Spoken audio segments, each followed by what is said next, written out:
did you say? I have the high ground. Ready, everybody? All set.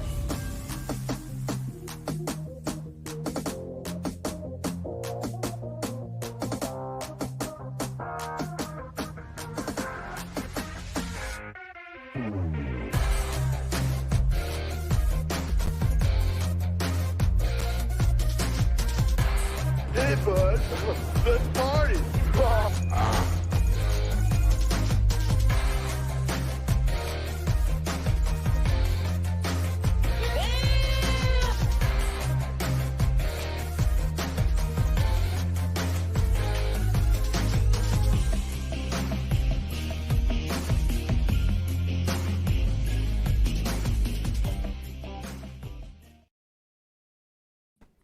Hello, everyone. Welcome back to the Geek Blend. I'm Jeff, and welcome to another edition of The High Ground. Again, I'm joined by my co-host, Raging Rhino, and Tim from Open-airlock Policy. How are you guys doing this evening? I'm excited. Yeah. Yeah, I'm doing well. Had a really good full Aussie stream last night with Lethal and Lyndon, which was pretty awesome. And the time flew in that stream, to be honest with you. And ready for a good one now. Nice. Tim, how about you? How'd your day go? Yeah, I'm having a great weekend so far, as you might have seen on Twitter. And I'm sitting here on my radicalized computer. I've got a radicalized drink, and we're on a radicalized stream on a radicalized channel. So ready to go. Yes. Yeah. Pretty That's all you radical. guys are Raging Rhino. So, That's pretty radical, dude. And so I'm not going to get beat around the bush any farther. Let's go ahead and bring in our guest tonight. We're going to bring in Mr. Gary from Nerdrotic. Gary, how you doing tonight, man? Good. Hi, guys. Hello. Oh, it's good to finally get to hang out with you, for sure. And I want to tell chat, too, Gary's not the reason we're late. It was Rhino's fault. Yeah, I can't stop talking. Because I literally saw in the chat, like, as we were talking in the back room, like, Gary's here, that's why the stream is late. I'm like, Rhino was late to this show one day because he was asleep. So, you guys know that. That's true. But he is on. What are you drinking, Gary? Coffee. Coffee? Yeah, Love black it. coffee. Black. Rifle. No. Yes. Nice. Black I've heard rifle. great things about it. It is good, especially at 9 o'clock at night, and I have a bunch of work to do. Yeah. Yeah. Good show last night too. You guys had over there. Yeah, it was. Thank Really you. Good show. Thank Good show. you. I mean, thank you for the content. Feminist podcast, looking for a little clout. We appreciate it. It made for a great show. Love Just Some Guy, and the guys were great. But it's also, the chat. The chat was on fire last night, and that was awesome. I'm like, this is Ryan's first. I think it's his first hit piece, so it's kind of funny watching him go through it because, like, I hope if we want to discuss it, it's fine. The more we looked at it, it was terrible, and it was just a podcast looking for clout, essentially. But Pretty much. Yeah. And they're just going to give everybody more views and more subscribers by doing that. That's what they're doing. Yeah. I was sort of saying last night, though, that it's a little bit dangerous having something like this out there because it's spitting so much dishonesty and such, it's so distasteful as well. I don't know where human beings come from like this, where they're created or whatever happens, but it just seems like it's dangerous to have something like this out there because it's so very wrong. And it's trying to destroy people's opinions. It's like a Gina Carano thing. It's pretty much that, but for a YouTuber. And I hate it because it's just lies. I watch all Ryan's videos, and he doesn't exude that kind of portrayal. You know what I mean? What they're trying to say that he's doing. It's just, I just don't like it. No, Nobody does. But. I agree that, like, we were kind of playing around. We were seeing, we did talk to each other. We're not organized though. And we're like, hey, let's see if this thing gets out there. Let's see if it does, we'll talk about it. If it doesn't, we'll just let it go. And it got out there, and now we have to do, and I usually don't address this stuff ever, like, except maybe the live stream once in a while, but generally I don't ever talk about it. And, like, yeah, you're right. We can't take that approach anymore because that's how they canceled Gina. They just repeated a lie over and over again, and it worked. Yep. It's the best And way if it can work on somebody like her, it can work on somebody like Ryan or somebody like even yourself, Gary, or even me. If they can push it that hard and it worked once for somebody like Gina Carano, it can work this way as well. So I think this is why it's important for us to actually talk about what the actual truth is behind it as well. Oh yeah, the other side of the aisle, basically. Mm-hmm. And I hate that. This side, that side, left, right, whatever, however you want to put it. I just hate that. I just hate it. Well, like I've been talking about, I also worry about the everyday Joe. If it can happen to Hollywood stars, I know people in my personal life that are under investigation by HR for simply having an opinion that makes someone feel triggered and unsafe. And it's not an unreasonable opinion. So it's happening to people in every Fortune 500 company, and that's what's scary. It's a control measure. In that Bill Maher video with the cable guy or whatever it was, he was a Latino that apparently put a white supremacist symbol outside his window. Looked like he was flicking a cigarette or something.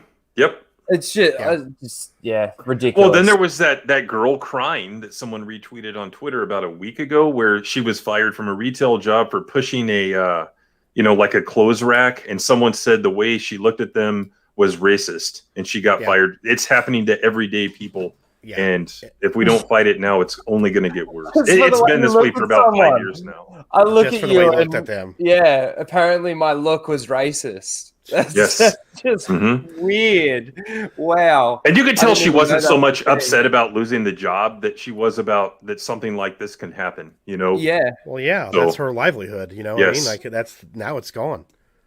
Now people are going to just, like, it's today people don't get to, apologize, time doesn't go by, and, you're back to normal. They keep on it. Yep. It's unfortunate. But, yeah. I mean, like, I'm not a big Doctor Who fan, Gary, but, like, watching your video last year, after that one episode came out and absolutely wrecked everything, I thought Star Wars was bad. I thought we had it bad with Star Wars. Holy shit. And now I felt for every single person who enjoyed Doctor Who at that moment, because even though I didn't know a lot about it, you really, like, you explained it very well, and got even to somebody like me, like, who doesn't really understand a lot about Doctor Who, saying, wow, holy shit, I can't believe that just fucking happened, kind of thing. Yeah, it's incredible what happened. I mean, and you can't undersell, if you're not a fan, it's Last Jedi times 1,000. This, great show that really was one that brought people to, like, before Jodie got there, it had every demographic. I would say there was just as many women watching it as men. Had a huge alphabet presence in the audience, and everybody just enjoyed it for what it was. And it was just like this fun show, It didn't even get really, they said it was always political. It wasn't. It was, they like to conflate. Oh, I hate that. With morals. It's like, no, there's not a side that likes war or genocide. There isn't. And that's pretty much all it ever covered. And then they put it in the canon that you can, turn the Doctor female, and, the Doctor Who audience is like, okay, we'll try it. Now, I was one of the few who's like, no, this is not going to work. I hate it. I hate it from the start. It's not going to work. The Doctor's a dude. And, I remember in 2017, if you said that, oh my God, that's a terrible. I mean, it's just as terrible now, but it's true. It's true. Now that it's been completely destroyed, some of us are going, we told you so. This is going to happen this way. And they didn't care. They broke it simply to see if they could break it and see if it could work this way. And if it goes out, they'll go, well, it was all those bigots, It was the toxic fan base. Yep. It was all the toxic ones out there. Yeah. That's the most ridiculous part of it all, is how do people actually spin that in their head to make that actually make any sense? Because to any normal person, it's like, hold on a second. All we've been saying is that they've been destroying the myth. They've been destroying the mythos. They've been destroying the lore. They've been destroying the characters, whatever it is. And it's got anything to do with race or the identity. Like, yes, we hate the identity politics being in there. There's nothing wrong with putting some form of identity politics into the story, as long as it makes sense within the story as well. This is why people say, Star Wars was always political, always had the identity politics. It was always diverse or whatever. Like, maybe they're actually not saying that because that's why they're now putting it in. So it just doesn't make sense.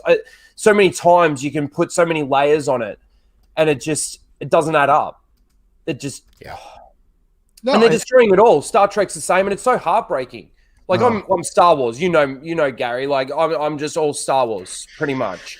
And to hear you talk about Doctor Who, to hear you talk about Star Trek in the way that you're having to now talk about it, these people, do they think that you like talking about it in this light? I'm sure that you would rather be sitting there going, yeah, that was a sick episode of Star Trek. This is what happened, blah, blah, blah, blah, blah. Or this was an awesome episode of Doctor Who. They're doing it really well. They're doing justice to the source material, and they're honoring the backstory and all of the... Isn't that what we all just want to be doing? Yeah. But that's not what's happening because of the crap. Sorry, Gary, go on. No, it would be better for everyone's channel. Like this myth. Listen, the algorithm's the algorithm. But to think it's better to talk bad about something than to be complimentary and enjoying something collectively that everybody's into. Like if Star Wars was at its peak, anybody talking about Star Wars would be doing pretty well. All you have to do is go back and look at every Game of Thrones channel. Every Game of Thrones channel was getting traction because everybody loved that show and they wanted to get perspectives and theories. After The Force Awakens, all the theories that came out, that blew up. Everyone was talking about it. Well, not everyone, but there were a lot of people talking about it in a great light. And channels blew up because theories were out there. This was out there. All the different narratives that people wanted to talk about in regards to the story. It didn't have anything to do with the fact that it was a woman. Yes, Rey is a Mary Sue. That's the unfortunate truth. If you look up the definition of the word, it's the truth. You know, I can't relate it to Doctor Who because I never really watched it, but you know, listening to you, Gary, if they can't have a female doctor, well, then it's the way it should be. Stop trying to change it just for the sake of virtue signal. It's just well, for one, the doctor's not even written as a female. I mean, it's written like a man, and a female's playing it. She doesn't do nothing feminine ever in the show except maybe bitch twice about like being a girl. That's it. Like otherwise, she's a dude. She's a dude running around. Or just asexual. And that's the whole point. It's like, if you're going to write the doctor like a woman, write it like a woman. But the thing is, that's how bizarre things have gotten. Is like, we want to empower women. Now we want women to act like men. So, so it's not empowering them. It's changing the whole, they want to change the whole thing. Sorry, Tim, go on. Well, on Sunday nights and Tuesday nights, Jeff and Lost Jedi 22 and I do Star Trek watch parties. We just finished TOS and we're on the movies now. And one thing we noted early on, because for me it was like a probably a fourth watch, probably the same for Greg, but Jeff was a newbie. And the thing we noted was a lot of the morals that they had were questions. And even when they were, I guess you could say, anvilicious about it, they were still like, you know, here it is. Well, in STD and a lot of other franchises, it's not just, hey, we're showing you what we think the moral should be. It's, we want to see ourselves in characters. It's identity politics. Oh, it's always been political. There's a difference between politics and identity politics. And a lot of people are not able to distinguish those, or else they're dishonest, intellectually dishonest, and they don't want to distinguish those. And that to me is the biggest difference between what science fiction used to do, what comics used to do, and what it does now. So,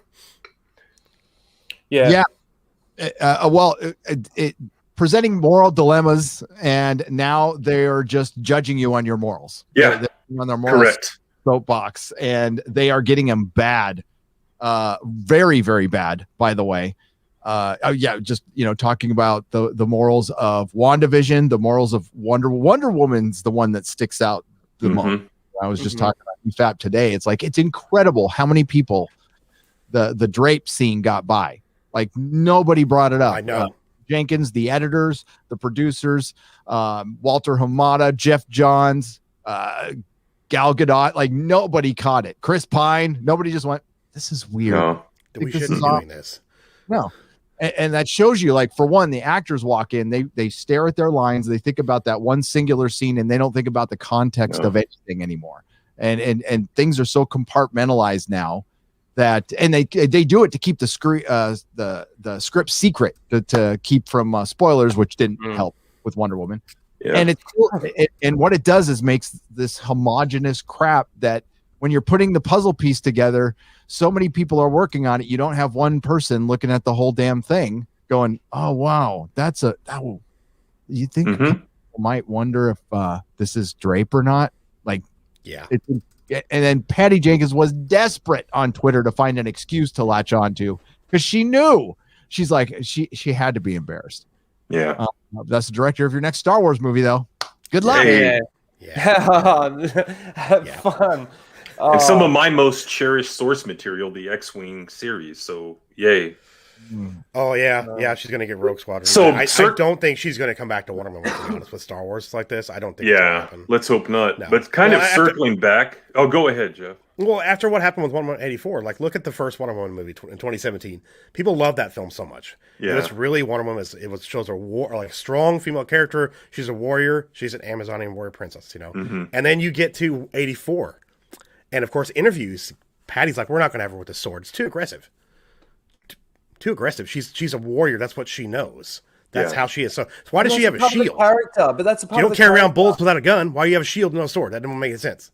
But why not just replace it with something else? But it just they really like toned her down. And for somebody who's read Wonder Woman quite a bit in the comics, like over the years, that's not how she is. Yeah. She's very much of a warrior mentality, and it just didn't make any sense to me at all. I absolutely hated that film.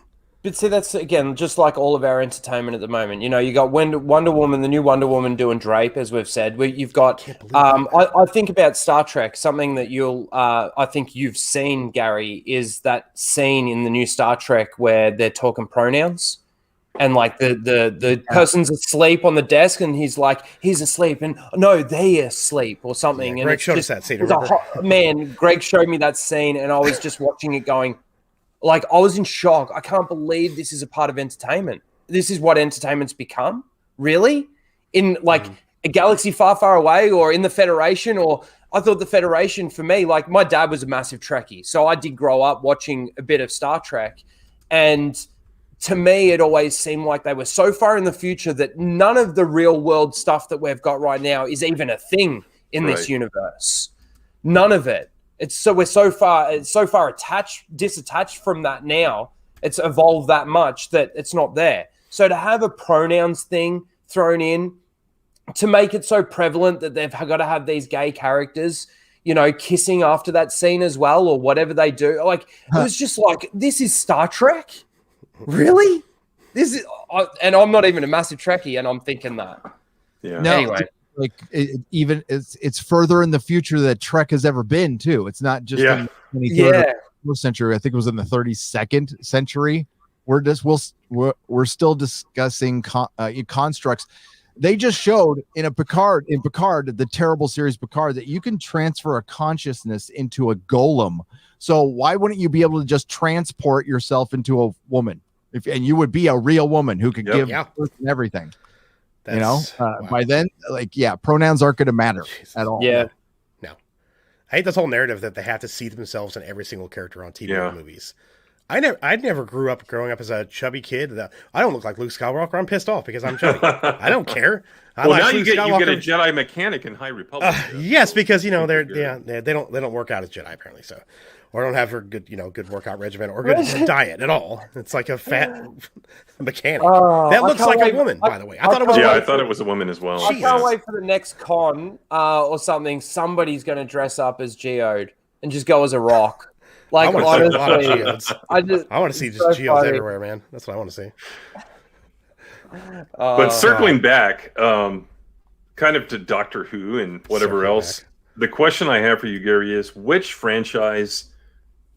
property do you think is worse off in terms of being destroyed? We had William Hartnell's character probably destroyed more than Luke Skywalker, in my opinion. Like, which one do you think? I guess there's the question: which is not savable, and which has been destroyed the most, which are kind of separate questions.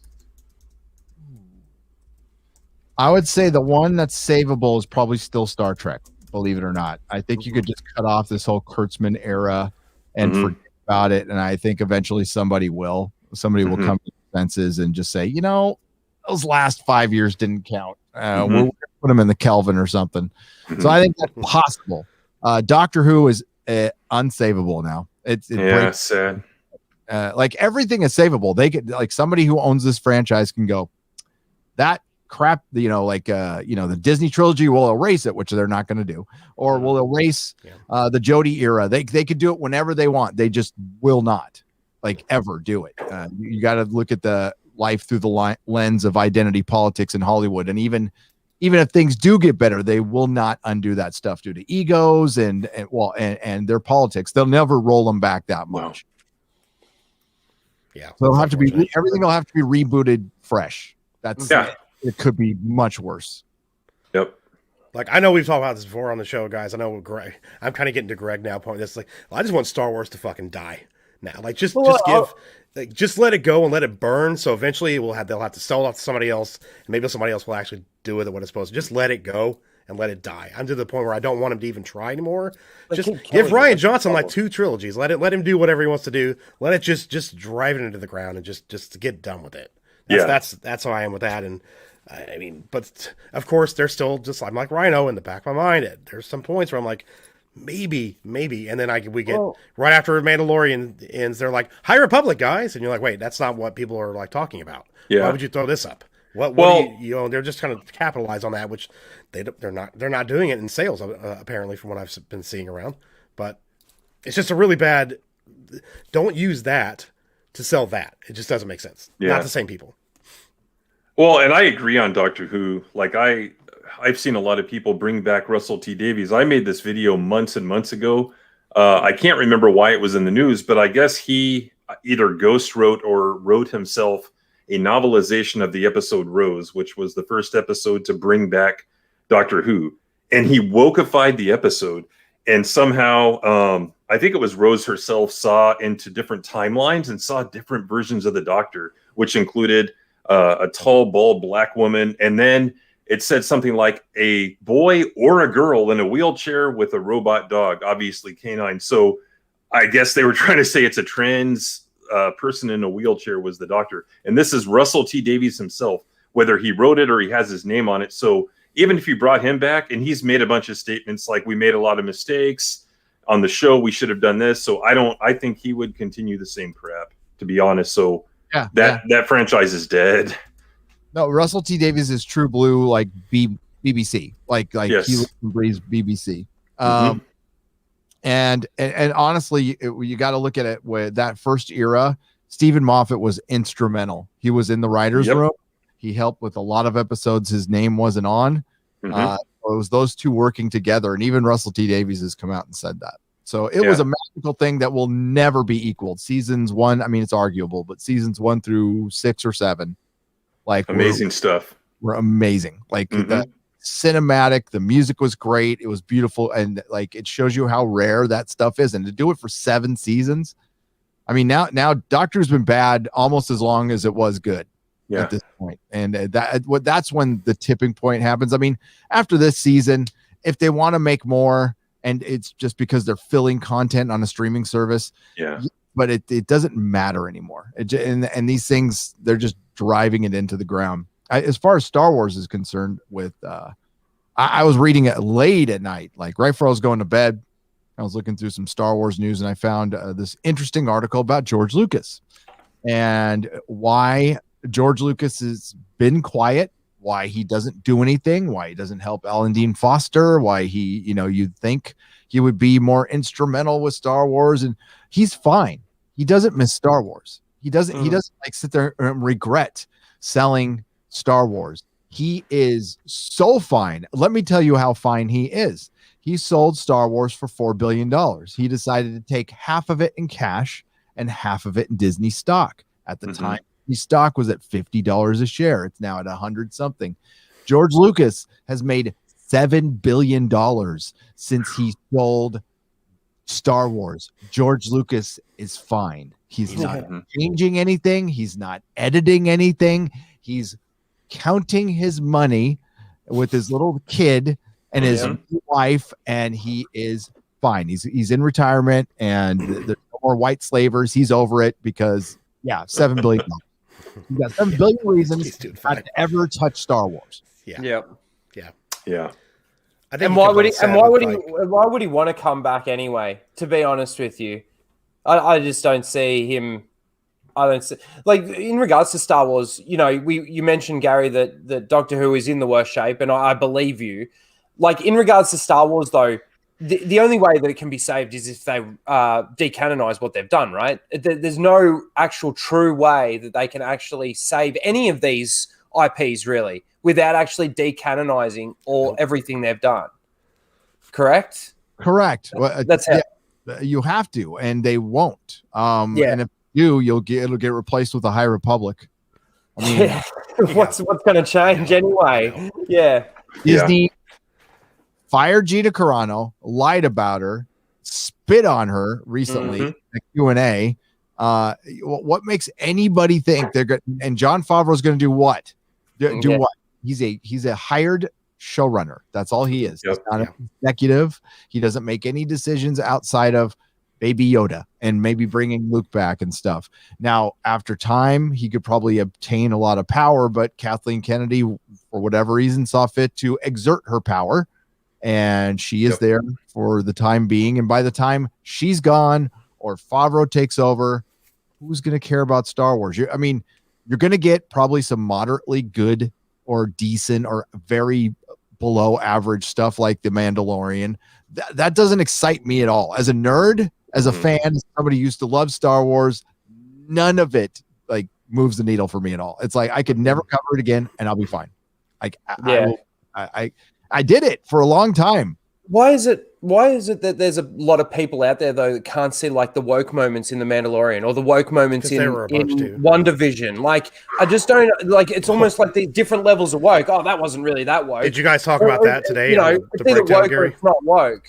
Yeah, I mean, like fun. There's a lot of logic. I mean, like you can just forget the woke, and there is just straight up logic problems. But then when you look at why those problems are there, it's woke, and you know, at least think, you know, like Mahler and Rags don't talk. Well, Rags talks about it more than Mahler does, but like at least they're open to it. It's like, listen, guys, this is why it's here. It's here because why is Vision cowering over the kids and not up there fighting Agatha Harkness? He could probably beat. I mean, she's not bulletproof. He's got an energy beam. He could, like, when she's not looking, just blow her fucking head off. Like, get a 9mm and blow her head off. That's all you need to do. Yeah. The reason he's doing that is because the women need to fight now. Can't just women be powerful, please? Yeah. But I'm even talking about the guy. I'm even talking about the guy that goes to shoot the kids and then what's her name stands in the way and does her little thing. Like that scene for me, just it's like, okay, he's a white man guy. If you can't see the woke in that scene, right now, to answer your question earlier, like, I mean, when The Mandalorian came out, there wasn't any problems after season 1, and there's a reason they put season 1 out with The Fall of Skywalker. Tracking fobs, sorry. Yeah. So they needed to keep interest going, because if The Mandalorian didn't come out during The Fall of Skywalker, that franchise would be dead. Yeah. Nobody would be watching The Mandalorian. So they had to do that.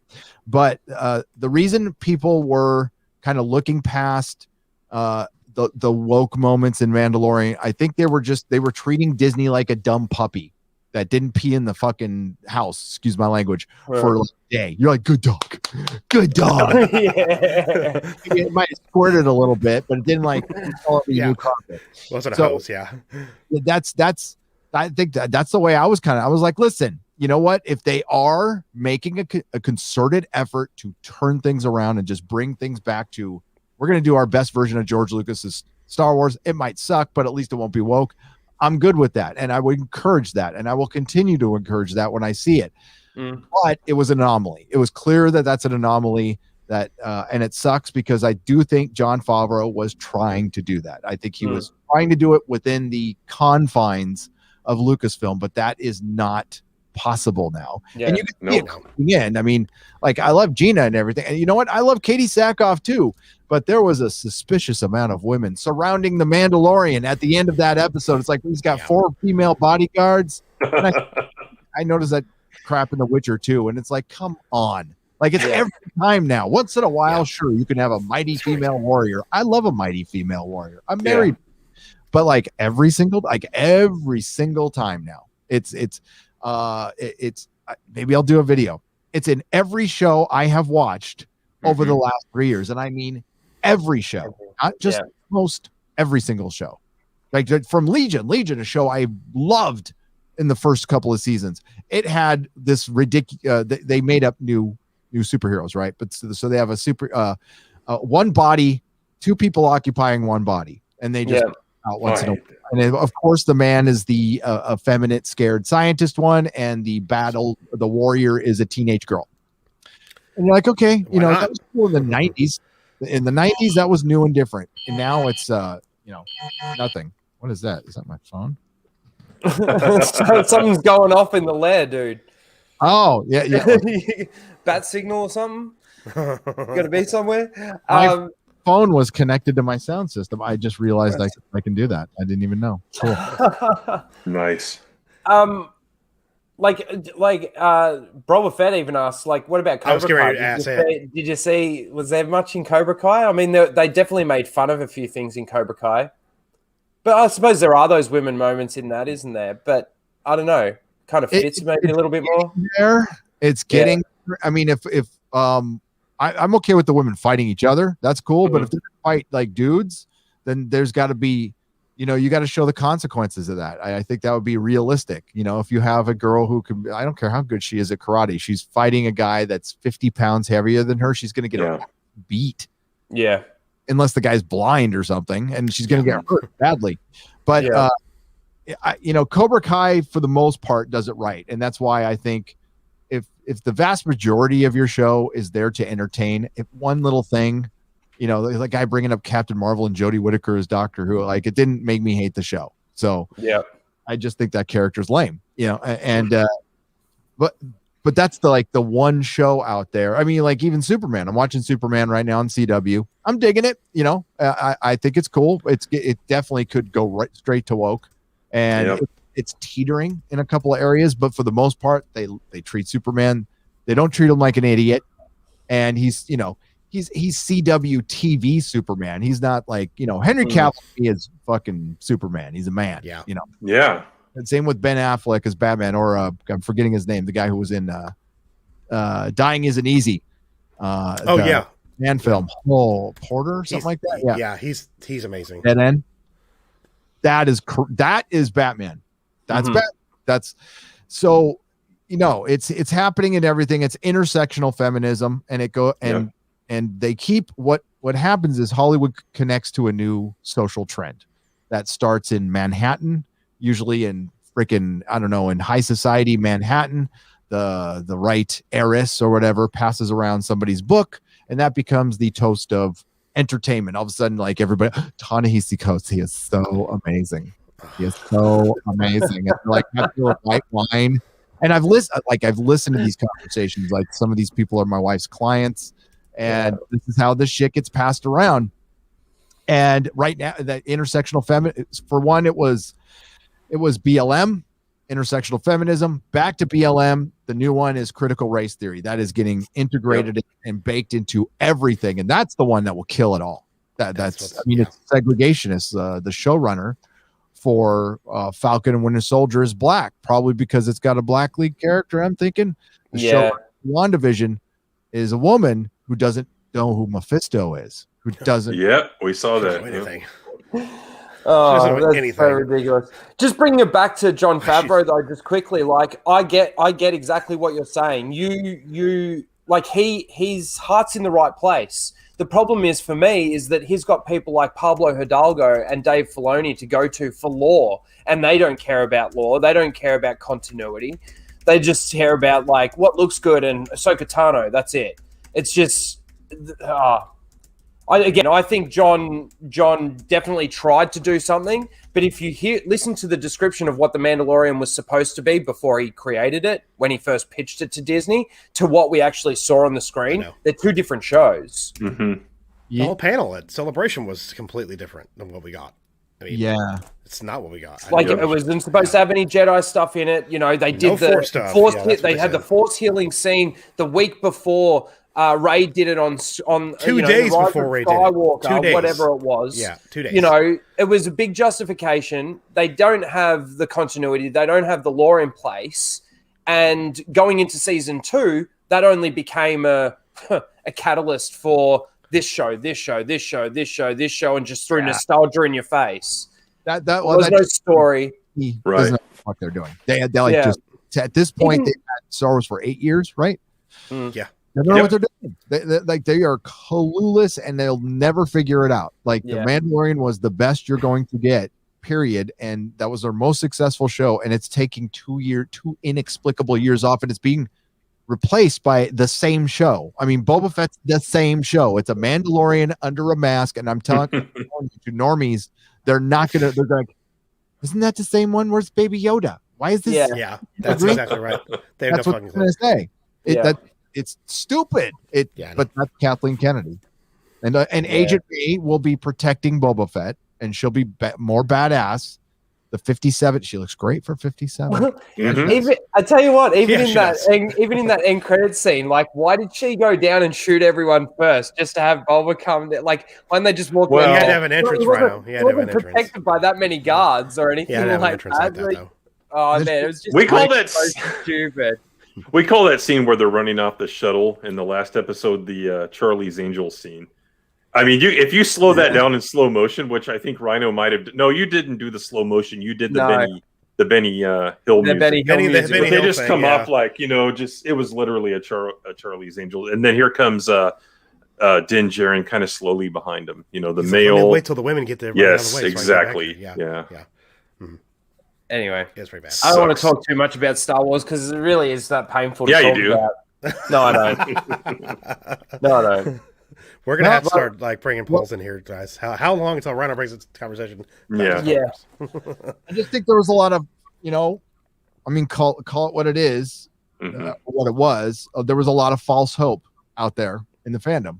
I mean, it comes from a really good place. You want to enjoy your thing. You want to hope it's coming around. Yeah. And I'm not going to sit there and point the blame at anybody. I mean, people are all individual adults who can choose to believe what they want, and that's cool. But just know that there's a point where if you're throwing your money at Star Wars, then you are signing off and being okay with what they did to Gina Carano, which is much worse. They corporate sponsor cancel culture. You are guaranteeing somebody else will get canceled like that. You're letting Disney get away with that. On the flip side, a lot of people have not, and they're continuing to remind them, quote Gina Carano, and just instead of throwing F-bombs and stuff, just remind them on every post what they've done. Just go, hey, what about the Uyghurs? Yeah. That's all you have to do. You don't have to get insultive or get personal and all. Just place down a fact like, your CEOs gave yourself your two CEOs got $35 million bonuses right after you fired 32,000 people. And you're talking about morals. You're talking about world peace under Disney respect. Yeah. That was despicable. It's such garbage. That Bob Chapek thing. That was that was eye-opening for me. Yeah. It's typical for CEOs of any company though, Mm-hmm. And I love that, this is the way thing. He probably didn't even catch that reference. I guarantee he's probably never even seen the show. Oh, God, no. So he has no idea what it is. No, he doesn't. None of the executive show. No. On the flip side, there's still good things going on. There's the cut movement, and that even had its problems, but for the most part, Zach's a good guy, and that's a good thing. Woo! Hopefully, we'll get through it. But, I just knew at the end of 2020, I'm like, man, we've gone backwards. It felt like we were really getting somewhere in 2019, and not the case. Yep. Flat out not the case. And they've gone back and reshot stuff to make it worse. And trust me, like Doctor Who Series 13 is not even done screwing up the lore. They just started screwing up the lore. Yeah. So, and then Strange New Worlds just got announced today for Star Trek. It's going ahead, and it's going to be terrible. Like I know it is. that Kurtzman's not that involved. It's Kiva Goldsman. He's just as bad, if not worse. He was under Kurtzman, wasn't he? Yeah. Isn't that a JJ guy too? Yep. Akiva? Yeah, I thought so. Yeah, and that sucks because Pike. This is kind of weird that I'm like a Pike stan. I have all the comics and novels that were about Pike, And and I like what's his name, the guy that was on the train show. What the fuck is his name? Hell on Wheels, great show. Yeah, Hell on Wheels. Yeah. I like him, but I knew what STD was like, and I'm like, no, this isn't something I want to see because it'll be another hero of mine like destroyed. So it sucks. And Pike's traditional, religiously devout hero. We'll see how far they go with that. But they might. Listen, miracles could happen. I don't want to say like it. We'll see. We saw Superman and Lois for. I still think it's a miracle that it was good for 3 episodes that I've seen. That's why I'm holding off on it for now, because I'm just waiting for something to happen to people to start being like, well, it's the CW. I don't. But that's what I'm talking about. I don't know. Yeah. That's what I'm talking about. Like everyone now, like even me, I go into a show and I'm like, okay, maybe I won't jump into it straight away because I don't want to invest any time in something that's going to turn out to be Game of Thrones like, for example. How much of a waste of time do so many people feel that they spent watching that show now? Yes, they got enjoyment out of it, but the way that it ended destroys all of that enjoyment. It does. It's kind of like what the sequels in Star Wars did to the originals. It actually affects them, right? So it's that whole thing that we're now going into a new show. And it's like, yeah, okay, first episode was good, but hang on a second. Let me just dampen my excitement here a second because I know what they're about to do. They're about to woke a fight, or they're about to, screw me over some way now. Did we ever think about entertainment like that in the 90s? I didn't think about it like that. Oh, no. You didn't have to. I was talking to Drinker on the Con Air stream. It's like, I used to criticize like these action movies. I liked them, right? But I'm like, these are schlocky, and I was really into the independent stuff. So I was kind of a film snob back in the 90s. And I was like, I know it's not 90s, but like stuff like Romeo's Bleeding and just all the Quentin Tarantino films, and I was all into all that stuff. So when I'd see something like Con Air, I'd be like, it's a schlocky, dumb movie. But now I look back on it and like it is cinematic magic to me. I die for something like this now. Yes. And like we have we were trying to like, we're all okay. There was Jason Statham. He was kind of like the last big action star. The Expendables came out, but that was kind of more of an ode to action movies. Then we had John Wick, right? That's legit. And that's it. That's all. See, like back then we could count, multiple hands and be like, okay, we got this actor, you got this actor. You could go with Jean-Claude Van Damme, Dolph Lundgren back then, or Arnold Schwarzenegger. It just kept going. Now it's like, okay, John Wick and a couple others. Yeah. And that's it. But even the basics behind the storytelling and the writing. Even Fast and Furious starts going that direction too, like where it's the women are making more sense than the men are on those movies too. That's getting that bad too. When Fast and the Furious goes that way, it's like, okay. Yeah. Because that was one of the most, testosterone-y kind of like action films that came out at that time, and it has that. It just kept going that way, and then all of a sudden it's getting into the women, being stronger than the men. But it's hopefully you can tell the guys who did John Wick are a fan of the 80s and 90s action stuff. You're like, that's what they grew up on. Those guys, that's what they loved. Keep giving me that. We always talk about strong female characters. I mean, look at Sarah Connor, look at Ripley, and the thing is in the writing of those shows or those movies, like a Princess Leia. The development is there for those characters to have the motivation to take the actions that they're taking. When Sarah Connor in Terminator 2 goes to Miles Dyson's house, is that his name? Yes. And she's staring him down, ready to blow his head off in front of his family. And she's now going against everything that she's trying to protect and believe. Yeah. That's in the writing. That's so good and so deep in the writing. It really is. We don't get that anymore in our entertainment. Even just talking about it then, my hair sort of stood up on my, because it's so deep within the writing that, you don't get any of that anymore. It's just, it would have been, I'm surprised that, people aren't going back and going, Sarah Connor's a racist. She nearly tried to kill a black man in his family in front of all these, in front of his, it's just ridiculous. It just annoys me because, again, we're going into all these new shows, into all these new movies going, who's excited for this? It's just going to be bullshit, too. Just not going. And that's where, Hollywood got a reprieve from the coof. I mean, aside from the huge bailout they just received from you and I here in the States. they got a reprieve from the theater, being the ultimate arbiter of what they do. So like, we're going to move everything to streaming because we can call everything a hit, and we can say we're all profitable whenever we want, play our corporate shell game. But now they're going to, theaters open up. This is a big moment in SoCal. Theaters open up Monday. So that it's on. It's back on. The movies are going to start slowly. I don't know.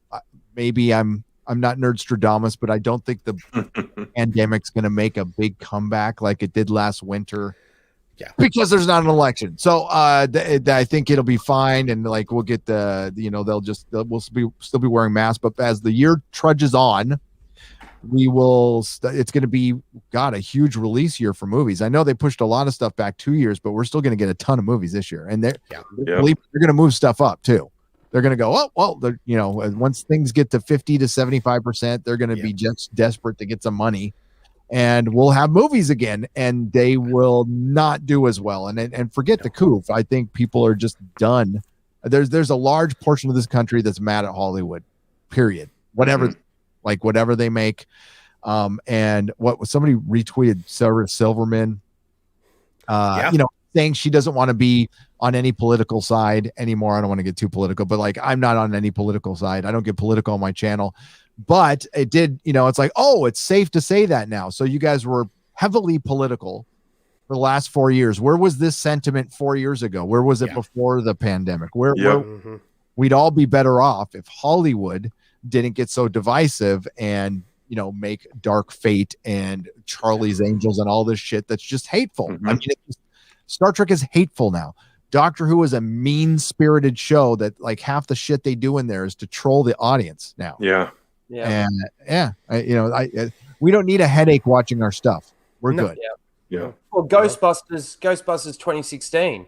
What an insult that was to Ghostbusters. Just the whole fan base, the whole idea. It was good back in the 80s, 90s. I can't remember exactly when it sort of came through, but got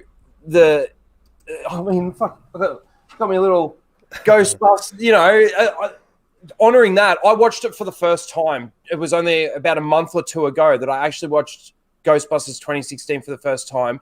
And I was literally sitting on my couch going, oh my God. Like, there's some cringe shit. It's bad. It's so bad. Like nobody acts like that in real life. It's so insulting to the source material. It is cringe. It's got nothing to do with the fact that it's women.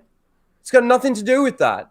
Well, realistically, it should have been the Ghostbusters. If they're going to do something, they should have done something with the actual Ghostbusters, not tried to reboot it with. Now we can't do that again. They can't do that again now. So I don't know. The time's up. Again, like I said, it's just. I know you're going to read some super chats, but 10-second comment here. I keep seeing this recently, and it's come up in years past. Hey, quit criticizing this franchise, or you won't get any. And I'm like, I don't want any. If it's going to be this bad, don't give me any. If it's going to be this bad, please. Yeah. So. If we don't criticize what's bad, they'll keep making the bad thing. Mm-hmm. Yeah. I mean, like if they don't know, if you don't say anything, nobody knows. And if they want to continue making the bad thing, it's like, okay, then I'll eventually go. Mm-hmm. Totally. Yep. I wanted to really quickly highlight this real quick. Will Gentry is in the chat again. Hey, what's up, Will? Just want to say hi to you, man. Hope you're doing all right, and we're all praying for you, man. Well. Yeah. Will's a good dude. Buddy. Stay strong. Always in our chats, like a really positive guy, and he's always fun to go back and forth with because he's a funny guy. And what do you mean? Always he's always giving me shit. Always giving me. I know he does too. me and him have gone back and forth on streams too. It's just fun. He's a good dude, and we're here for you, dude. We're praying for you, and, so you're going to do it, Will. We believe in you, dude. We do. Yep. Let me get some super chats here. Let's see. Okay, so first super chat coming from Jack of All Casuals, $1.99. He says, some of us were here before it was cool. Thank you, Jack of All Casuals. I do appreciate that. Timon for Brazilian Real, $10, says, it's the night of the high ground. Good night to all. Welcome, Gary, to our little corner of YouTube. Yeah. Timon's one of our big supporters. Thanks, Timon. Yes. Yep. Yes, he is. And then we have $2 Australian from Lethal Lightning says, who's the guy top right? It's the guy you radicalized. That's who it is. That's who it is. Yeah. Another radicalized Aussie. Yes. Daniel James with an Australian $79.99 super chat. Daniel. Damn. Thank you very Thanks, much, Dan. Daniel. He says, want to say thanks to Gary. Your fault I found the people in this community. Found your Doctor Who videos, RIP. You had Kindle on, watched an arcade video with Lethal, and that's how I found the full Aussie crew and the majority of people in the chat now. Hashtag Victoria is trash. Well, you did go over your amounts, so Daniel, so you definitely got to say that. You probably could have said about 15 times for that amount, so I do thank you for that super chat. Thank you very much. Matt Deckard for $4.99 US has watched the video from Gospel According to Mark on this subject. He tears the media a new hole about halfway in. Hashtag the Dark Council. I heard that. Good. That's what I heard. I think it's on my watch later. I go through that every couple of days to try to clear stuff out. It just keeps piling up. Another $2 Australian from Lethal Lightning says, does Gary approve of me going on Tinder dates? Lethal Lightning. Thank you, Lethal. No. I don't know why Lethal always needs my approval, but no. I worry about you, Lethal. You're young. There's lots of venereal disease out there that you might not know about. That shit stays with you forever, bud. It's not worth it. Absolutely. Try that's good advice. Process. Yeah, absolutely. I thought you had a neighbor you were going to go after, Lethal. What happened to that? Yeah. Try one called Grinder, Lethal. That might be a good one. Don't do that one. No, there was a nurse that he was going after. That's what I thought. Yeah, that's what I thought. Can I have Lethal's approval to watch the Snyder Cut? That's what I need. I need to know. I'm definitely thinking he approved for that. That's for sure. That is. I guarantee he would definitely approve of that. That junk man for $5 says, don't always agree, but agree about 60% of the time with the Phantom Menace, but never stop talking about what you love or hate. Fight on. Thank you, junk man. I appreciate that very much. And then we have Shogun Not Shotgun Gaming with a Danish Krone super sticker. It's a Doomicorn for $14. Thank you very much for that super sticker. John Beck with $2 super chat says, a happy Saturday to host and chat. John Beck, thanks for being here. Good. Another big supporter of the channel too here. Yeah. John Beck with another $2 super chat says, HBO's bad endings also soured Rome and The Sopranos. Absolutely agree with that too. Yeah. Absolutely agree with that. I loved Rome so much, and I was just about to fire it back up again. It's been a couple of years since I watched it, and I'm like, yeah. And Carnival. I don't know if you guys watch Carnival. That was a good one too. Showtime on that one, right? I think. I don't know if that was HBO Showtime. It was Ronald D. Moore.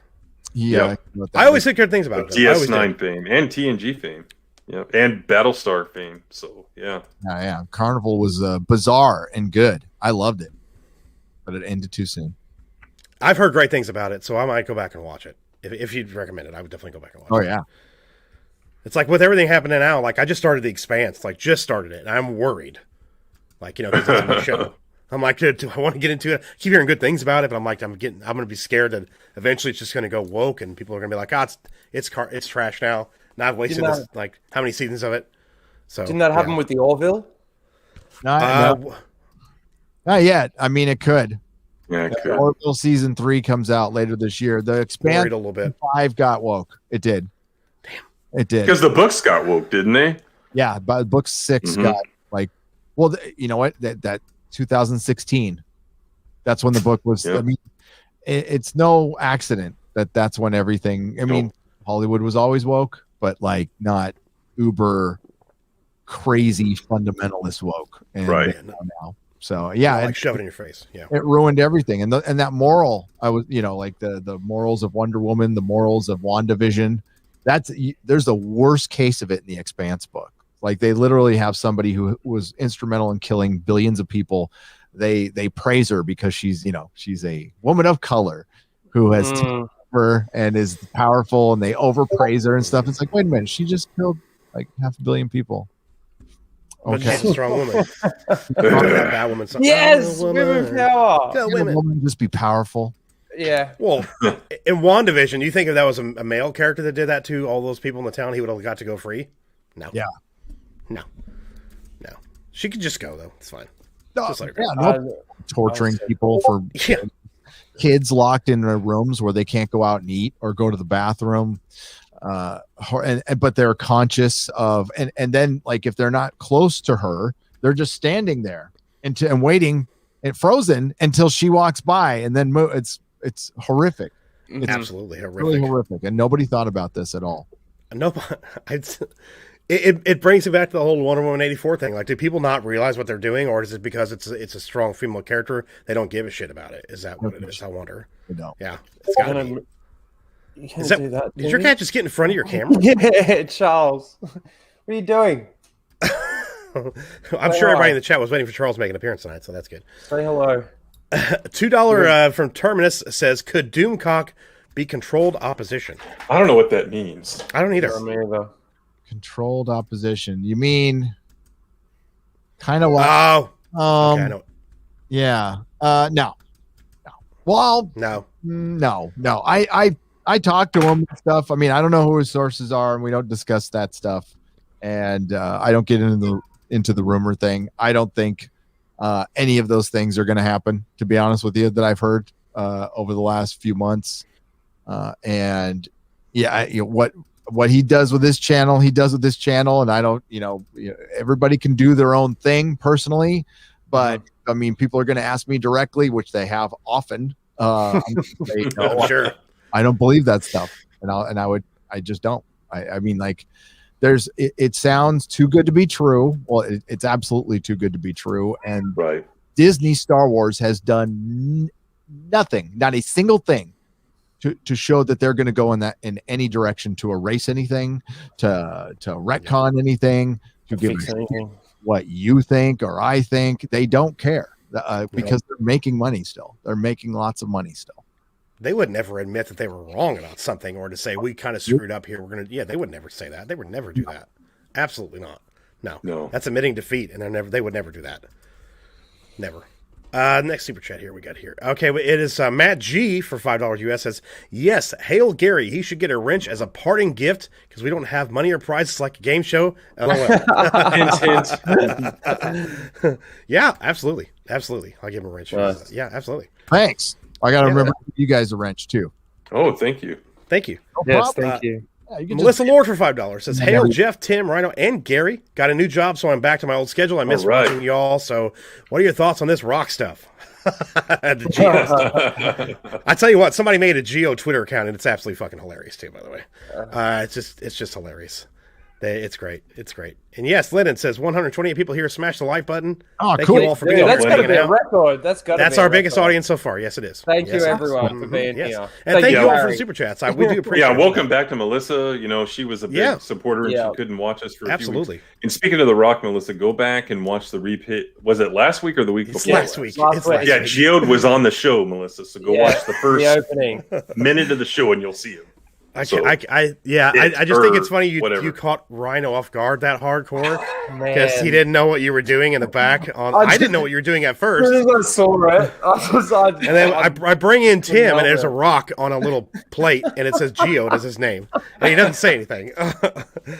You were there doing it for 5 minutes, I think, at least. Yeah, but yeah, that was 5 minutes until I caught that damn rock trying to commandeer my computer. So the guys were first telling me about it. Like, it took me 5 minutes to figure out what the hell. I'm like, rock? What are you talking about? Yeah. No. They're like they're well into the article. I'm like, whoa, what? It's a rock. It's a rock.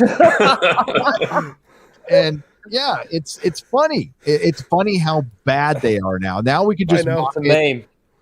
It is a meme. They are ridiculous now. I'm still waiting for the Rock's pronouns, and is it a rock we can at least smoke? I don't know. Is he cheaper in powder form, or is he more expensive in powder form? Don't know. Oh my god!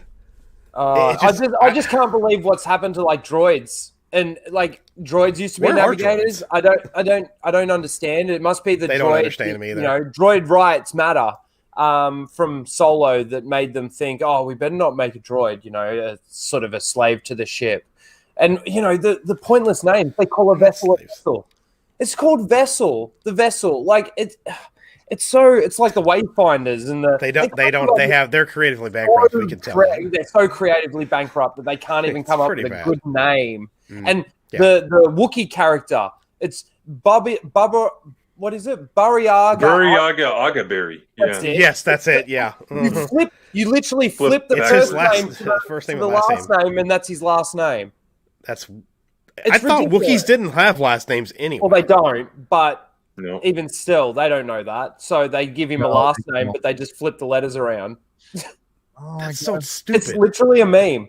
I'm actually going to go through all the High Republic videos on the Star Wars YouTube channel and just do reactions to them, because I swear there's more little nuggets of gold. There is more little nuggets of gold in those clips that people haven't seen, I swear, because they haven't watched them. Oh, yeah. I haven't watched them. It's a fucking. Who wants the High Republic? Nobody asked for it. And the fact that they're going to screw up their own lore. They got mechanics with no arms that come are dick on. monsters. You can literally search Star Wars dick monster, and it comes up. And it comes up. You can literally search it like that, and it comes up. I'm sure other things come up too, Rhino, but it does come up. Yes, it does. What's the name? Claude. Claude. That's it. It's Claude. Claude. Yeah. Who was in who was in one shot, or maybe in a background shot too, in The Rise of Skywalker, and that's it. Yeah. Yeah, they throw a wrench at him, it bounces off his face. Heads up, Claude. He's like, shit, I wasn't ready. Fix the hyperdrive. I just want to know, like, is there an explanation out there for Claude? Like, how is he a fucking mechanic?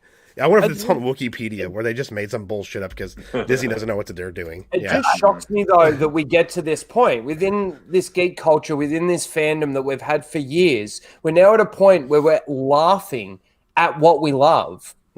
Like, it's such a weird scenario to be in.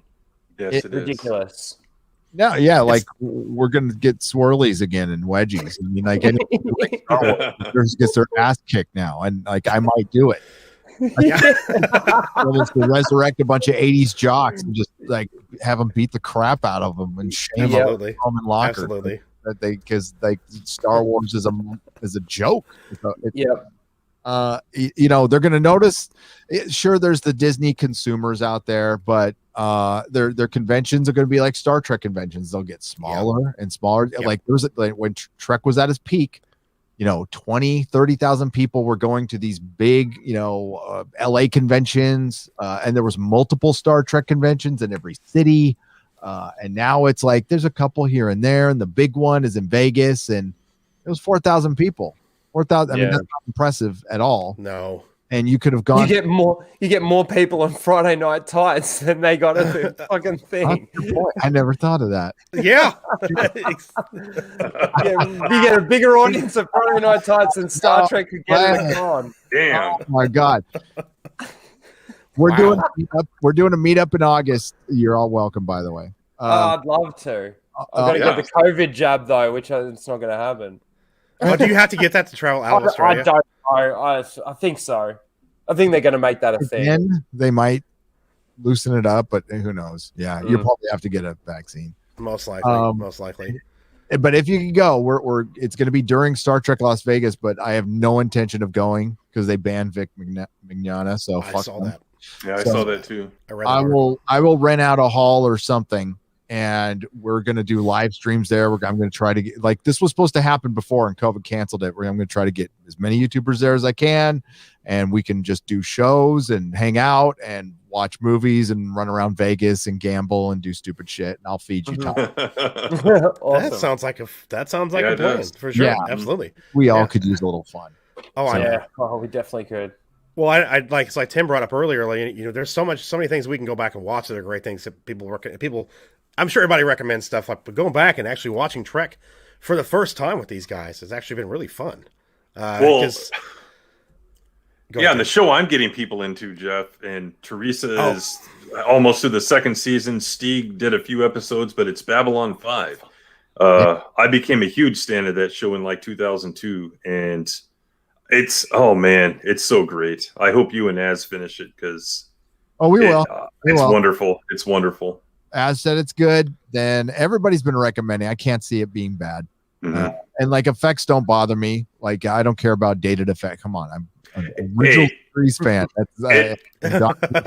It looks like crap on DVD. I mean, supreme shit. They use the Sci-Fi Channel version where they wanted it in widescreen because in the late 90s, widescreen.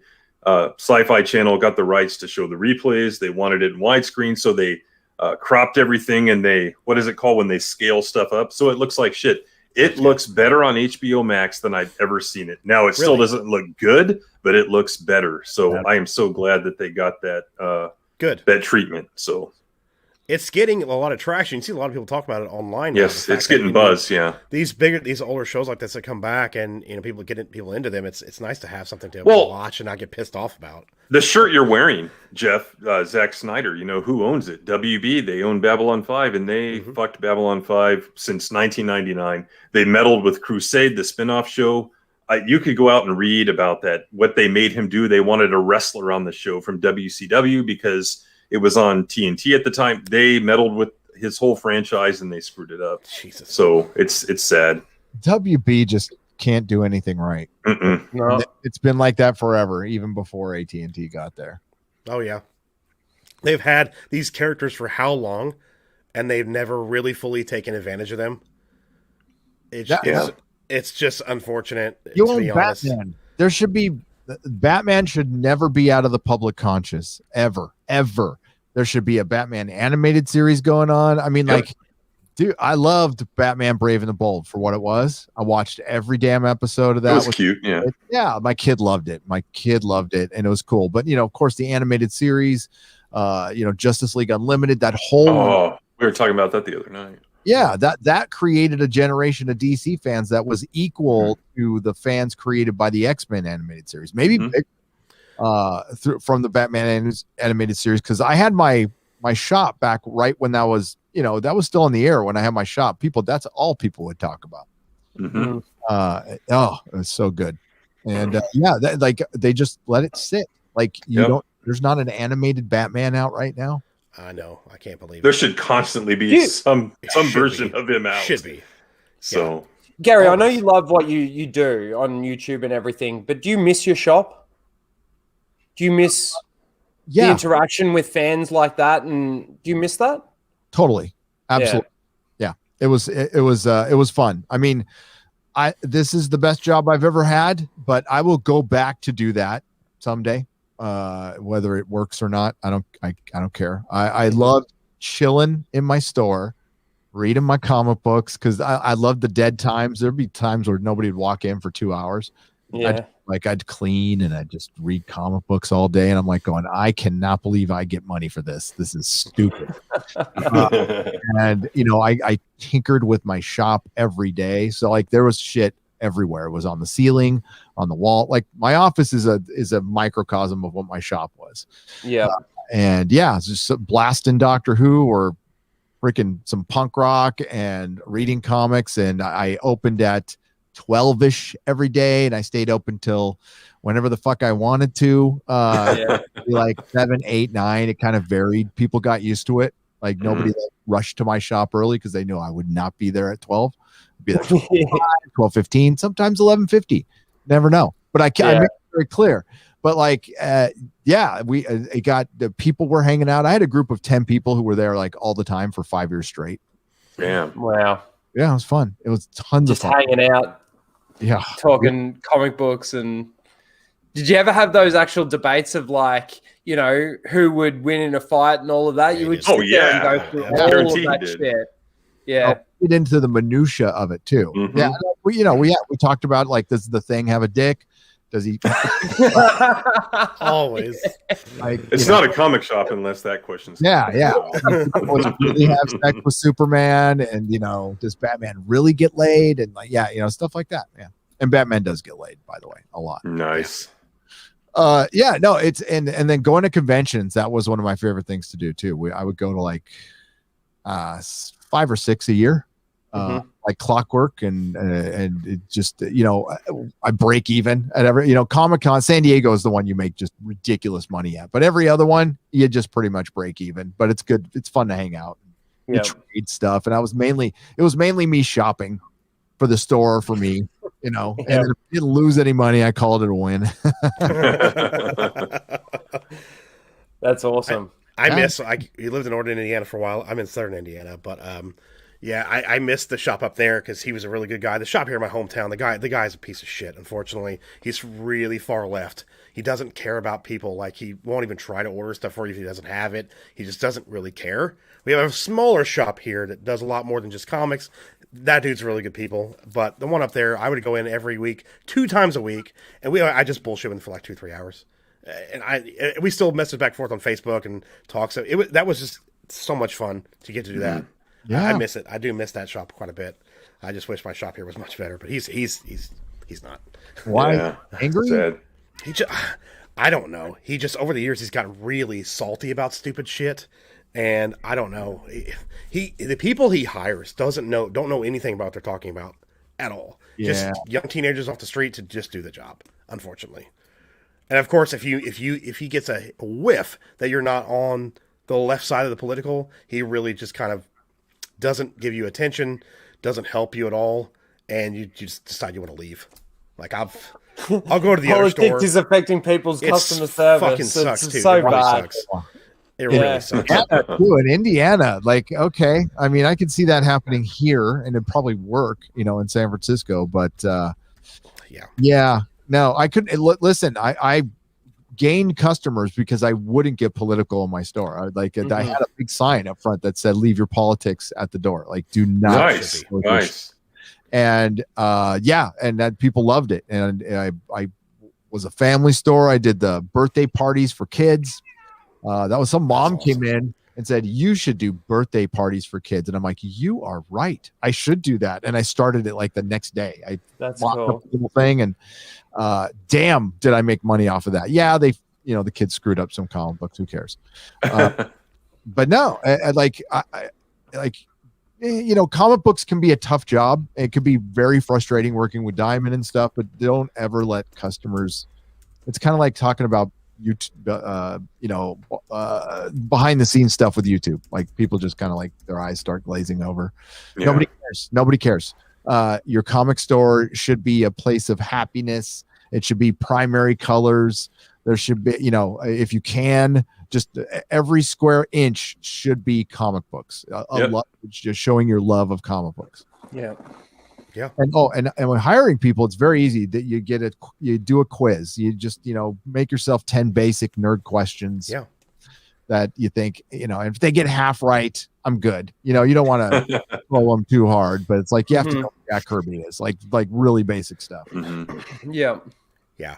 It's unfortunate. Yeah, it's unfortunate. It started when he moved to the bigger store, probably about 15, 20 years ago. He was always kind of, a dick. There was another guy that ran the store, helped him run the store. He was in the smaller shop. He would be fun to talk to when I was younger. I used to stay at a friend's house down the road. We'd walk to the comic shop and walk home and talk to the guy at the comic shop, at the point that when they moved to the bigger store, the guy that helped him run it, he didn't come with him for some reason. And I found it out later down the road that it was because they had a political argument, and it just set. And it just was like, that's it. Damn. Yeah. Wedge. Yep. That's a good thing to do. Like, leave your politics at the door when you're coming into a retail store like that. There's no reason to do that. Yeah. Man. I'm proud of my last comic store back home in California. I still follow them on Facebook, and they had a sign up in the window like last year that said, "You loot, we shoot." And I'm like, yeah. And they were making, posts that we've been getting threats and hearing rumors they're going to break in and steal everything. And we're going to be sleeping here, and we advise you not to do that. And these are not right-wing people. These, I'm pretty sure they were, left of center, but people are going to protect their shit. And that's what these weirdos and terrorists need to realize across the country. Yeah.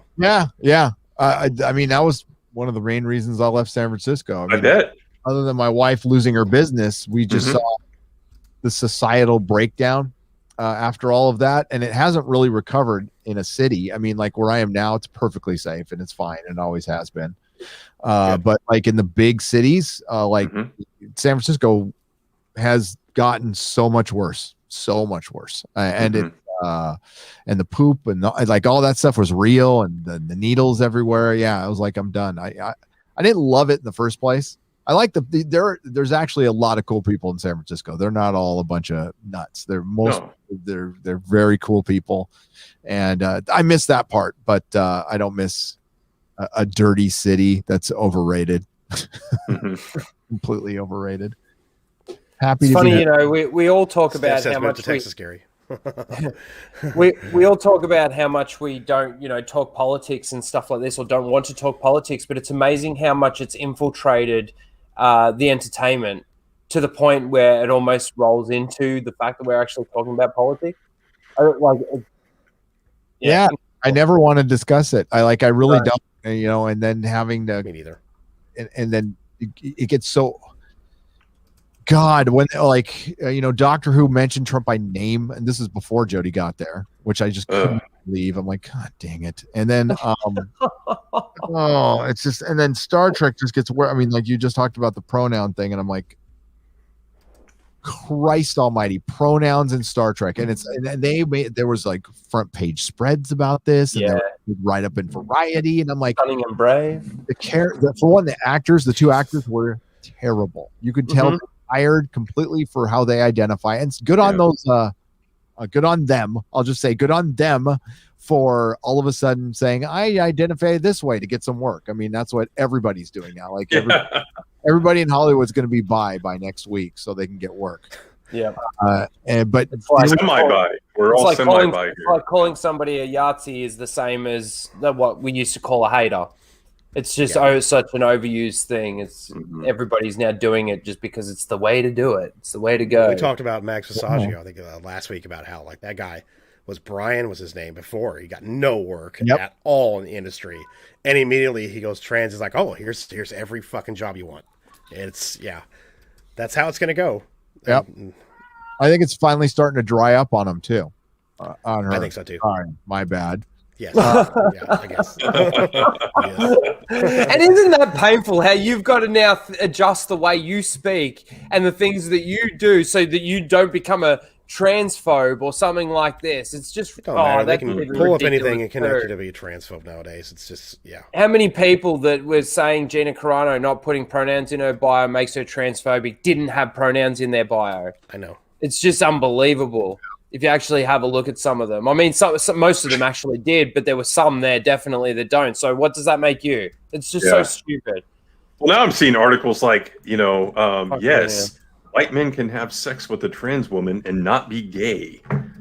Well, that's where the super straight thing. That's where the super straight things now come from, because there was some guy I saw the video on Twitter, and somebody called him a transphobe because he, as a straight male, wouldn't sleep with a trans woman. Mm-hmm.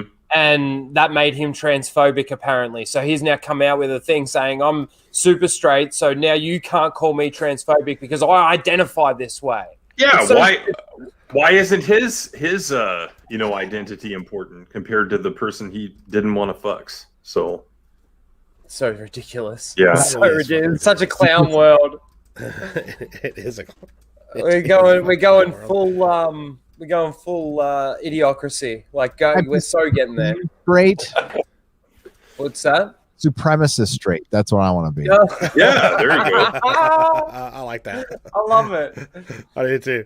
That's a good one. I like that one. Let's go with that one. I renounce white supremacy. I declare straight supremacy. Straight supremacy. Or supremacy. Straight supremacy. Yes, there you go. Yeah, you gotta be careful how we word that. They might go the wrong way and flip it. I went down a Twitter rabbit hole last week with that super straight hashtag, man. That was some funny shit going on that. That is good lord. 4chan gold right there. It really is. So good. They're good for the planet, they are. Yeah. Yes. Let me do a couple more super chats here. Melissa Lore for another $5 says, have you seen all 3 Superman and Lois episodes? It's so good I'm actually starting to get upset because CW will ruin it. They got the Boy Scout right, but will crap the bed. We were just talking about that, Melissa, and that's why I'm not watching it yet, because I'm really terrified to start watching it. Here's what I would do. I'm pretty confident it's going to be good through the first 5 episodes. Then they had to take a break because of the coof. I didn't realize that they shot this thing so close to the vest. So they're taking a huge hiatus, which is going to hurt the show because they're replacing with Supergirl. It's terrible. But I mean, it's not. It doesn't even take place in the same CW universe. They shoot the show differently. They definitely go for a Man of Steel meets if you're not from the United States. So the show that was pretty popular here called Friday Night Lights, show about high school football in Texas. Yep. And it merges it pretty well. I think And I actually Friday Night Lights I think is a pretty good show. I thought it was. I do too. I do too. Yeah. I my wife loved it. That's what kind of roped me into watching it. But yeah, so far so good. Yeah, I'm hoping it stays that way. I really am. They got rid of that one writer who was complaining about me on it. CW stuff, previous. So it shows that when they try, they make something decent if they want. Yeah. Well, see, I'm not a massive DC person, but when it comes to like Marvel, like X-Men, like I'm really scared for X-Men. Like if there was anything in Marvel, Gary, that I absolutely loved, it was, I named my 2 cats Eric and Charles after Eric Lencher and Charles Xavier. Awesome. It's like,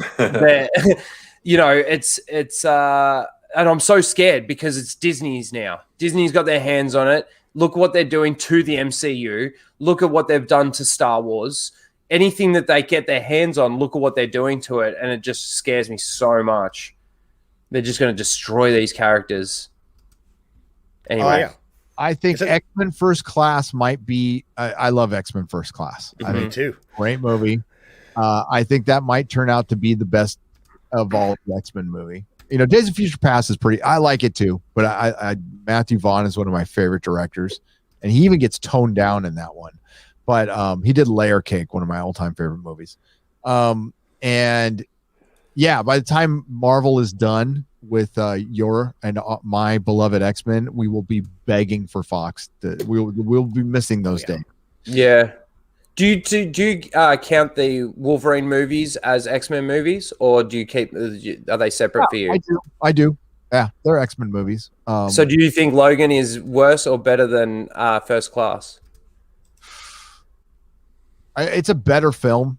But I've only watched Logan once. Okay. I would never watch it again. It's so depressing. It's horrible. It is. But it's so good. And it is.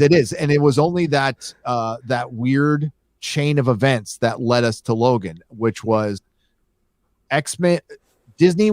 Fox was competing against Disney before Disney bought Fox. It was tooth and nail. They were fighting each other, and it forced Fox to get creative with the X-Men. And right before Disney bought them, outside of the New Mutants, the shit they were doing with the X-Men was a crazy. X-Men Apocalypse was stupid too, but that was in Dark Phoenix. But that was after the sale was done. Before the sale was done, they brought out Legion. They did Logan. They did Deadpool. They had those, the 2 good X-Men movies. It was like, whoa, this is legit. Like what they're doing is really good.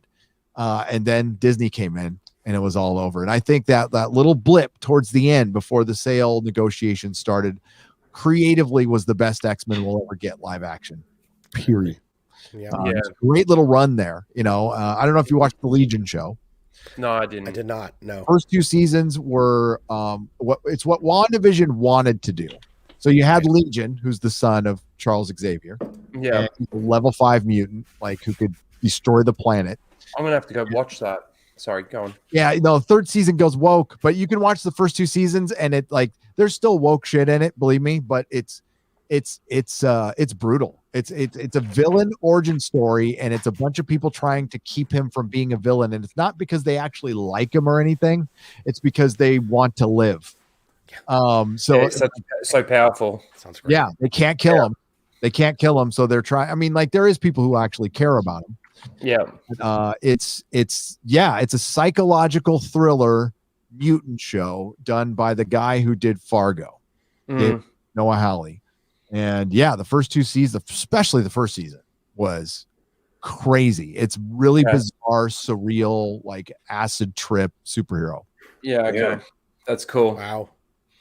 That sounds pretty incredible, actually. I was told to watch it, and I don't know why I didn't get around to it at the time, but I'll go back. Yeah. Well, see, it's funny, just to bring it back to Wanda, because obviously now they own it. They're going to be trying to mesh it all together somehow.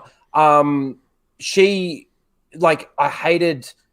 Oh, what was my point? I hated how they actually did her story in regards to not giving her that. I don't know. It's just really bad. Sorry, I can't exactly remember the point that I wanted to make in regards to that. But that she was a villain, and they wanted. That's right. Yes. That the bad guy in this show, according to the showrunner, was Grief. Like grief's not a bad guy. Grief is good. That means you love somebody and you're going through your grief and you're processing it. But they didn't have the balls to make her bad, was my point, basically. Yes. They needed to make her evil. If you were setting up a villain for Doctor Strange, and at the end, like they said, we're going to lock you up now, and then she escapes or something like that, then okay. Then that makes the show completely different. And what I talked about today was like there was stuff I really enjoyed in it that I do not now because I know the end. And this was all mystery box bullshit. And that's the thing with mystery box. Like Lost, depending on the ending, like that affects the entire show. Like if you ever going to rewatch Lost again, you have to be a fan of that ending. You can't be all, well, I'll watch the same with Game of Thrones. But Game of Thrones, I was about to say, yeah. If everything is bullshit mystery and it all paid off at the end, your end better be pretty fucking good. And the problem is the whole concept of mystery boxes.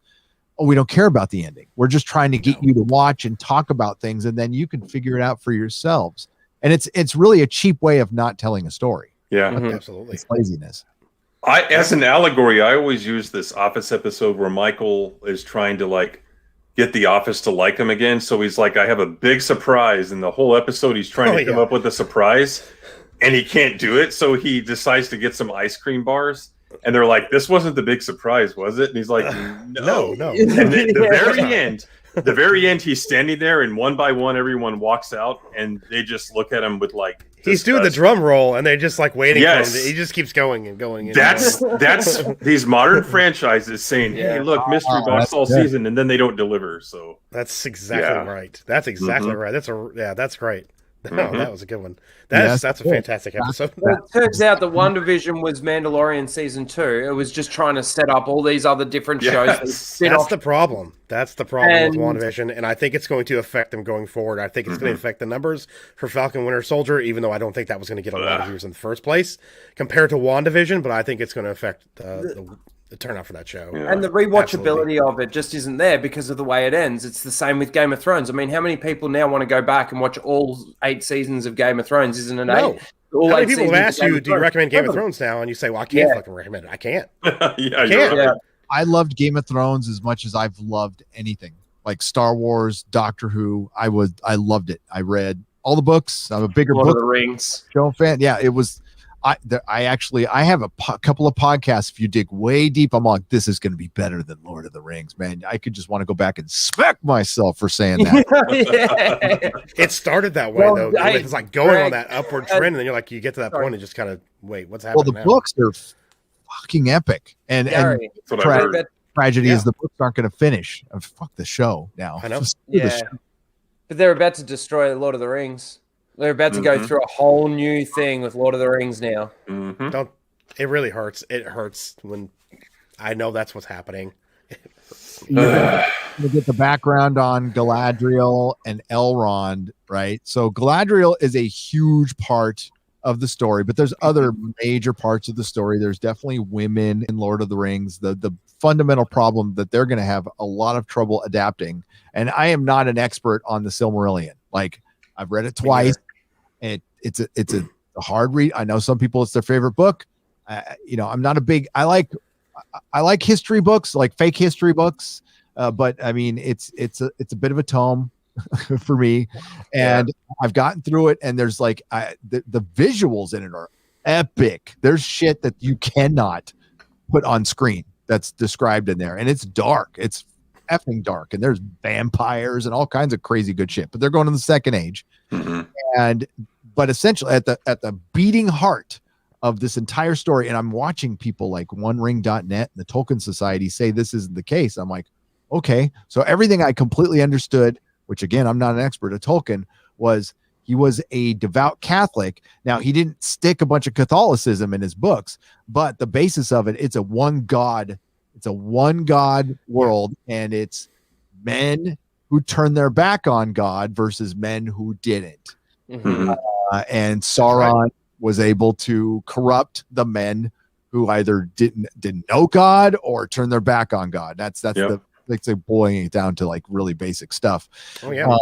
And they are like, how are you going to deal with that theme? Because that theme runs through everything, and if you take that away, it's not Tolkien. Yeah. They'll make God a woman. That's all they got to do. Yeah, and you say that, but I'm done. by gum, they're going to do it. I know they're going to do it. And God is an established male. Gandalf is an established male, and what they do is say, no, these were ethereal beings who were sexy. So Gandalf could be a woman. Gandalf did visit. That's what they're going to do. That's exactly what they're going to do. Gandalf did visit Middle Earth as another being before he became a wizard, and they can say he was just an elven woman or something like non-binary. Yeah, non-binary thing. We're giving them ideas. Watch you notice that the production was extremely troubled and it was kind of stuck, and then Christopher Tolkien died, and then all of a sudden things started moving. Like they were for 2 years not doing anything, rewriting scripts, firing writers, bringing back the same writers, and all the writers, by the way, I mean, they're from good shows, Better Call Saul, Breaking Bad, Fringe, but like legit shows. But like, can they write fantasy? But I love Better Call Saul and Breaking Bad. I love those two shows. But when you write Tolkien, I don't think so. Those are like really nihilist, postmodern shows that work. Those are the few, because they're real life, amped up a little bit. But I like Breaking Bad. I wouldn't watch it for years and years. And I started watching Better Call Saul first. I'm like, okay, now I'm interested. I'm going to go back and watch it because I didn't want to watch a bunch of people doing cooking meth. That's what I used to do. Yeah, it's dark. Yeah, it's like but I ended up entertaining the hell out of me, and I should have watched it sooner. It was really good. Good. But I remember 1 second, Jeff. I remember, 15 years ago, after the Lord of the Rings movies were finished, you could go to IMDb and they had like at least the first sequel movie on IMDb. There were rumors that they were going to continue the story beyond what Tolkien had written, and I'd rather have that than them going back to the Second Age and fucking up the lore. You know what I mean? If you're going to fuck something up, do something that doesn't conflict with Tolkien that he had written. Nothing ever materialized, obviously, but to me, that would be the preference to just going back to what he had written in the Silmarillion and whatever else, Children of Húrin, and fucking all that up. So they have options, is what I'm saying, if they want to brand something as Lord of the Rings. No, the reason I think that's probably the safest place for them to go. But the reason people choose prequels, right? And this goes to why George chose prequels is the whole motivation for George doing prequels. Obviously, that was his plan from the beginning, but it was a very smart plan that he can modernize his older stories by adding more context in his prequels. On the surface, that sounds great, but now they're using it to fix what they perceive as problems, like the problematic past of the whiteness of Doctor Who and the whiteness of Star Trek. The fucking whiteness of Star Trek is one of the most progressive shows ever made. Yeah, in a time when Hollywood was legit racist. I mean, Hollywood was a very legit racist place for a long time. Hey, we're going to put warnings on the Muppets now, so you don't know. You got to put warnings on all these things. Jim Henson, the biggest hippie who ever lived, like the most liberal hippie who ever lived. Yep. And you're going to put warning labels on that. Okay. Well, how many times, Tim, we were watching Star Trek, the TOS, and we were like, wait, wasn't this series not? Then they always say it wasn't, diverse, but hell yeah, it was diverse. It was man, they had every all the time we race you could imagine. That guy looks Samoan, and we have an all Asian lady, and with a speaking we role, and so they were sexist in the original series. Yeah, it was the '60s. So what? They're all, hey, little lady. Yeah. I don't think she can handle that. That's a lady. I mean, like '60s. But still, even Uhura back in those days was still pretty strong character, wasn't she? That was Yes. No, they would get hate mail for her. They would like legit hate mail. When Kirk kissed her, I mean, yes, William Shatner got legit death threats, and so did Nichelle Nichols, and that's real. That's when that shit was real, and it was actually brave to do that. Star Trek is trying to do the equivalent of that now with pronouns. I mean, there's other ways to go. Yeah. And it's on the nose. That's the thing. On the nose. No, I wouldn't. racism's like always a problem. I understand that, but like the biggest problem of our time right now is authoritarianism. Yes. That's the scariest thing, and usually Hollywood would reflect that, but now that they're part of it, and the saddest part is they're not the ones running the show. They have bosses now. Hollywood has bosses, which kind of makes me laugh a little bit. But you know, not Jack Dorsey, but like you know, Amazon is their boss. Netflix is their boss now, whether they like it or not. Even Disney, you know, is becoming a player. I mean, like, we can't deny that they have 100 million subs. I don't know if it's a legit or not, but that's huge. They're right up neck and neck with Amazon now. Now Jeff Bezos could wipe anybody out whenever he wanted to. I just don't think he cares. No. But, I do think a lot of the Disney Plus subscribers too are like a lot of people get it for their kids to babysit their kids. So a big chunk of it is probably, and mostly, or a lot of it is that. I mean, do you think, speaking of Disney Plus, do you think WandaVision is going to affect Falcon and Winter Soldier? Like, get the hype on that at all, even if there was much of that? Yes. I do. I think, for one, I'll ask you guys, like, what was your initial thoughts of the trailer? Before we got it?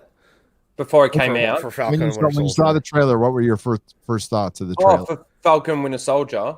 Sorry, to me, it looked uninteresting.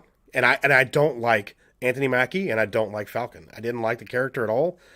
And it doesn't make me want to watch it anymore. It just wasn't a compelling trailer to me. I don't know. For me, it doesn't fit.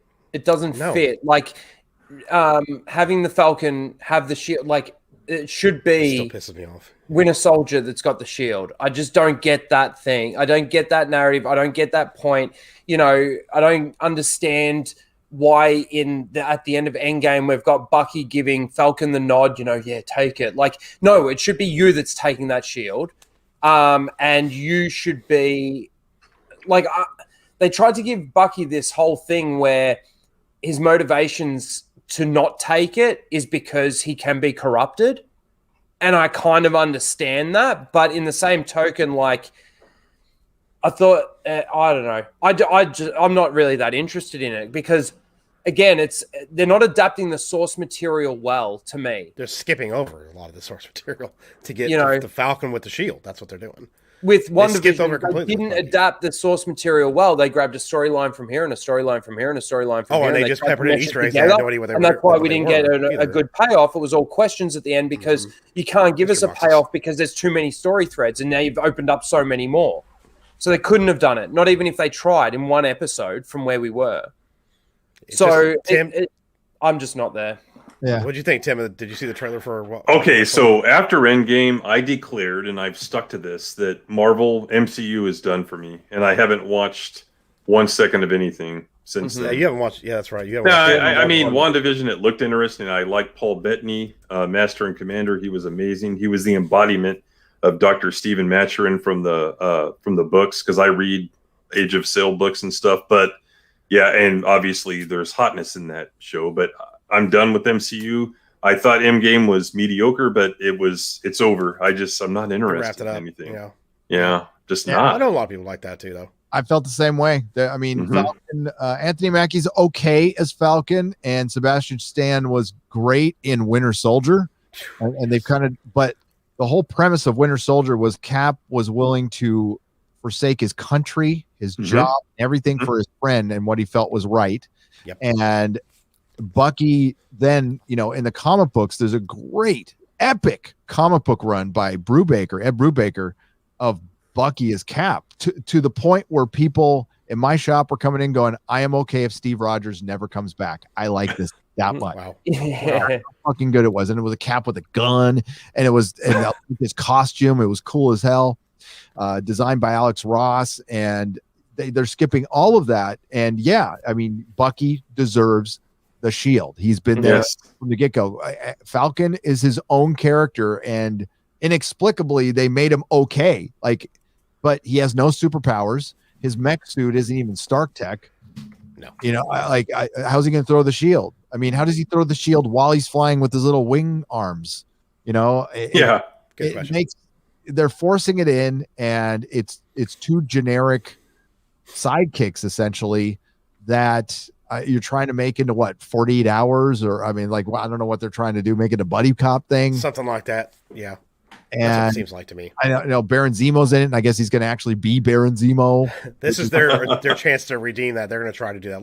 Look, he's got the mask on now. I'm like, you can't undo what you did already with Baron Zemo. Right? It's like, oh, you got the mask now. That's like way to go. At the end of the series, I'm like, oh wow, am I supposed to be? I mean, the costume's great. Yeah, I'll probably buy the hot toy, but I mean, like, no, I don't care. No, and I'm a Marvel guy from like birth. I'm a Marvel guy. I'm way more of a DC guy now.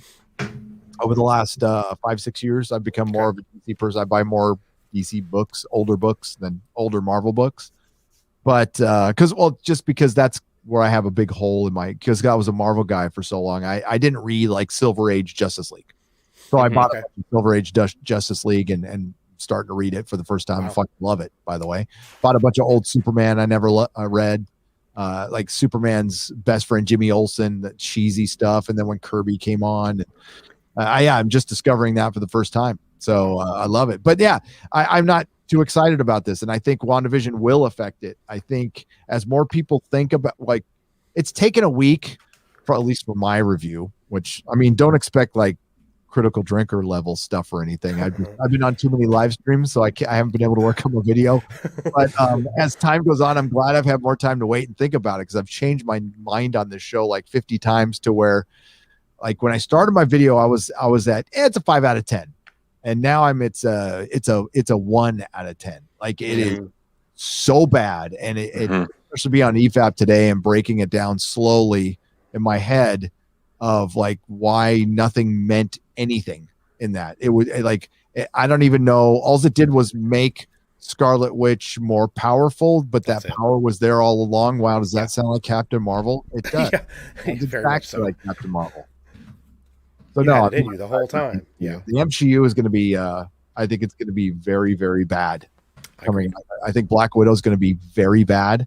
Yeah. And I think the Eternals is going to be worse. That's the one that's going to really kill it. That's going to really kill it. Yeah. Well, they were there the whole time. Like, these are powerful superheroes, and I mean, they're amping everybody up. You notice that they're amping up powers to make the stakes bigger, but you're doing it at the expense. WandaVision just like completely cucked Thanos. I mean, like, Thanos is nothing. Like, Wanda could have beat Thanos by herself. I guess he wasn't that big of a deal. Okay. Endgame was a waste of time. The 5-year blip.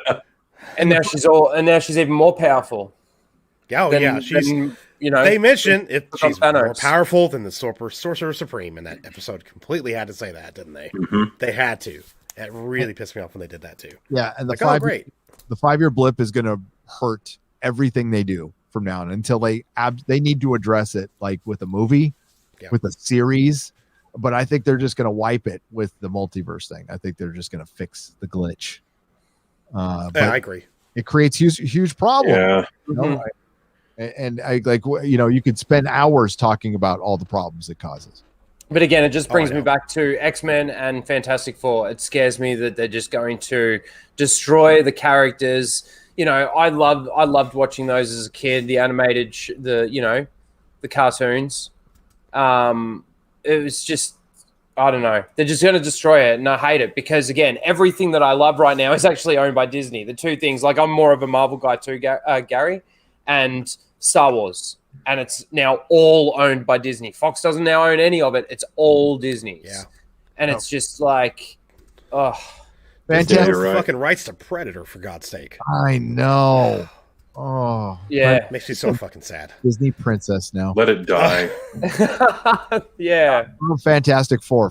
Outside of growing up, Spider-Man was my absolute favorite, and Spider-Man and Daredevil. But like, I love Fantastic Four, and it hasn't. I don't take the movies seriously, so it hasn't really been effed with at all.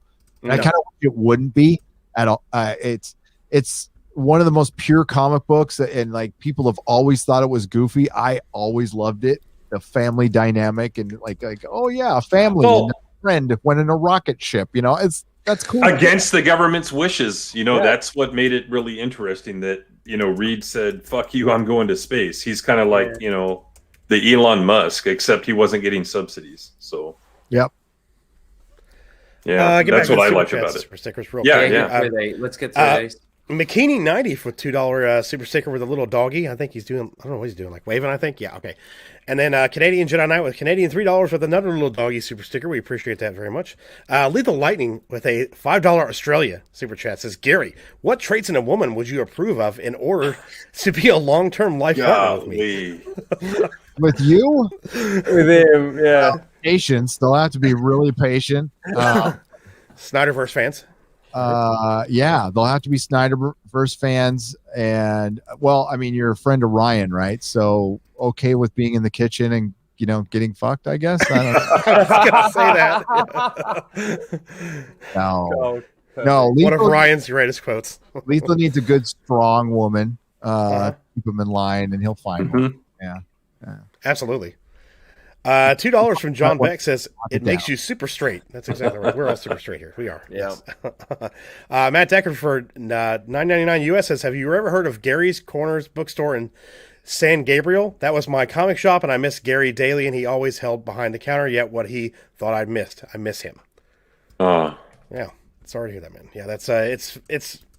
I'm sure that a lot of people's comic shops were affected, by comics over the last 10 years. It's unfortunate. You always see people closing down shops, and you hate to see that stuff. That whole Dynamite thing that happened, I'm sure hurt a lot of comic book shops. I mean, I'm not mad. I don't know I only know from watching you, Gary, and other people, this stuff, but it can't have helped. That definitely didn't help. No, that I got it. It seems so long ago that they canceled Cecil, but no, the whole industry. It was cancel culture. What they did is this group of very untalented people forced a lot of talent out, and the talent that stayed is scared. So it's a lot like Disney. Marvel's run by Disney, and right now the comic industry is run. It's a power bottom industry. It's the least talented people control the most talented people. So Mags Vistacchio has power over Tom King sucks too, but like Jason Aaron out there, like the people who are actually talented and maybe would say something once in a while. It's just like and look how many people, like, comics have just died. Like the conversation has died. Everything has died over the last 6 months. Like nobody discusses them anymore. I think people were talking a little bit about the Three Jokers, but there's nothing going on.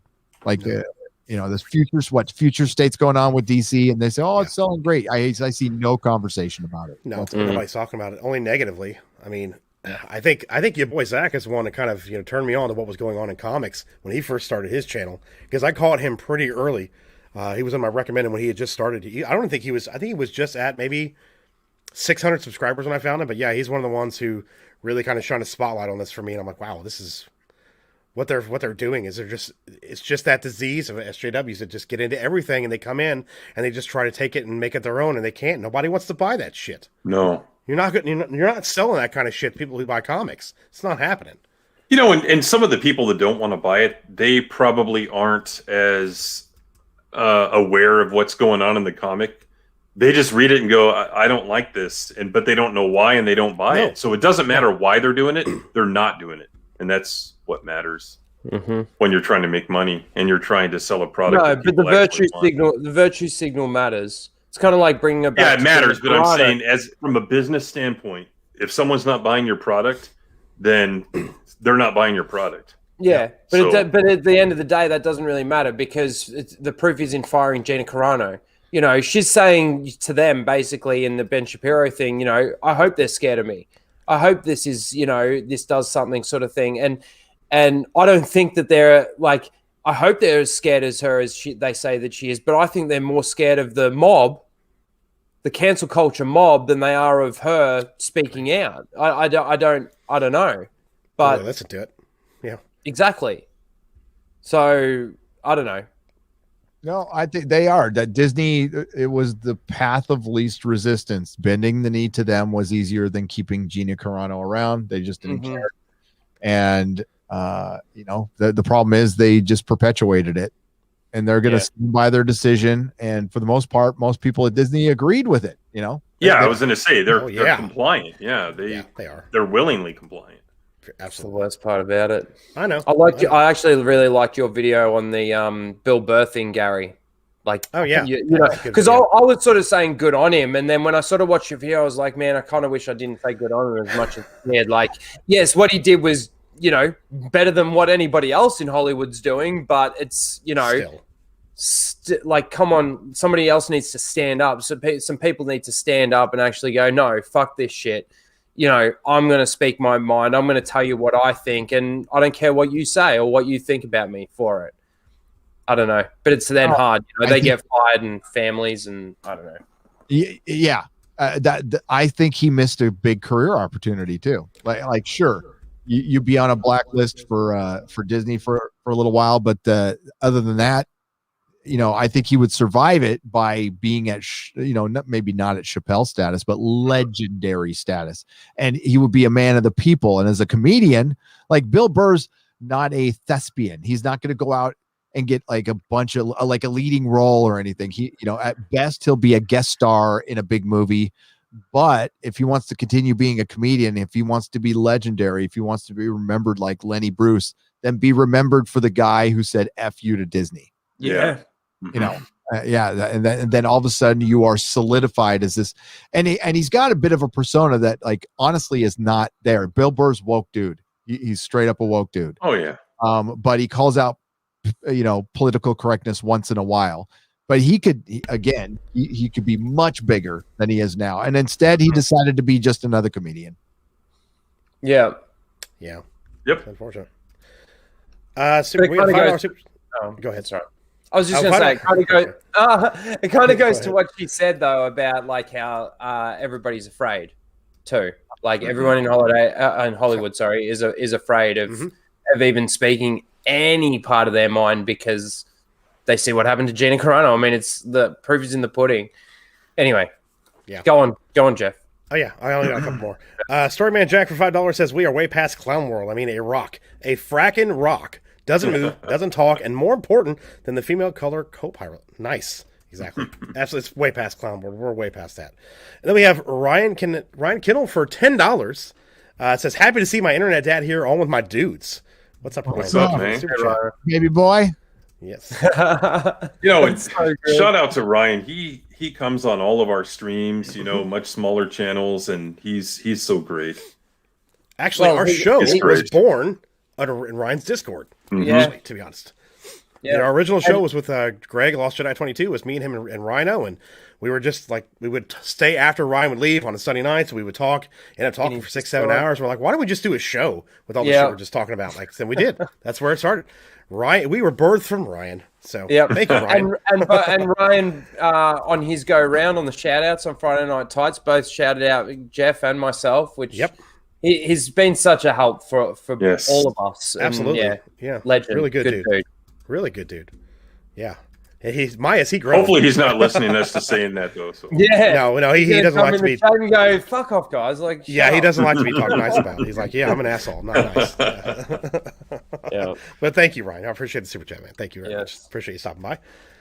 Are you looking forward to the Snyder Cut, Gary? I know you said you talked about it a little bit, but you're definitely looking forward to it now for sure. I've been looking forward to it for a long, long time. Actually, it's been growing. My interest has been growing, but I mean, like I've never been on the Snyder Cut train. Participating, like Ryan said it, every time WB posted something, I wasn't there going, fucking Snyder Cut, dude. But fuck Elmo. Release a Snyder Cut, yeah. I can say with great confidence, if anybody goes back for my older shit and they listen to me talking about Superman versus Batman, I'm like, I kind of like parts of it. There are parts of it that I love. Ben Affleck, Batman. He looks like Batman. He looks like Bruce Wayne. Yeah. Henry Cavill, love Gal Gadot. I like parts of Suicide Squad. Liked Wonder Woman. I liked Man of Steel. But I just don't think they're the greatest cinema ever made. But I saw potential. I'm. What's gone from curiosity has gone to legit like nerd excitement at this point, and it could be completely off. But it looks like the stuff we're going to see new. And it, like, part of it was, it's for me, it's, I guess, like a lot like the prequels. You know, I don't like the prequels. I don't think they're great. Revenge of the Sith is a decent movie, decent movie, but I don't think they're great. But compared to the Disney trilogy, they're Shakespeare, and they are real Star Wars, and they have real fans. Yep. They're legit. And I respect that, but I just don't think they're great. But I went back and watched Batman versus Superman just a week ago, and I enjoyed like a lot of it. I'm like, I don't remember enjoying the first half of it as much as I did last time. I'm like, oh man, this was like really going somewhere interesting. Yeah. And it got messy at the end, and maybe that was studio, and I don't know. But no, I have the hot toys. You know, I dig it. Nice. All the movies. So yeah, I'm a nerd. I like superhero movies. I'm very forgiving with superhero movies. As long as they're not woke, they can be pretty much as shitty as they want, and I'll find some. Like, I like Ghost Rider. I like both Ghost Rider movies. They're terrible, but I like it. I liked Ghost Rider. I did. Yeah. I actually never saw the second one, but I did. It was I didn't one want of those guilty pleasures for sure. It's terrible, and I love it. I gotta watch it now. I gotta go watch it. I gotta watch it. Like pure Nick Cage, like at full on crazy Nick Cage. It's Spirit of Vengeance. That's exactly why they gave him that fucking role. That's exactly why they gave him that role. By the way, I saw a screenshot today from the credits for the Snyder Cut, and Ethan Van Sciver was in the thank yous for that. I saw that today. Nice. Oh, wow. Nice. Very nice. Yeah. Also, I saw somebody retweet that out, and then he was like, "You're welcome, Zack Snyder." EVS was involved in creating the Green Lanterns or something, wasn't he? Something to do with the Green Lanterns? Yeah, he created why am I blanking on the name of the prison where Flash Dad is at? Oh, he created that. And I know it. Yeah, he created these are things to know. This is someone in the chat. Iron Heights, is that it? Iron Heights. Yeah, there it is. Yeah, that was Ethan's, and I think he did something else. But yes, he created Iron Heights. Thank you very much. A bunch of stuff, bunch of stuff, and he did kind of create X-23 for the X-Men too. Yeah, they nabbed it from him. So that's true. No, Ethan's legit. He's a legit. Yeah, he is. Not just a comic book artist. You know, he's a creator. He's an actual creator. They should have kept him around. Oh yeah. But Mags Visaggio was obviously far more important for comics. He's so much more talented. She is really more. I'm sorry, Mags. She is more talented. Yes. Yeah. Yes. I need to highlight the super chat from Timon real quick. So Gary is the high ground father. Grandfather. I'm sorry, grandfather. Yes. Because if we were birthed from Ryan. That's right. If we were birthed from Ryan, he's Ryan's dad. So yes, yes. So Gary is high ground. Gary is our grandfather. Grandfather. Yes. There we go. Okay. Thank you, Timon. Rhino, what'd you think of the Wolverine, the one before Logan? Oh. The Wolverine. That's the one where that's in the Japan, Japanese, right? Yes. That's not the. I hated parts of it. I definitely hated the way it ended with the what's his name? The Iron Samurai. Silver Samurai. Yeah. Silver Samurai. I think that was a bit stupid. I don't know.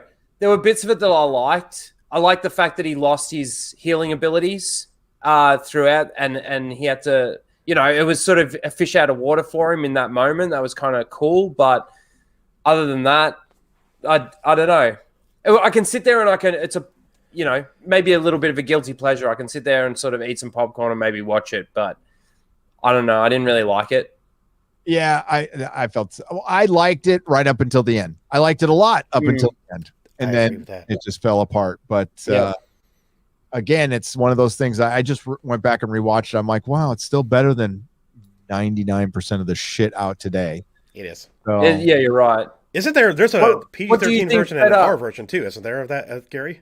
Of the Wolverine, or is it like an unrated or like a director's cut or something? There's an unrated version. Yeah, there it is. Yeah, okay. I think it's better. Yeah. What's better?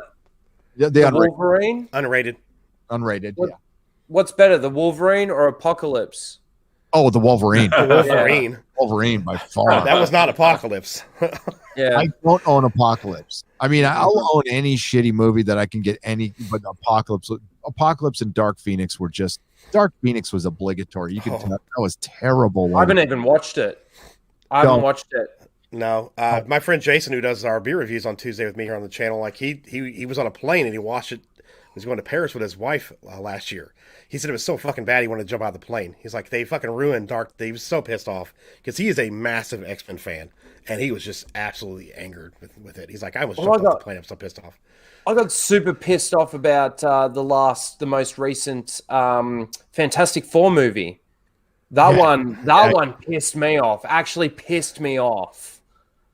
That with the Sue Storm and Johnny Storm, that their backstory and the race swap and all of that. I don't care about color or anything, but the way that these characters were created. If you want to come up with your own characters and make them a black trans fucking whatever, go for it. But don't go changing my original fucking characters and their backstories, and it changes their motivations for certain things. Don't do that. It's fucked. That was the one that pissed me off the most. The last Fantastic Four movie. You could tell that was seriously fucked with too, because you're watching and like, wait, her hair looks different than it did like 2 seconds ago. Like, there's a lot of weird, interference, of course, by the studio, but it was fucking terrible. Yeah. I mean, what the fuck was that with Doctor Doom? Like, I still don't understand what they were trying to do with that. I really don't. Oh my god! Nobody is. How can you get that character wrong? Fuck. In the history of comics, and you can't get him right. I mean, freaking Darth Vader is based on Doctor Doom, and you can't get him right. He's Iron Man. It's Iron Man with a green cloak on. Just that's all you need to fucking do. God, I was so pissed off. But they can't do it. They're like, oh, that's silly. It's like you got a guy who's a rock running around. I mean, pretty sure you can do it. Geode. Yeah, pretty sure you could do him right if you could do a rock correctly. I love that. I love that they draw the line there. I know shit. This is wrong. Thanks to them for giving us that argument for years to come too. No kidding. So, yeah, that Fantastic Four. Like the first two were just really campy, and I didn't hate them. I didn't love them, kind of a thing. It was, I lean towards hate them a little bit more, especially with the second one, Silver Surfer and Galactus. The Galactus thing really pissed me off, but the Fan Four Stick, which I'm going to call it that from now on because that's how they fucking wrote it on the thing. It's just awful. Hey Gary, the Wolverine or X-Men Origins Wolverine? Oh, the Wolverine. Yeah. X-Men Origins. Yeah. Terrible. Garbage. Unwatchable. Yep. And he fills Deadpool's mouth shut. And by the way, co-written by Dan from Game of Thrones. Oh, that's right. It was, wasn't it? Mm-hmm. Yep. Wow. One of the Dumb and Dumber twins. Yep, that's right. Tom Rothman's decision too, but yeah, I thought I didn't think it would be good. From the beginning, I was like, no, this is shit. It looked like shit. It did. It looked like shit up until just the fact that we were supposed to get more Origins movies. Like, yeah, it was like the kickoff of the Origins, the film series and stuff. I'm like, Magneto was supposed to be next. Mm-hmm. Yep. Yeah. My God, they really fucked that. Thank fuck for that. Yeah. Jesus, that was bad. I remember seeing that without special effects because I watched it online before it came out in theaters, and I'm like, oh, this is as bad as I thought it was going to be. I'm like, why is Wolverine a nice guy in the beginning? Why are you making him like that? That's not Wolverine. Yeah. The one thing they did get right throughout all of the movies was the casting. Like young or old of the characters, I feel like they did a really, really good job of casting them. That's why First Class was so fucking good. Because of the casting choices. Yep. It was perfect. Absolutely perfect. I thought Kevin Bacon's casting for that role was fantastic as well. The first villain in First Class, man. Still one of my favorite villain performances in comic book movies, in my opinion. I think it's a good movie. I think he's so great in that movie. But man, the casting, I mean, Michael Fassbender is Magneto. He's perfect in that role. Perfect in that role. And then I can't think of the guy's name. Plays James McAvoy. McAvoy, yes. Mm-hmm. Yeah. I think he's a great actor. Just come off of Wanted before that came out, didn't he? Yep. And didn't he do? Really is that the guy that's in Split? Yes, that's that guy, right? Yeah. Yeah, he's a good actor. Really good. Perfect in that role. It's just well done. Really well done casting. I like that. Salem Worker says Kelsey Grammer is still the best casting of all X-Men as Beast. I think so. I think that was pretty good casting as well too. Yeah, that was good. Matthew Vaughn. That was the one thing he did because he was supposed to direct X-Men 3, and then he backed out for coked up Brett Ratner and cast Kelsey Grammer as the Beast. I remember when I heard that Brett Ratner was doing that, I'm like, this ain't gonna be good. No. My store was involved with the press because they shot it. Well, it took place in San Francisco, so they did a bunch of press in San Francisco. My store was involved, and I got to meet Dan Paquin and Wow. God, the guy who played Iceman, who was just yeah. Can't think of his name. I can't remember his name either. But yeah, made a big impression on me. He did. No, we had a good time. Magneto could not have stretched the bridge. It's a much bigger difference in the length from where the bridge is and where he moves it to Alcatraz. Yeah, that was pretty stupid. But They really fucked up Juggernaut on that too, man. Holy hell. Oh man. Good God. I'm the Juggernaut, bitch. At least they did yeah. They went campy as hell with it too. With the Juggernaut bitch was a meme from 2009. Vinnie Jones, man. Vinnie Jones. And then they did. I thought they did a good job with Juggernaut in Deadpool 2. I was actually really surprised how well they portrayed that character in Deadpool 2. Yeah. Deadpool 2. I mean, if it wasn't for the kid, I liked it more. But agreed. I did like though in the Juggernaut in Deadpool. It's almost like they've taken the image straight off the page and put it on the screen too. Yeah, it was cool. I loved that. That was really good. I love how they used the Hulk thing. The sun's going down, big guy. He's trying to get him to fucking stop. that was fantastic. I laughed so hard in the theater when he did that. But yeah, I don't know if we're gonna get any more of those either, like the way those were, unfortunately. But God, can you see Disney doing Deadpool the way that they've been doing Deadpool? No, I don't think so. No, I really don't. No, they're gonna cut down the R-ratedness of it. Unless they come out with something they can like MCU Black Label or something weird where it's kind of an R. Disney doing something. I don't think they would do that though. Choking the chicken with the little hand. Have they put it in production? I mean, like Deadpool is the biggest head scratcher. Like the first movie was a massively profitable hit, like hugely profitable hit. And then they had to drag their feet a little bit, and they fucked up, and they got Tim Miller, obviously, sucked on Dark Fate, but he did a great job on Deadpool, and then his replacement wasn't as good, to be honest with you. And now, like, do they have a script? Are they going to come out with one? Is Disney going to do that hard of a rated R movie? I don't think so. No way. I hope so, but yeah. So many sexual references, so many, and not just sexual references, but some of them can be kind of cringy sexual references. Like there's no way that Disney can do a movie like that, and if they don't. If they don't honor it the way that they're supposed to and continue it, then it's just going to be another thing that falls off the cliff. It's like they fucking hate money. You know what I mean? It's like they hate it. Yeah. We don't like money. We'll just keep throwing this shit at you. You keep gobbling it up. I mean, a lot of people out there do, but yeah. We're going to change it. So you fucking hate it. And if you're not, you're a racist. Yep. Yeah. Yep. Radical. Yeah. Are we making money off this? Nope. As long as our politics get injected into it, doesn't fucking matter. Yeah. I mean, Marvel Comics is a big example of that. Just money down the toilet. They fucked everything up bad with that. Absolutely fucked it up. I mean, it was printing money. They could have continued printing money if they cast the Fantastic Four to look like the Fantastic Four and the X look like the X-Men, and they bring in Galactus and Silver Surfer. Dude, yeah, you could do phase through phase 10, and you'd have no problem just adapting what's happened in the loosely in the Marvel universe. Recast Iron Man and Cap and Thor, just frickin' recast them. Then you'd be able to buy Sony and get Spider-Man back, which would, the fact that they don't have Spider-Man and they have to rely on a deal with Sony that's gonna really undo it. Because Spider-Man, I mean, he's the biggest superhero in the world. Yeah. He's more popular, and the DC fans gonna get mad. He's more popular than Batman. Spider-Man's big by a smudge, but he's more popular than Batman because he gets more kids than Batman. Yeah. They don't have control of them, and Sony's gonna reel that back. Shit. The one Sony movie that's coming out, it's like Morbius. I'm more interested in that than I am of any MCU movie. Yep. Venom 2. I want to see Venom 2 now because I'm interested to see what they're going to do with it. I mean, because it's not Disney. Yeah. I'm still hoping Disney will actually give us an actual Spider-Man movie. I was not a fan of the first two at all. And we have a I Blade don't show like, coming out, right? I don't like Tom Holland Movie. in that role, unfortunately. Yes, they do have Blade. Is that going to be R-rated? No, I don't either. No. Is Blade going to be R-rated? No. No. Then don't do it. PG-13. Please don't do it. Then don't do it.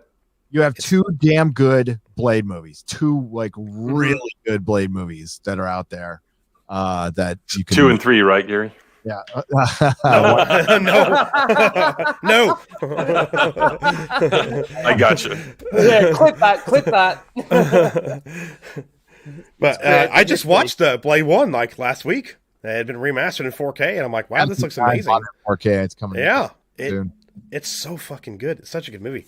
The first two were really, really well done. Yeah. I've got this projector, my 4K projector, because I'm renting a house, and I'm like, I can't put my TV on the wall because it's plaster, and the projectors weren't that expensive. Got this big empty room I don't use, and now it's our theater room. It's got a couple bean bags. We get the popcorn, and like it's huge. Nice. Like Nice. yeah. So I've been just like buying 4K stuff out of like it's going out of style. Blade is next.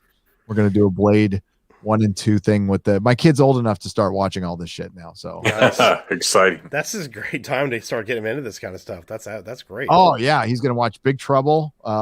Big Trouble tomorrow. So very Wow. excited That's awesome. for his first time. Yeah, I'm a big Carpenter fan myself. Big Carpenter fan. he is one of the greatest ever. Big Trouble. It's such an underrated movie. Well, hell, one of my favorite movies of all time is Halloween So 78. good. That's like one of my favorite movies ever made. Period. Like, half the side of my room is Halloween stuff. I mean, that's Directed love. and did his own music on like a Casio keyboard, and it was so great. Yeah.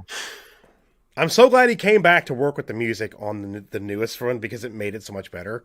Yep. Because I mean, even though if some people don't like the film as much as some of the other stuff, because there's a couple things that I didn't like, but the music and it just felt like Halloween again to me, and that's why I'm looking forward to Halloween Kills. I know Trey in the chat's going to start talking about it too. I just cannot fucking wait for Halloween Kills. It's going to be exciting. I'm excited for it. The fact that he's involved too really makes me. If he's involved, that makes it at least a little better. Yeah. Hey, when are we supposed to get Ghostbusters?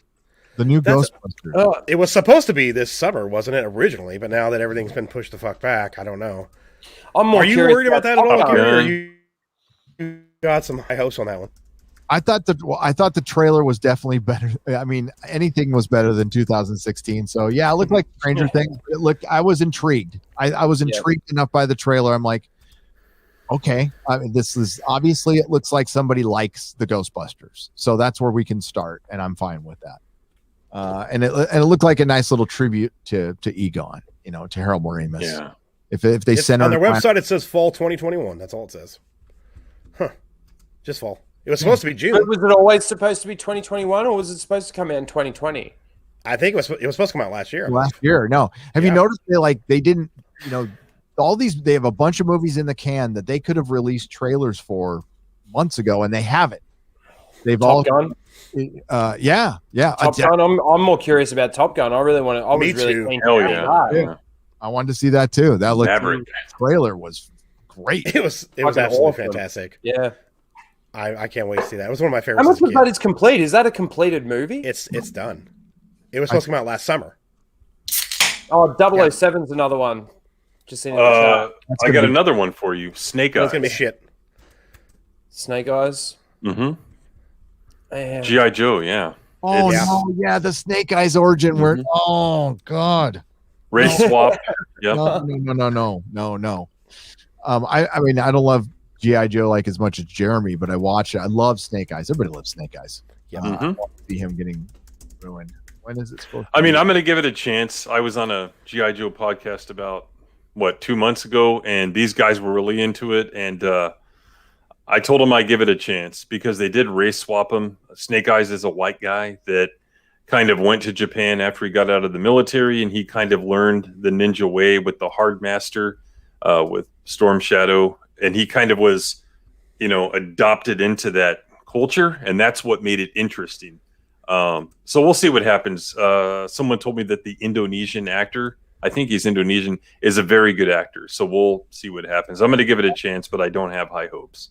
So I'm looking at Top Gun's July 2nd. nice, Okay. perfect date. Yeah. This could be a massive hit if there's enough theaters open. It's Paramount, isn't it? Yeah. Okay. I wonder if they're going to put it on Paramount Plus the same day theaters if like HBO Max is doing, if they're just going to go straight theaters.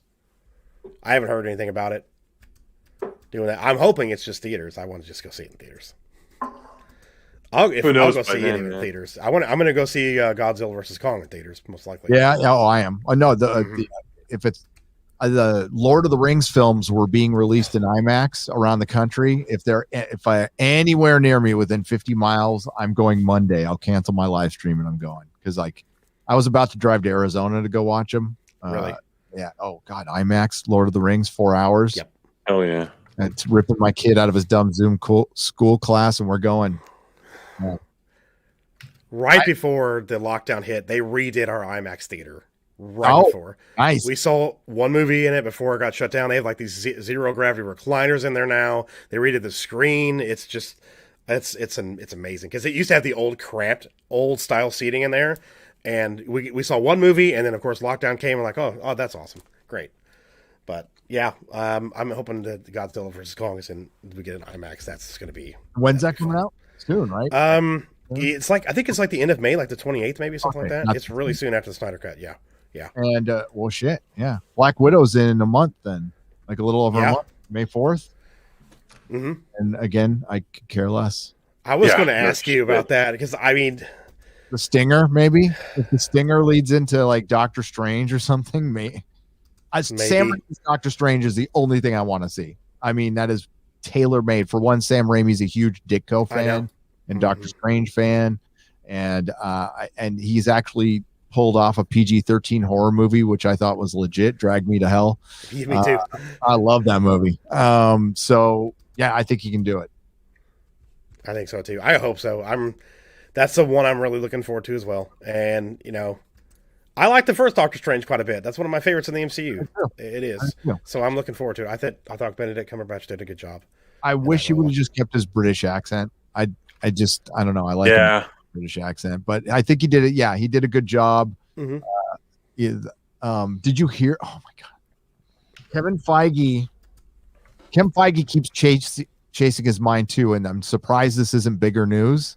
But Wanda is now going to be the linchpin of the Marvel universe, not like Iron Man was for up until Endgame. It was Iron Man was the main thing that everything was driven through. Mm-hmm. He was the first character.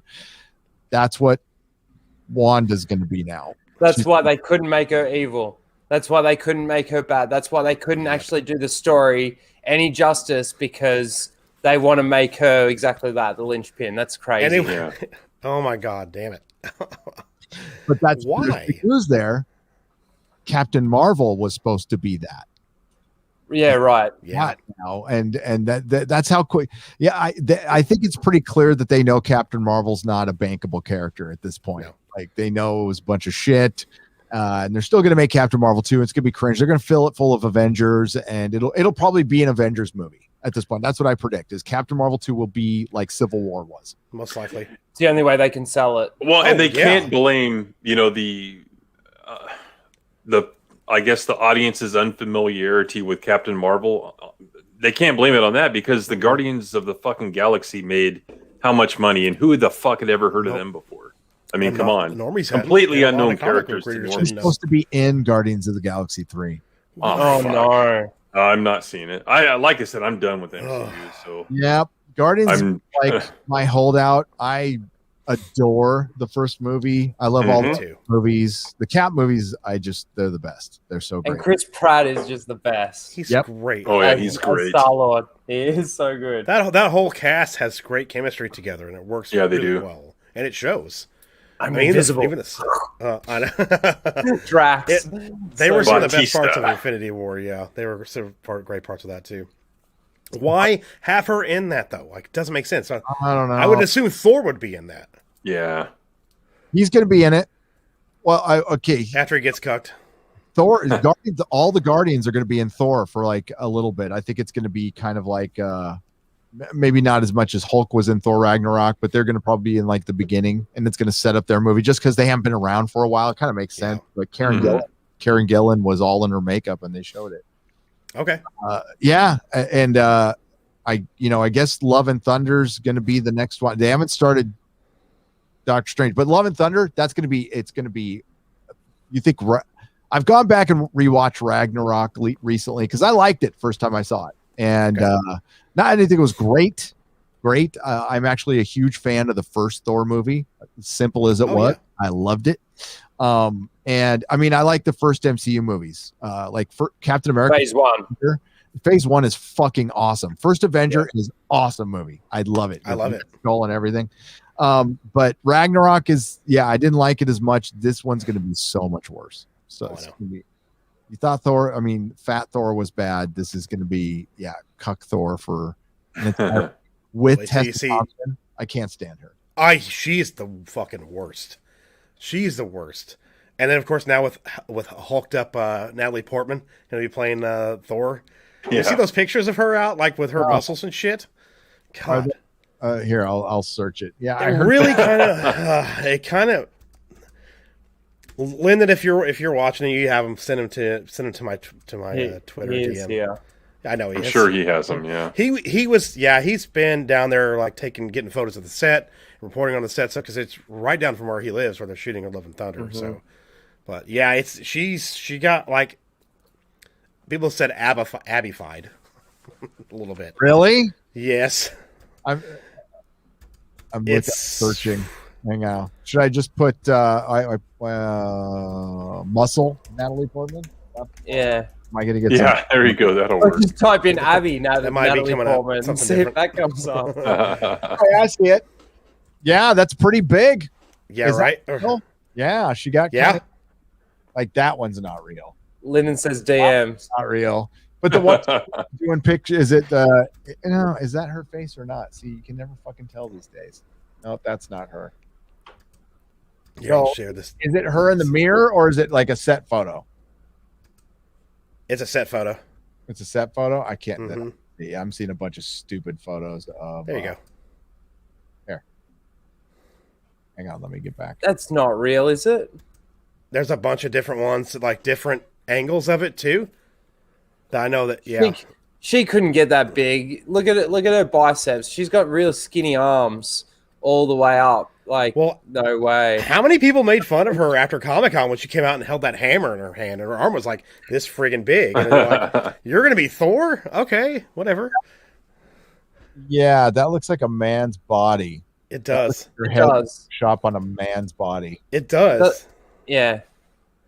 Look, I told Lyndon he needs to get some polo, some shorts, and a golf bag, and just walk in there like he owns the place and take some pictures. Yeah, I think they had the golf course shut down quite a bit and around the areas where. But just keep walking, I got to go over here. Just wear a lanyard with like a pass, make your own pass on there, and just walk in, Where's it being shot? What'd you say? Where are they shooting the film? On a golf course in Australia. But where Lyndon lives. Just near where Lyndon lives. So he went and got some footage. I think it was up on the Geeks and Gamers channel, wasn't it? That one? Yeah. Mm-hmm. He went and got some footage of when they started shooting or they were setting up the set. But yeah. Yep. Yeah, he said she's been in the story training for a month. There's clips out there where we're talking about her training and how hard she trained for the role and stuff. And I'm like, yeah, I mean, she got kind of... online, people were like making memes about how her arms were holding that damn hammer up at Comic-Con. It looked really bad. And I'm like, oh crap, they're doing Jane Foster Thor, aren't they? Yeah, they did. I knew that was coming. I think we all knew that it was eventually. And like, why would she get yoked up if it's going to be just a little bit of the film? Right? Yeah. Would she get all that yoked up for 5 minutes of screen? Right. Making CG that shit easy. No, she is going to be.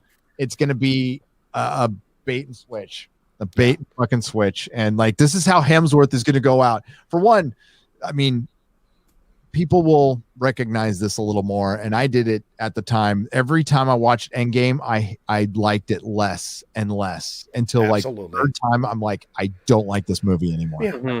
Mm-hmm. I hate what Cap did. They wasted Thor. Hulk was a hippie, and Iron Man did not. Yeah, they treated him right, but he didn't need to die. Like, why would you kill Iron Man? What, recast him? I mean, like, it's so dumb. What are you're gonna replace Iron Man with? What? Ironheart.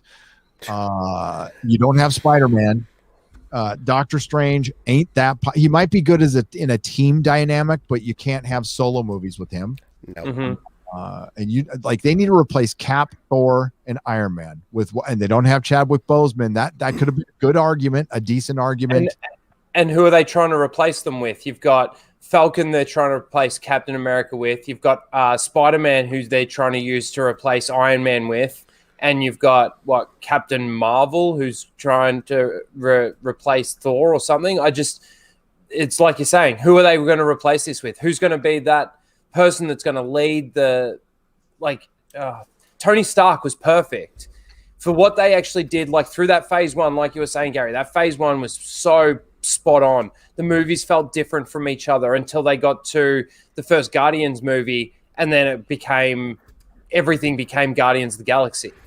Just different characters where it started. The Galaxy. Mm-hmm. It's just a hot mess. That was when Feige was actually in control there. Yeah. The 10 years that we got was good, but that's all it really was. Go back and watch Winter Soldier now, and you're like, "What the hell happened? Why are we How are you going to move forward with the story when you've got rid of every single character that you built up to push this forward? You got your $1 billion movies, your non-stop $1 billion movies because of what you created, and now you're just going to kill them all off and replace them with, flying Captain America that got no superpowers, and I don't know, it just doesn't make any sense. And then WandaVision just proves it all right as well. You get your woke moments, but they don't have the balls to do anything. This is why the Snyder Cut's going to be so good. Because it's just telling the story. It's just telling the story. Yeah. He doesn't care. It's the characters developing the way that they develop, moving in the directions that you would think that they would move in. A normal human, if you were in Batman's shoes, he'd be doing what he's doing. If you're in Superman's shoes, you'd be doing what you're doing. It's just, if you sit there and ask why, what, or how, and the answer doesn't add up, well, then there's something fucking wrong with the story. You're right.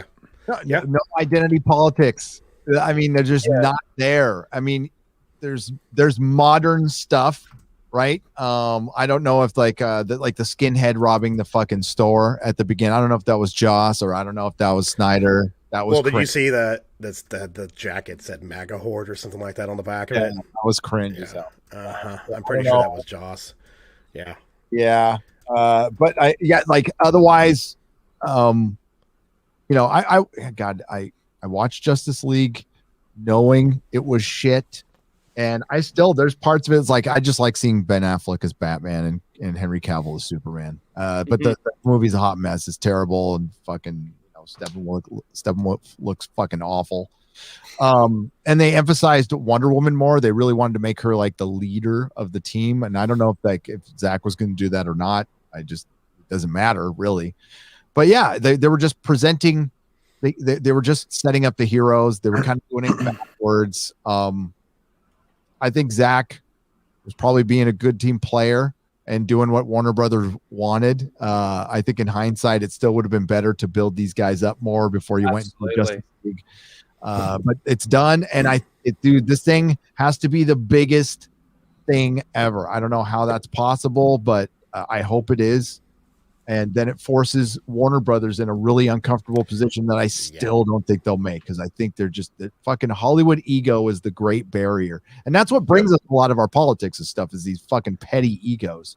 And Walter Hamada, a guy who I've defended before, it's pretty clear he's being a dick. Like, he's being a fucking dick in this. And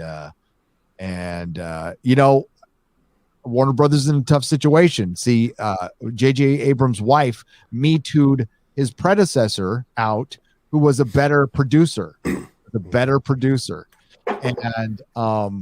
now you have Jar Jar Abrams in the background. He's not in charge of anything, so you can't blame him for anything. But all this shit's happening, and he's there. This happens everywhere he goes, and nobody brings him up. Is the biggest barrier to Zack Snyder in the Snyderverse is J.J. Abrams. It's not Hamada. It's not Jeff Johns. It's J.J. Abrams. And there's a 500 million reasons that it probably won't happen. And it sucks. Yeah. I know. It's unfortunate. Hopefully they do. I'm going to get to a couple more super chats here if you guys don't mind. Melissa Lord for $5 says, have y'all seen Dying is Easy? So good. Replace Pattinson with this guy and remake the Batman. He nails the voice and is as good as Bale and Batfleck. Thoughts? I'm actually watching it tomorrow. I have not seen it yet, but I have seen stuff the guy has done as Batman before, and I know he's a really good Batman. They did some good stuff. So I think it's what's the name of that channel that does it? I can't Fantastic. Yeah, definitely recommend watching. Great stuff too. Really good stuff. Let's see. We got John Beck for $5 says, have hosts heard Gary's story about his store almost being used for an adult film? One of my favorite stories. Yes, I have. Yes, I have. Mm-hmm. I've heard that story. Yes. Yes, I have. We got Rhetorical Thrill for $2. I have now sprung forward. We Yes, I keep forgetting we have to lose a fucking hour tonight. Exactly. Yeah. Oh, yes. Thank God. Thank God, yeah. We voted this out in California 4 years ago, and it still hasn't taken effect. Really? Yeah, we got rid of daylight savings time. Lord. Stupid. Nobody's farming. I'm not farming. Are you farming? Well, they're farming something out there, but yeah. Well, that's a good point. Yeah. A lot more farming going on. I see. I don't partake, but yeah. Yeah.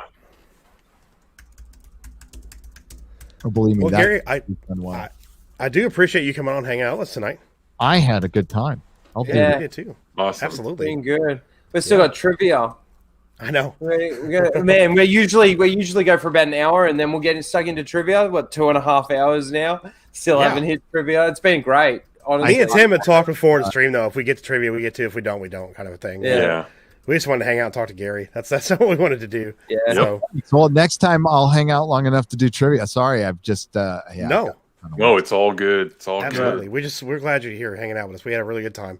Absolutely. No, thanks. You know what? I mean, I don't get invited a lot.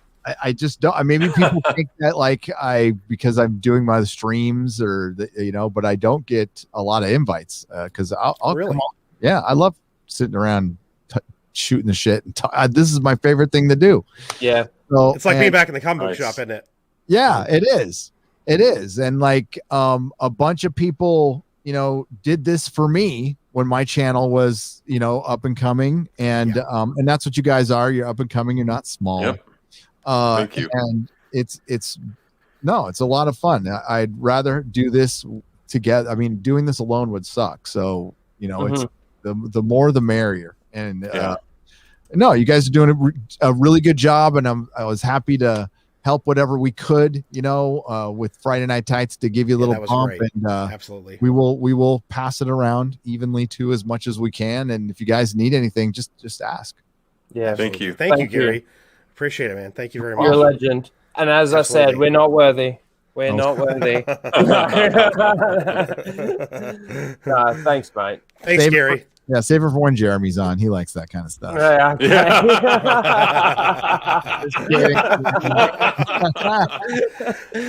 Really quick, Turtles wants me to read his super chat before you leave. His super chat is Natalie Port person would make for some real intimidating airport security. Wouldn't want her to pad me down. Oh, wow. Where's Steve? Yeah. That's a good one, Terminus. That's a good one. I like that. Thank you. He earned that. Yes, absolutely. Thank you, Gary. We appreciate you hanging out with us tonight, man. Thank you very much. Thanks again for having me on. Thank you. Take care. You Take too. care, mate. Bye-bye. Bye-bye. He basically told us. Guy. He's great. He basically told us he's the hot girl that doesn't get asked to the prom because everyone thinks she'll say no. So I know. Yeah. I know. And Good thank you all to for have. hanging out tonight and being here with us. We appreciate it. And hey, Absolutely. while we have everyone, we do this every single Saturday. We talk about the issues. We have fun. We play a little bit of trivia. So if you like this, then by all means, subscribe to the Geek Blends channels. Subscribe to all of our channels and look for this stream every week at 11 p.m. Central. United we have a States. blast. And the other thing too is we've all got our own streams that we do, and Tim's got his streams, I've got my streams, and of course we're all doing our videos for our channel. So please, obviously, subscribe. We love, just like Gary, we like talking this, absolutely nerdy, geeky stuff, and we just have a good time hanging out. Yeah, it's been awesome. Honestly, I've had so much fun. Me too. This has been a blast. It actually has. Yeah, we usually have Mara Jade. Jade Shadow's usually on here with us for a while too when we start out. Ryan pops in sometimes. Lethal pops in sometimes. I mean, it's going to be. And next week, of course, guys, we know what we're doing next week. We'll be talking Snyder Cut. We will at this time next week. We will have seen the Snyder Cut. Every stream. It's going to be like all over. Wednesday for us. It's Thursday think about onwards. it. You got to wait all of Sunday, Monday, Tuesday, Wednesday, and then it's there. But on Wednesday, you get to do something else. You get to watch the charity stream. Yeah, so, that's right. With Zack Snyder. That's right. Well, we'll be pimping that out here shortly. Also, don't forget. Yeah, also trivia. We have Monday Night Trivia on the channel here, 9:00 Central Time. Then we have 5 different categories, usually user submitted. And there are 10 questions each. It's just a really good time. We have a great time. Yeah. A lot of people in the chat I've seen for the first time. And then I've noticed their names from Friday Night Tights chats as well, too. So thank you guys. We appreciate you hanging out with us quite a bit. Yes. Gary's a fun guy. Good. He really, really is. Really. Michael T says, I will regain my crowd. All righty. All right. You've been killing it, Michael T, in trivia. You have. Absolutely. It's been good to see. Also, this is our 50th the 50th Saturday Night Live show on the channel here. 50th. It's awesome. Rhino, can you believe we got here, man? Can you believe that? Actually, to be honest with you, I'm just looking at the numbers right now. 100, there's still 100 people here, and again, thank you all for being here. Please do smash that like button. But considering, I think the very first Raging Geek Jedi show that we did, I think we had it was still around 20 or 30 people. Mm-hmm. But even. I know, obviously, the numbers are a bit puffed up because, Gary's been on and everything. But, I think to get to a point where we actually have Gary on and we can actually just sit here and talk about the things, the topics, the things that have been happening within the pop culture that we talk about, we've come a long way. And it's really... I'd like to see all the people in the chat, all the new people, but also, all the regular people. It's the old people. Yeah. I love. Thank you. I've really enjoyed. Thank you. This sort of last 12 months of of doing what I've been doing on YouTube. I mean, again, I'm about 200 hours away from hopefully becoming monetized.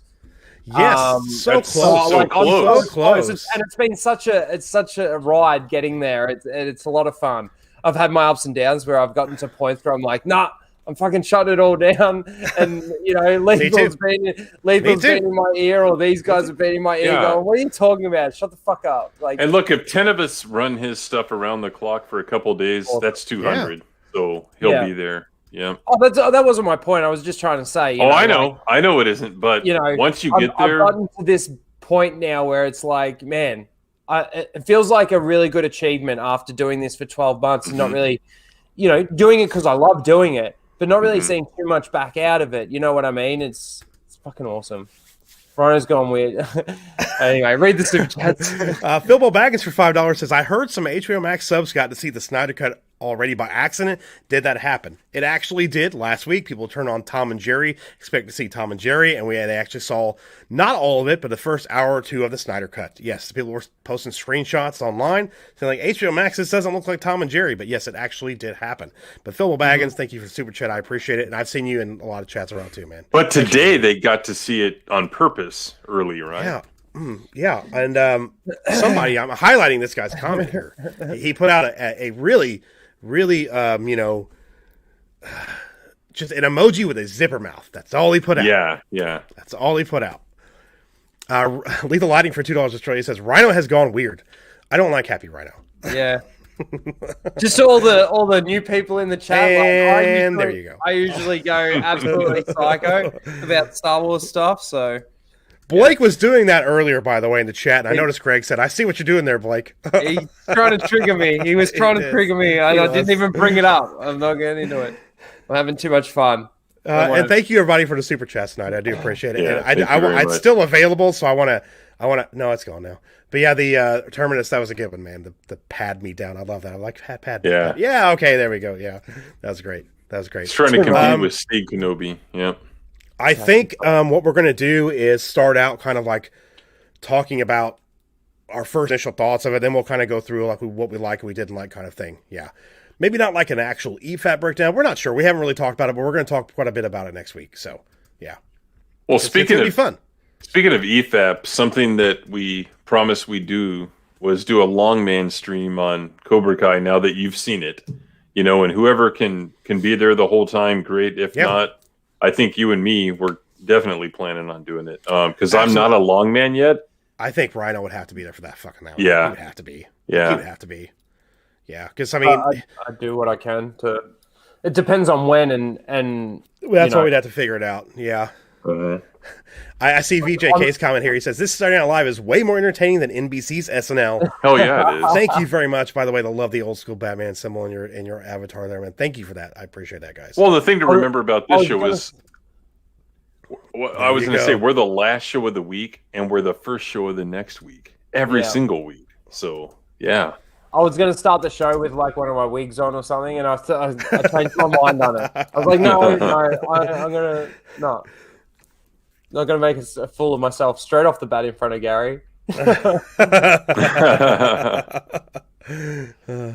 yeah. Oh, Michael T is out. Michael T, thanks for being here. Appreciate it. We'll see you Monday night for trivia, man. Thank you. Thanks. Thank you. And I saw somebody else is popping off too. Oh, Canadian Jedi Knight says, gotta go, guys. Thanks for doing these streams. Tonight was so much fun. Canadian Jedi Knight, thanks for hanging out in the chat. We do appreciate it, man. Thank you much. Always here. Thank you much. Thank you.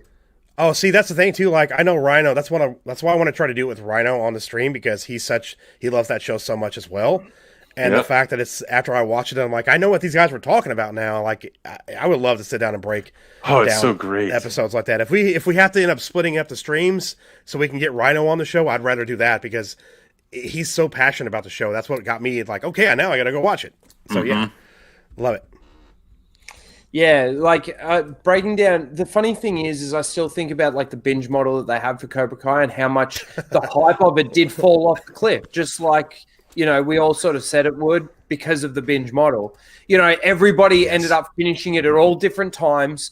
It wasn't like you could just watch an episode and then everybody talks about that episode. And then you watch another episode, everybody talks about that episode. And again, I know that there's people out there that do like the binge model. I fucking hate it. But if they do want to actually release them sooner, like, give us an episode and then 3 days later, give us another episode. 3 days later, give us another episode. You can release 3 episodes within a week, but still spread them out enough that the hype builds. You can pick apart, the episodes with your friends or on a stream like this. I hate the binge model. I just hate it because, again, the hype was around for, maybe a month after it finished. 4 weeks at most. And then it sort of just fell off because all the other news things happen, Yeah. It's just, I don't know. I just don't like it.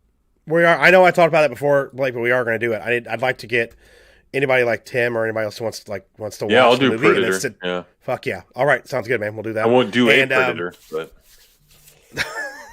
I'm glad Gary's gone. I'm going to go feed these cats. I'll be right back. All right. I'm going to drop the trivia link in the chat. Everybody can grab in.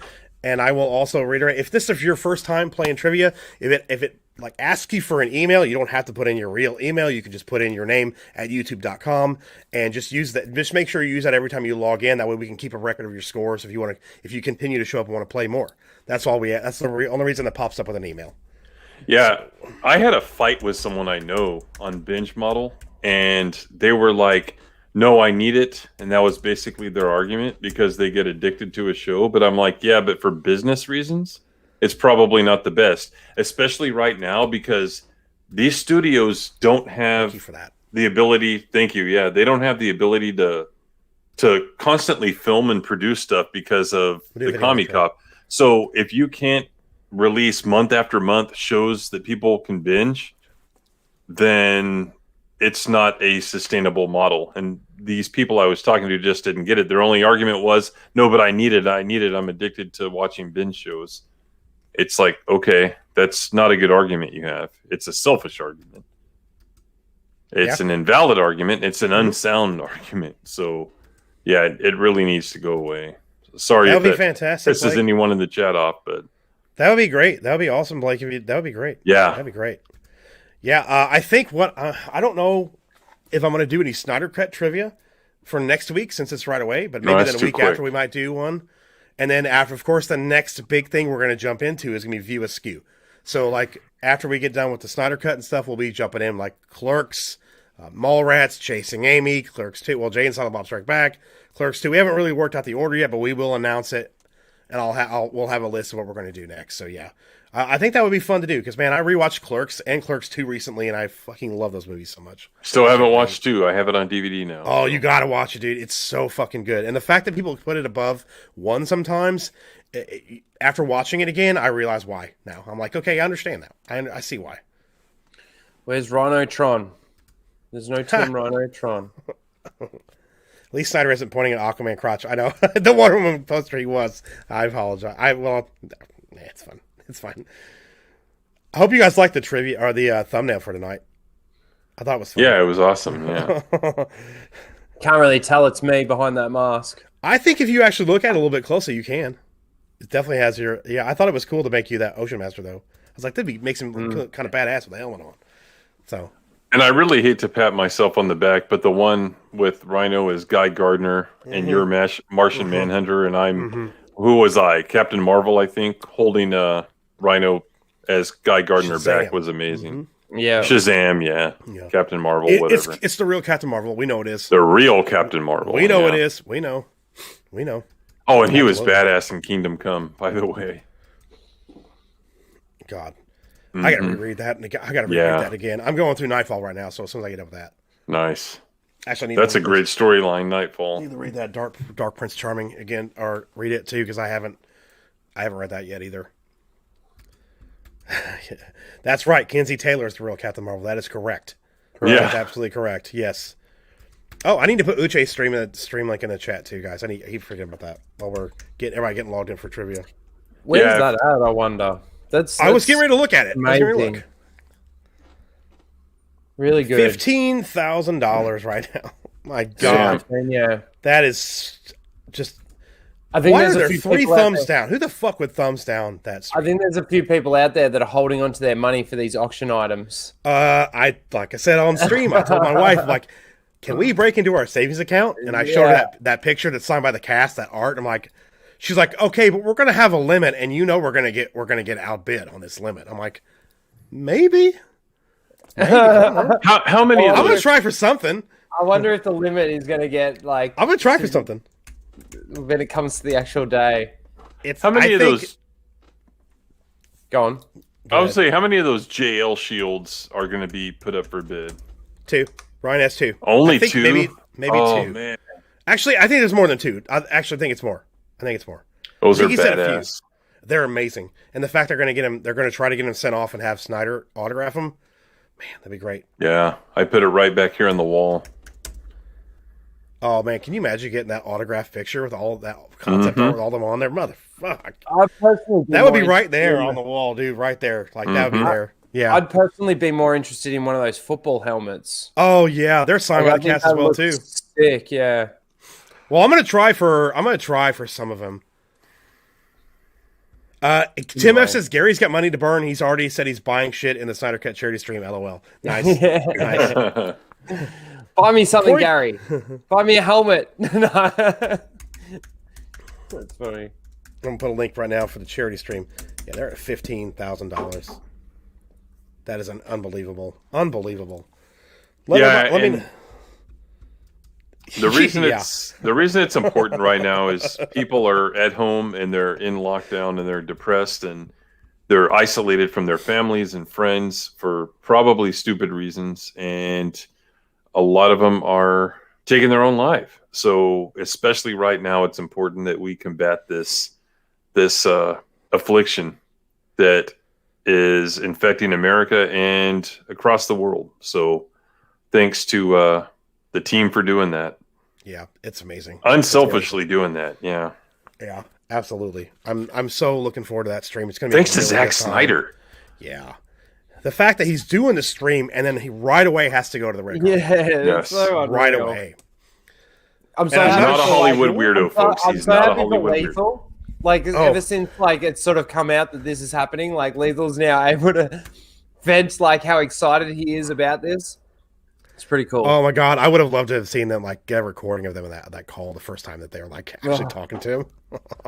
I would love that. I would love that.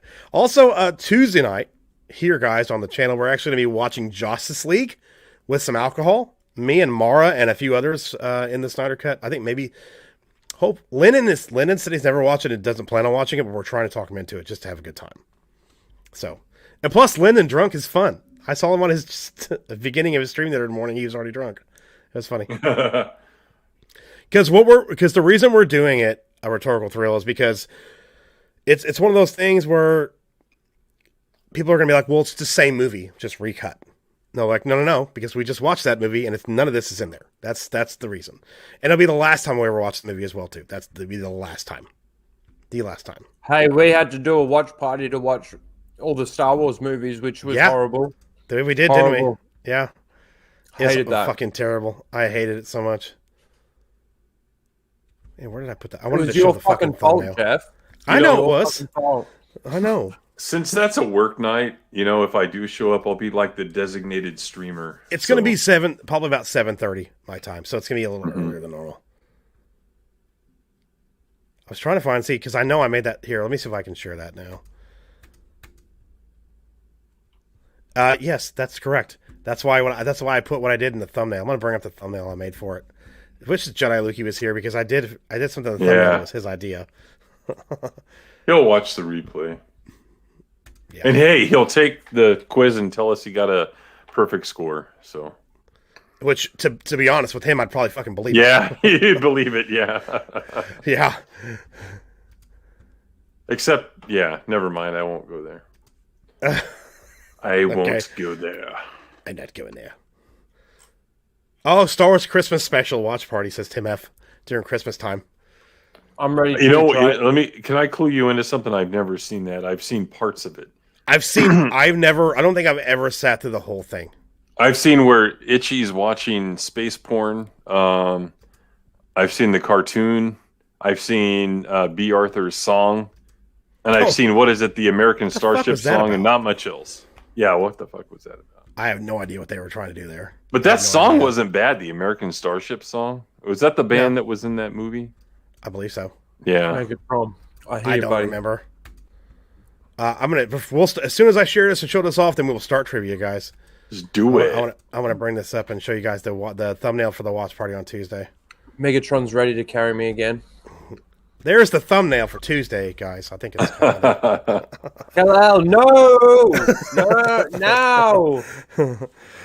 It looks like Cavill has his face like on a window, and he's going. It's so weird, man. In that scene, oh man, it's whoever did that should never work in CGI again. And no, I'm not even going to go there either. It's pretty bad. They should never work in CGI again. Let's just put it that way. Yeah, it's it was probably a woman. Are you channeling Lethal? Yeah, it was actually. I actually loved his questions for Gary today. They were great. Yeah. What qualities should I look forward to in a partner? Holy shit! Alrighty. All right, is everybody in the chat ready for some trivia? Let me know. Yeah. I think we are about We ready to are start. on the panel. Oh, you guys are logged in? Is there a Team Rhinotron tonight or no? There better be. Sorry, guys, I'm eating. I'm so hungry. What are you eating? I've just got some French onion dip and some Savoys. I'll tell you Alex, what. There's this. What's up, Alex? There's this beer nut mix you can get. I've always wanted to try it, but it was too expensive because it comes in this big ass container. Well, they had $1.50 packets at the liquor store. I tried it and it was amazing. Now I'm going to buy the big barrel of it. So, if you haven't tried it, Jeff, try it. What is it again? Beer nuts mix. Okay. Oh man, it was off the That hook. sounds good. That sounds good. Oh, so they're kind of like, they're like a cracker, like a... Okay. They kind of look like Ritz to me. Don't they look like Ritz to you too? It's a bit like a Ritz, yeah. Yeah. Okay. It's a Ritz, it's a bit like a salted chip, like lightly salted cracker. Yeah. Greg says no Rhinotron. Maybe at the end, see what happens if you would have done it. I don't know, Greg. Maybe. Rhinotron just needs to be a thing because I hate letting like the team down. Like these people like that are in like the Batman team or the Superman team, they're like really trying. I'm not really trying. You're not bringing any for everyone else, Rhino? What's going on there? No. Oh, you can't beat the 5,000. Oh, Aussie Ritz, says Gen X. Yeah, where's the Vegemite? Although we do have Ritz. I've got some Ritz. Oh, you do? Yeah. I knew somebody was going to bring up the Vegemite. Vegemite. Oh. I've never had it, but I've been told never to taste it. Yeah. Ever. I also hate that, like, what's that chocolate stuff? I can't think of what it's called, but it's like a European thing. It's disgusting. Like this paste, this chocolate paste. Nutella? Yeah. Nutella's amazing. No, it's not. Yeah, I love Nutella. It's really good on bagels. It's Nutella. Ella. We do have Ritz. Okay. So they are similar to Ritz. The box almost looks exactly the same too, yeah. I got some Vegemite. I'll show you. It's just so random, like how stuff in other countries have the same brand name and other stuff doesn't, you know? Like, what's Burger King called down there again? What is it? Hungry Jacks. Hungry Jacks, yeah. Well, it's like we have two different, basically Hardee's in the fucking Carl's States. Jr., yeah. Carl's Jr. and Hardee's, it's the same thing. Yeah. It's the exact same thing. It's a little bit of butter. Okay. You put that on the cracker. Then you get your Vegemite. I'm gonna put some butter on the cracker. You could be doing this for the full Aussie, really.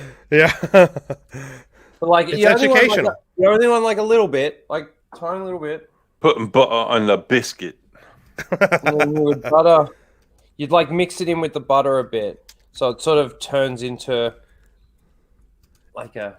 See, like that. I almost said it. I was like doing you wipe your butt with it, yeah. But nobody looks. With how much Vegemite's actually on there, you would actually go 2 crackers with that one, and you probably put a bit of cheese in there as well.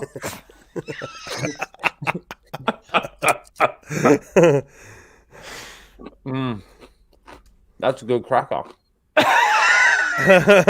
You need to clip that and use it as a commercial when you bring people in on your show. You should. That's a good cracker. Dan James says, no, Raging Rhino, you eat Vegemite with your fingers. Is that a thing? Is that a thing? He did that. He can do that. I couldn't do that. There's no way in hell that I could, if I did that, my head... You'll hate They'd it. have chlamydia in it. Yeah, it's chlamydia mite. Oh, gosh. Koala mite. Better get checked. You only have very small portions. Okay. See, what happens is when Americans come over here... Good night, Pyrex Palpatine. Thanks for being here. Thank you. An Australian will grab like a whole teaspoon of like Vegemite and go, here, eat this. This is like how we eat Vegemite. It's not how we eat Vegemite. Don't do it. That's a good point. But hey, great Star Wars lore moment. Pod racing Palpatine. Did you guys know that Palpatine was actually a speeder racer in his youth? Yep. Yeah. Yep. Yes, I did know that. It's in the Plagueis book. Correct. Yeah. Man, what a great book is character. amazing. I don't want to go down on a rabbit hole, but confirmed. Great character. It's delicious. As a European, I love Aussie things except Vegemite. Nice. You need to be fed Vegemite. Koala diarrhea. Antibiotic resistant too. It's pretty dark. Like it's like I've seen people black paste. like on YouTube that have been sent Vegemite from their Australian friends and taste it and then like almost puke. The only reason we know... they just taste it. That's the problem. You can't just eat Vegemite on its own. Okay. It needs to be like... Daniel said you can. Well, yes, he can.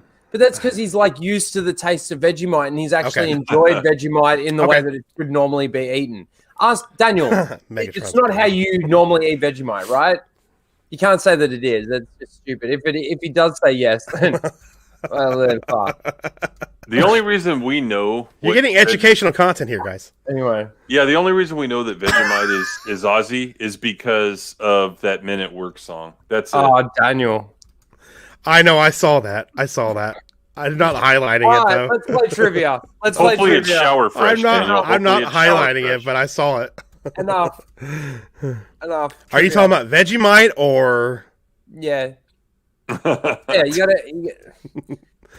you eat ass on toast, Daniel? You gotta lightly spread it on your toast.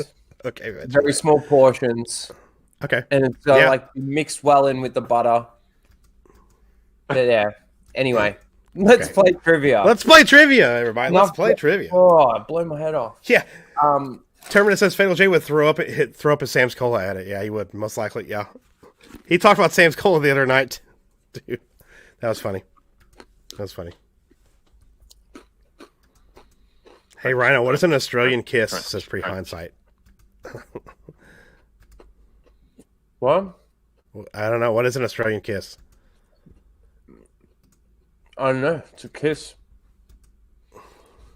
I don't know. It's a kiss down under. I was wondering if that's where it was going to go. Maybe that's what it is. I don't All right, that. Greg. I think is everybody in the chat ready to go? I think I'm we're all ready. ready to go here. All right, right, I go. think so. All right, let's do this. Shit, I'll get off the pot. Ooh, he's got a 15-second timer countdown now. More suspense. Be like in that A kiss episode down of The under, Office yep. with the tree. 50, 49. You know, Yep. why is the countdown so long? Okay. In the opening of the film, Arthur is heard quoting Jules Verne. What was the quote?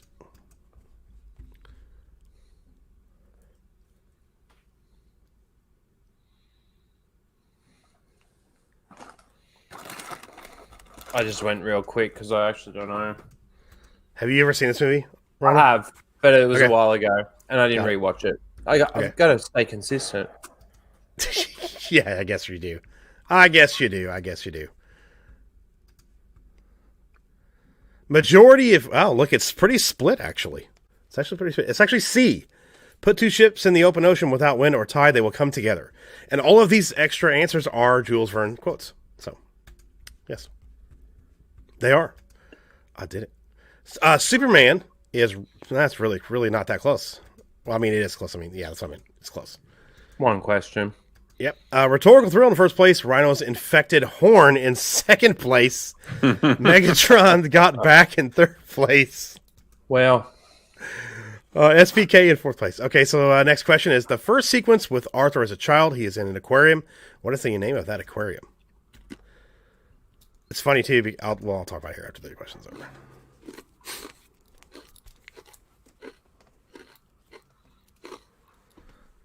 sorry, let me stop chewing into my mic. Those are good crackers, man.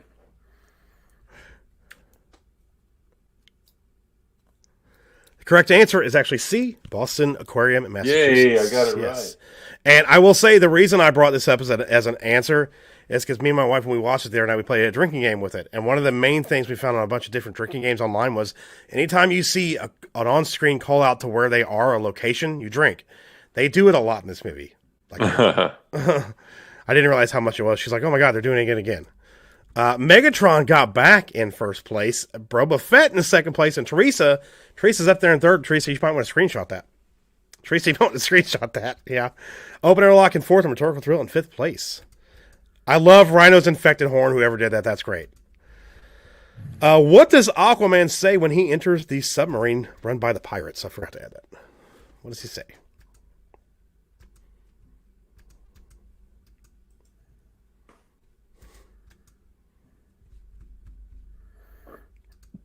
I'm not ruling out any of these. Well, it's funny because everybody got it right. It's actually C, permission to come aboard. Yes. Well, I'd hope you rule out A. Why? Because it's from Lord of the Rings. Oh, Yes, I don't that was in the remember that trailer. one. That's right. Yep. Speak, friend, and enter. That's how they get into oh shit. The Dwarf Kingdom in Fellowship. Mm. Oh yeah, I can't think of it. Why is my brain going stupid for a second? I know Megatron what got you're back. talking Man, he has been kicking ass in trivia lately, dude. Nice job, Megatron. Boba Fett second, Teresa Yeah, third. what's happening? I know, man. He's like, screw it. I'm gonna try to win, and he's doing a good job. He wants Rhinotron to win. That's what he's doing. He's gonna have to carry Rhino. That's why he does it. Me. He does. He's doing it. Minds of Moria. Thank you, Teresa. Yes. Question number 4. When Manta asks Aquaman to help him save his dad, what does Arthur say to him? Minds of Moria. Thank you, guys.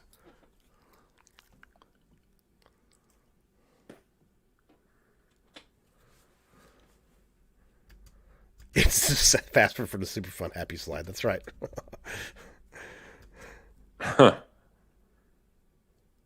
Yes, Boba Fett, thank you. The correct answer is actually, you killed the innocent people, ask the sea for mercy. That is the correct answer. Yes. Wow, these teams are pretty close. Pretty close. Team Super. Are you Team Superman, Tim? No, I don't know. No, I'm okay. Batman. You're always Batman? Okay. Yeah. Always Team Batman. All right, well, yeah. Megatron got back. It's first place. Rhetorical Thrill in second, and Teresa in third. SBK is in fourth now. SBK It's close in the top 10, man. Really is. It really is. Wow. Question number 5. During the meeting with King Nereus, King Orm talks about the Council of the Kings. In what order does he call out the kingdoms? What? I like that scene. What? I've never seen this movie, so I have to guess. You never seen? Okay, I didn't. I thought you'd seen this movie for some reason. I like. When did it come out again? 2018. Yeah. Okay. It's funny too because everybody thought that Mary Poppins 2 was going to obliterate it in the box office, and not even fucking Mary close. Poppins 2? Yeah. Because I'm not a movie guy, so don't even ask. It's Okay. fucking garbage, man. It's fucking garbage. Oh my god. Sorry, Greg. Sorry about that. Correct answer is B. It is B. So close. Atlantis, Zebel, Brian, Fisherman, the Deserters, and the Trench. Superman, and it's still close. SBK jumps up to first place. Timon in second. Megatron in third. Still in the top 5, Megatron. Nice job, man. Holy shit. Where's Rhino? 19th. 19th. Teresa's still in 5th place right there. Teresa's right there. Hey, I don't think these questions are not as bad as I've been on before, guys, to be honest. Yeah. They're not. So far, so good. I've been able to guess really easily. Greg, you can keep highlighting me. It's not going to change my score. Oh, God. All right, next question. What is the name of the bar that Aquaman and his dad are leaving before Meyers shows up? Fucking hell. The Blue Oyster Bar. That sounds cool. Do you recognize the Blue Oyster Bar? That's the one from the Police Academy movies. Yes, it is. Where Commandant always ends up there. Uh-huh. Always. Correct answer is Terry's Sunken Galleon. It is C. It's actually Jordy not him got that right. Nice. Nice. It's actually not him that ends up there in the first I almost fucking put that. I almost fucking put that, Megatron. I really did. You have Terry's Sunken Galleon, and you have Abby's Sunken Chest. So nice. Yeah, very true. Team Superman still in the lead, but not by a lot. They are starting to pull away just a little bit. Not pull out, pull away. Come on, I'm carrying Team Batman here, and I haven't even seen the fucking movie. The Timon in first, Megatron in second, Rhino's infected horn in third place. That's got to be Daniel. SVK in fourth and Open, and Tim in 5th place now. Look at Tim pop up. Got to be Daniel. It's got to be. It's fucking got to be Daniel. I hope so. I know. We know he's sweet. Because Rhino's Bane's not there either. So no, he's not. The day after Orm's first attack, news media is reporting on the disaster. What is the name of the first outlet we see reporting it? There's a reason I made this question. To just fuck with my head? No, because it's DC comic stuff. Oh.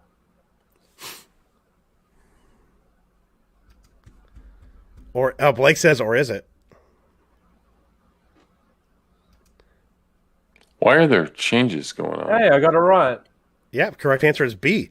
Galaxy Cool. Broadcasting System. Galaxy Corporation is a big media corporation in DC Comics. I believe it's Galaxy Media or Galaxy Corporation, something like that. Yeah. I'm pretty sure it's Blake, Rhino. I think it's Blake. He says, yep, because he says LOL, or is it? Yes. Yeah. Superman and Batman, it's still really close with the teams. Last week was the same way, too. Megatron, first place. Timon, second. Tim and the Hill people now in third. Tim F's up there now. There you Hey, go. considering he's in 19th, not too bad. Oh, Raging Rhino is up in 11th. Almost in top 10. Almost in the top 10. Nice job, Get Rhino. it? Get it? Get it. Next question, sir. After Arthur is arrested by the Atlanteans, what is the first thing that King Orm says to him? I really thought Patrick Wilson did a really good job in this role.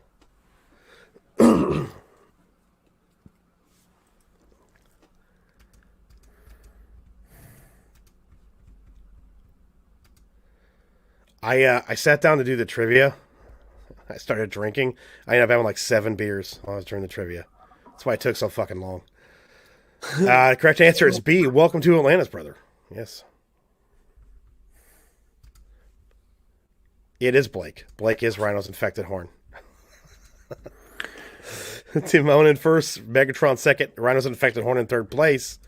Yeah, I've made the mistake of drinking while trying to make a video a few times. And one time I sat here and giggled for 3 minutes at something I thought would be funny. So, and then I forgot what it was, so I didn't even include it. So That's so funny. Yeah, me too. Me too, Trey. So many cuts of so many videos. Almost. Oh, sorry. Read the question. After Volkl tells Arthur he's out of his element and that Orm has trained his entire life underwater, what does Arthur say to him?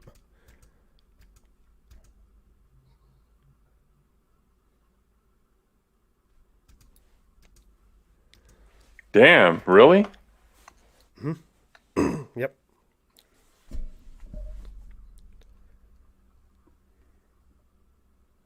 Correct answer is it's B. You taught me how to fight, Cobra Kai. Yep. B. They're all wrong. They're all wrong. How's that I possible? think it's C. Because the most people pick C. It's B. B is the correct answer. I think it's C. I think it's C No, too. it's B. C. C. It's C. Oh my C. God, Greg says all things Karate Kid are wrong. God damn it, Greg. I made them all incorrect. God damn it. Executive producer call. No, give him to it. Yep, there it is. There you go. Yeah, that's a funny. line in the movie. That's a line in the movie, Tim. Damn. I'll have to Taught me how to watch. fight, Is it on Cobra Kai. HBO Max? Yes, it is. Okay. Yes, it is. And Volkl is played by the guy who played. I was blank on his fucking name too. Played Green Goblin. Green Goblin, yeah. Oh, yeah. Willem Dafoe. Willem Dafoe, great Yep. fucking actor too, man. Mm-hmm. Really good in. God damn, now I'm forgetting that movie too. So Lots of movies. yes, nice. Willem Dafoe, good stuff. Timon in first, Megatron second, Rhino's infected horn in third place. Where's Rhino? Is Rhino going up the chart here? I'm in 11th still. 11th place, Rhino. So look at that. Tim and the Hill people and Hans Gruber. Hindsight is there at number 5. I love that. How you love Hans Gruber Hindsight. That's great. Question number 10. Before the fight in the Ring of Fire, what is the last thing that King Orm says to the crowd before Arthur comes out? Suck me, Oh. beautiful. I heard that. I heard the same thing, Boba Fett. I heard the same thing. When I saw he was Object casting that role, too, I was the like, Ring this of would work. Fire. If you've never seen the Flash Gordon movie from '79, go watch it. What are you waiting for? The correct answer, because I changed these up to confuse everybody. The correct answer is What? A. By bloodshed do the gods make known their will. That is what he says. Wow. Yep. Oh, come on. That's an actual question. Come on, man. Come on, man. Come on. I need to get that fucking clip. Megatron got it, and Rhetorical Thrill says it worked. LOL. By the way, Greg. That was a Greg answer right there. Did you see that thing on Twitter where they were directing Biden on where to stand, and he's like totally confused? I replied with like a video of Spock being remote controlled from Spock's brain. Oh my god. Wow. Question 11. When Arthur appears next to King Orm before the fight, what does the crowd shout at him? Suck me, beautiful. Every goddamn time. Yeah, it's still hasn't come up for me. Reveal answer, sir. There you go. Oh, he fucking put it. He did. He just did that. I know he did. Oh, yeah. That was fast, Greg. Very yeah, fast. it was. He's a quick typer.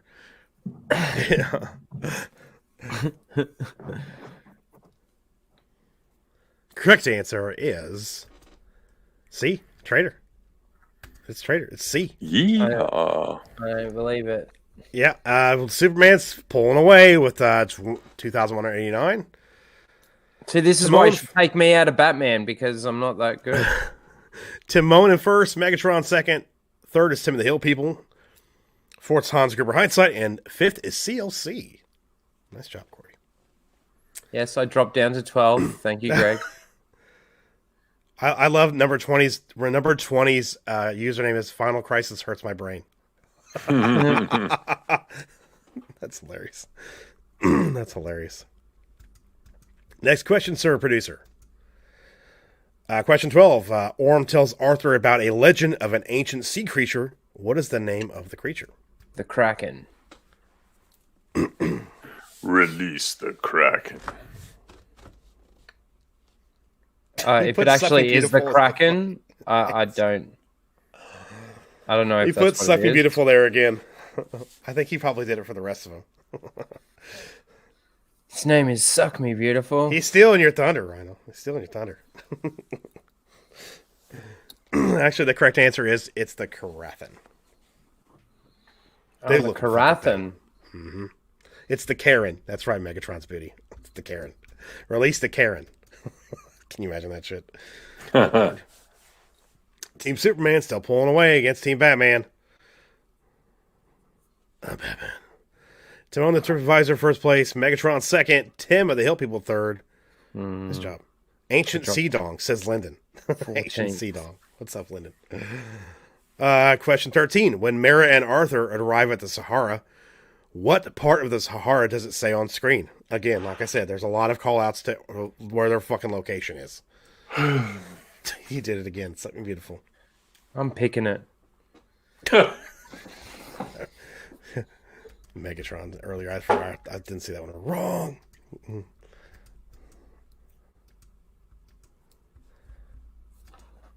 Correct answer is B. Western Sahara.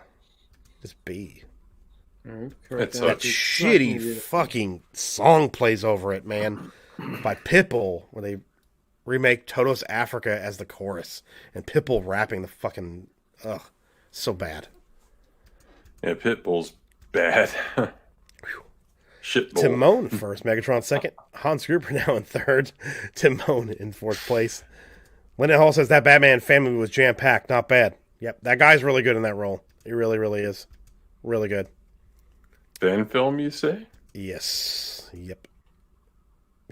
The guy's done it for. The guy's a great Batman. Batman has to be, a pretty easy fan film to make compared to like a Superman fan film, right? This guy, you could tell this guy put some money into it, though. Yeah. He was an Indiegogo for a bit. Yeah, but it's not how much money you put into it. It's like how easy is it to make one compared to like a Superman? He's in an alley beating someone up, and he has the costume that probably costs money. Anyway, we're going down a rabbit hole. I know. 14. After Mara jumps out of the plane, what does Arthur say to the pilot? Suck me beautiful. He's putting it in.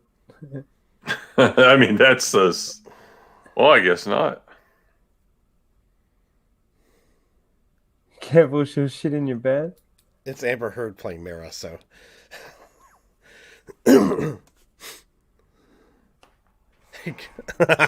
Thanks, Lynn. Oh, yeah, bro. Yeah, okay. Correct answer is D. Redheads, you gotta love them. Yeah. Well, I should have put redheads. They got no soul. Jinjas. Superman is just walking away with this one. Walking away with it. Yep. It's because I'm in Team Batman, I told you.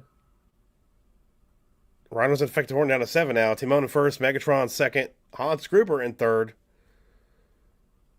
She says shocker, bruh. Yeah. 15. The Atlanteans deliver Atlantean technology to Manta on an island. Where on screen does it say the island is located?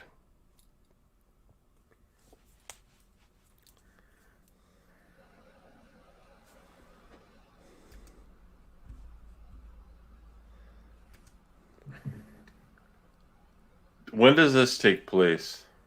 Middle of the movie or so. No, when does the movie take place? After Justice League. Okay, so the whole thing with the Kryptonian ship and the Indian Ocean has already happened then, right? Yeah. Okay. Correct answer is C, somewhere in the Indian Ocean. I put D, meanwhile in the Indian Ocean, because it sounded like the Batman TV series. Meanwhile in the Indian Ocean. Oh, do you still have that clip? Which one? The Batman clip. The transition clip? Yeah. I believe so. I hate how they... Yeah, here we go. Yeah. There we go. There we go. Superman first place, Batman second place. Look at that. I mean, Superman's pulling away again. Timon, the TripAdvisor, in first. Megatron second. Hans Gruber in third. Rhino is dropping to 16th, man. Yep. Tim in fourth, and Rhetorical Thrill in fifth. Did you say he was Timon the TripAdvisor?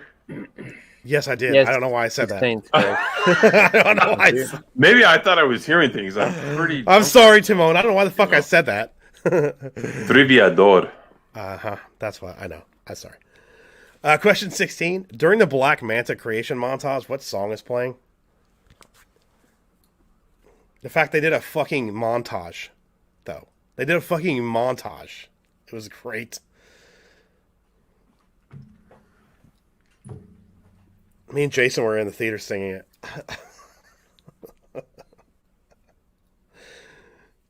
Correct answer is B. It's No Good by Depeche Mode. Yay. Mm-hmm. Yep. That was an easy one, even though I've never seen the movie. All four of those fucking songs are in the movie, including the Roy Orbison, She's a Mystery to Me, was in the movie. Roy Orbison was amazing. Absolutely. Yeah. Love that drum and bass music, you know, especially right before he died in the 80s. He was still releasing albums. Oh, yeah. Great stuff. I just thought it was fun. I thought it was cool that they did like a fucking like montage while he's building his suit. I was like, sweet. Who directed this movie? James Wan. Okay. James Wan did The Conjuring, Conjuring 2. He's responsible for the Annabelle universe. He did a couple other great things too. I like James Wan. Megatron back in first place, Timon in second, and Hans Gruber's Hindsight in third now. Well done, Megatron. VJK says, the Batman... I'll read her in a second. Sorry, VJK. 17. In the Kingdom of the Deserters, what great hall do Mera and Arthur enter? While you guys are guessing that, I will read this real quick. Batman found film Dying is Easy was funded on Indiegogo. I donated over a year ago. I'm in the credits. They raised about $75,000, and the directors said they matched the $75,000. Wow. Cool. Saw. There it is. The original Saw. Saw what? The original Saw. Saw what? Just Saw. Saw what? It's actually, the answer is B, the Hall of Armory. Tim's been drinking. Nah. Yeah, look, you can tell when Tim. We talked about this. He starts getting real low in his seat. Well, it's because I have my feet up on a stool under my table. So. Oh, that's why. I'm a very tall guy, so. I guess there's option E was Tim's not funny, and Yeah, I am. Well, I mean, he Tim literally F, just made it. I'm not going to let Greg talk bad about you like that again. Sorry, Tim F. Greg doesn't mean it. Man, Team Superman's fucking running away with this one. Running away. Megatron is back in first place. Timon second. I'm in Team Batman. Told you. It's so bad. Hey, I moved up into 9th. Ew. I'm beating Tim. Nice. Oh. That's bad. I got to fix this. Nice. Wow. Wow. Wow. Wow. Question 18. They listen to an ancient message from King Atlan. What is the last thing he says in that message? Suck me, beautiful. Beautiful. Yeah. Suck on my trident, bitch.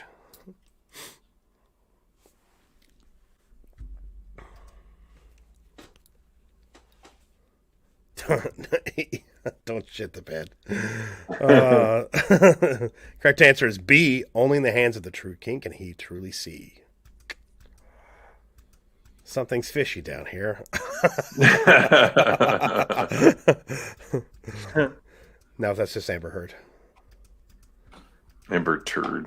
Yeah. Megatron in first, Timo in second, Torkel Thrill now in third place. Hans Gruber's Hindsight dropped down to fourth. Oh. Where's Rhino? I dropped to 11th from Wow. 9th, but I got it right. It's Rhino's just affected how quick I Hornet was. Nice. Next question, sir. Amber Tard, yes. After opening the bottle and seeing the map, Arthur said this is our next stop. What is the next stop on their journey? Like I said, this fucking happens a lot in the movie. I was like, Jesus. It just literally shows on screen where they're going. If it smells like fish, don't enter the cave.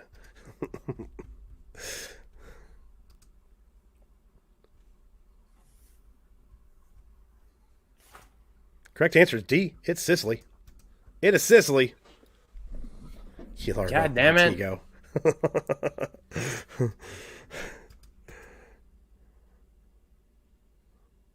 Superman, we're really fucking pulling away now, guys. You guys are really pulling away. Wow. Megatron still in first place. Timon in second. Rhetorical Thrill now back in third place. Man. Wow. Hold on, Megatron. Carrying the Rhinotron. Yes, 11th. I know. I love how he continues to highlight your response there. Yeah, I know. Answer our question number 20. Mara holds up a copy of the book Pinocchio. Who is the author of Pinocchio? Oh, man. That's seriously a question. Yeah. Yeah. It's literally on screen for just like over a minute. It's Walt actually. Disney, guys. No, Disney it's made not. it, guys. It's not. It's not.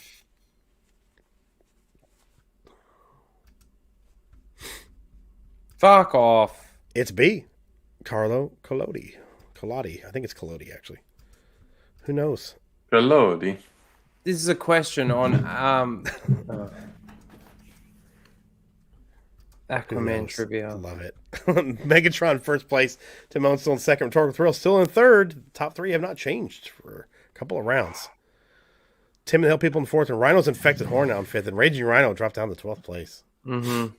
I love Lennon's response there. Who knows? Exactly. What actor plays King Raikou, King of the Fishermen?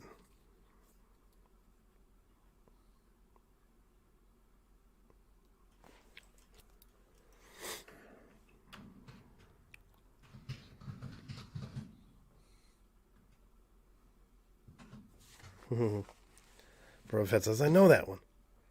Correct answer is Jaimin Hansu. A. Jaimin Hansu. Cool. Yep. He's the voice, basically, because he's, under, CGI. But still, he's the character. Megatron still in first. Timon in second. Rhetorical Thrill in third. Rhino's Infected Horn now in fourth. Tim and the Hill People in fifth. He's one of the actors that's also, that's right. Yep. MCU and DCU. That's right. Mm-hmm. Keep dropping Dude, like one every time. Fucking bullshit. As soon as it hit like Yeah, 2 a.m., it's like, like nope, it's 3 a.m. Right. Fucking hate it. Hate it. Let's go. Next question. Volko is the king's trusted blank.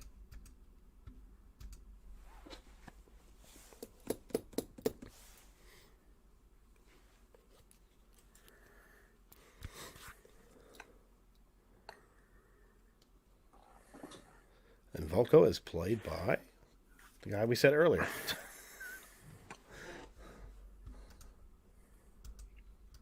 Vizier. Vizier. That is correct. Yes. Oh, the Gen Says X it like a few experience. Matt Martin retweeted that dog shit thing that they wrote about Ryan Kittle and everyone. So that's why I'm saying that about him. Plus, he just sucks in general. So. Oh man. What? That sucks that he did that. He does. Yeah. Fuck that guy, man. He fucking sucks. Ryan lit him up tonight. Oh, good. Good. Megatron still in first. Timon in second. Rhetorical Thrill in third. Question 23. Two more left after this one. When Arthur realizes his mother isn't dead and sees her for the first time, what does she say to him? Mm-hmm. I don't have de-aging software. Suck me, beautiful. That wouldn't be good. No kidding. Mom, what? What was the fucking correct answer? I forgot. Oh, it's B, Arthur. She doesn't say wow. Yeah. Wow. Cisco Kid for $5 says, keep up the great job, guys. Thank you very much, Cisco Kid, for the $5 super chat. I do appreciate that very much. Very much. Man, Superman is just kicking shit ass here. Yeah, it's over. Yeah. It's all over but the shouting. It's over. It's not over. He killed him. Austin's killed him. He's dead. Sorry. Megatron in first, Rhetorical Thrill in second, Timon in third. We should go through and like pull up some fucking like dropped to 17th. Clips of those, the announcers and shit on the Raw. Oh yeah. For sure, man. That's gonna be great. Gorilla Monsoon. Absolutely. Absolutely. All right. Question 24. When Arthur finds the trident in the depths, it is guarded by the Karathan. Who is the voice of the Karathan? Kathleen Kennedy. What? Vaden. Karathan. Karathan. Answer option. What? Why are you doing that, Greg? Triple H, you son of a bitch. Yeah, there you go. Correct answer is Julie Andrews, and which is hilarious because she fucking straight up said no to a cameo in Mary Poppins 2, and this opened on the same weekend against Mary Poppins 2. Nice. That's hilarious. Yeah, it was so good. She was the CGI model for it, not the voice. What? And he said, was it Rosie O'Donnell? No, what is Rosie O'Donnell in the form of a question on Jeopardy? What is Rosie O'Donnell? Okay. She is the Karathan, or whatever. Yeah, that sea creature. Megatron in first. Rhetorical Thrill now in second. Timon in third with one more question remaining. One more to go. Who has the last line in the film? Pre-hindsight says, wow, they must have had to throw that motion capture suit out afterwards. Oh. Jeez. Oh, man. Yeah, pretty much. Pretty much. Those guys are sexist. Correct answer is, it's Black Manta. Yes! Yep, I picked the get to see least him again. obvious one. Oh, that could be bad. That might mean that you've actually beaten me on that last question. Oh, please. Please let it be. The winning team tonight is actually Superman over Batman. It. Yes, they did. Team Superman. Good job, guys. Nice job. Very good job, guys. Awesome. God damn. The reason we make them a little more difficult, VJK, is because like when we first did a couple that were really easy, it's like man, people are just gonna kill like everything. Yeah, so Tim, you just beat me. Oh shit! On that last question, Megatron wins the game tonight. Rhetorical Thrill in second. Rhino, Tim beat him by just a fucking hair, man. Holy awesome. Shit. And look, it ends in 69 too. So. Wow, look at that. Victory belongs to Megatron. That is correct, Megatron. I don't know. Congratulations, man. Happening.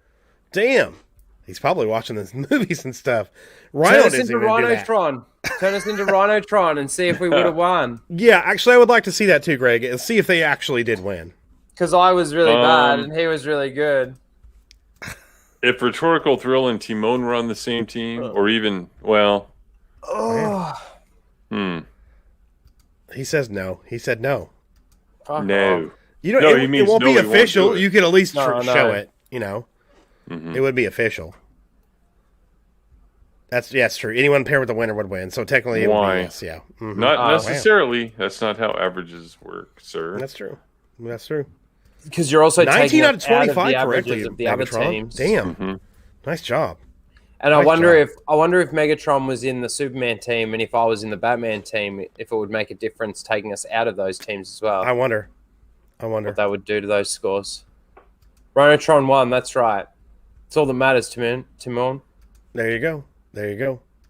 Rhinotron won. Man, Megatron, dude. Holy shit. Nice job, man. Nice job. Wow. BLK, VJK. Yeah, Man. Megatron was Team Superman. I was Team Batman. I gotta figure out. Rhinotron. It's now with the time adjustment. It's what time is it right now? 3:40 a.m. And that's what did my computer automatically adjust?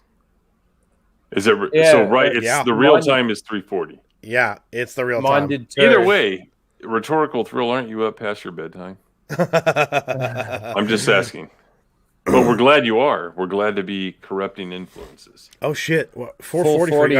Are you Eastern rhetorical thrill? I think you're Eastern, aren't you? Tim. Nice. Yeah, me Okay, neither. yeah, she is. Yeah. He says, "I'm glad it's not easy. This is awesome. I never interacted with a live stream like this. You guys Is rock. Thank what you. you Okay, thank you swore. very much. Time before. We On do this Monday nights. every week, and then there's a trivia stream that the guys do on this channel. Yep. So you can always come to those, and we can have up to 100 people playing at once. So Yes. tell your friends. Yeah, Absolutely. tell your friends. Absolutely, yeah. It's a lot of fun. I don't care. Look where I ended up.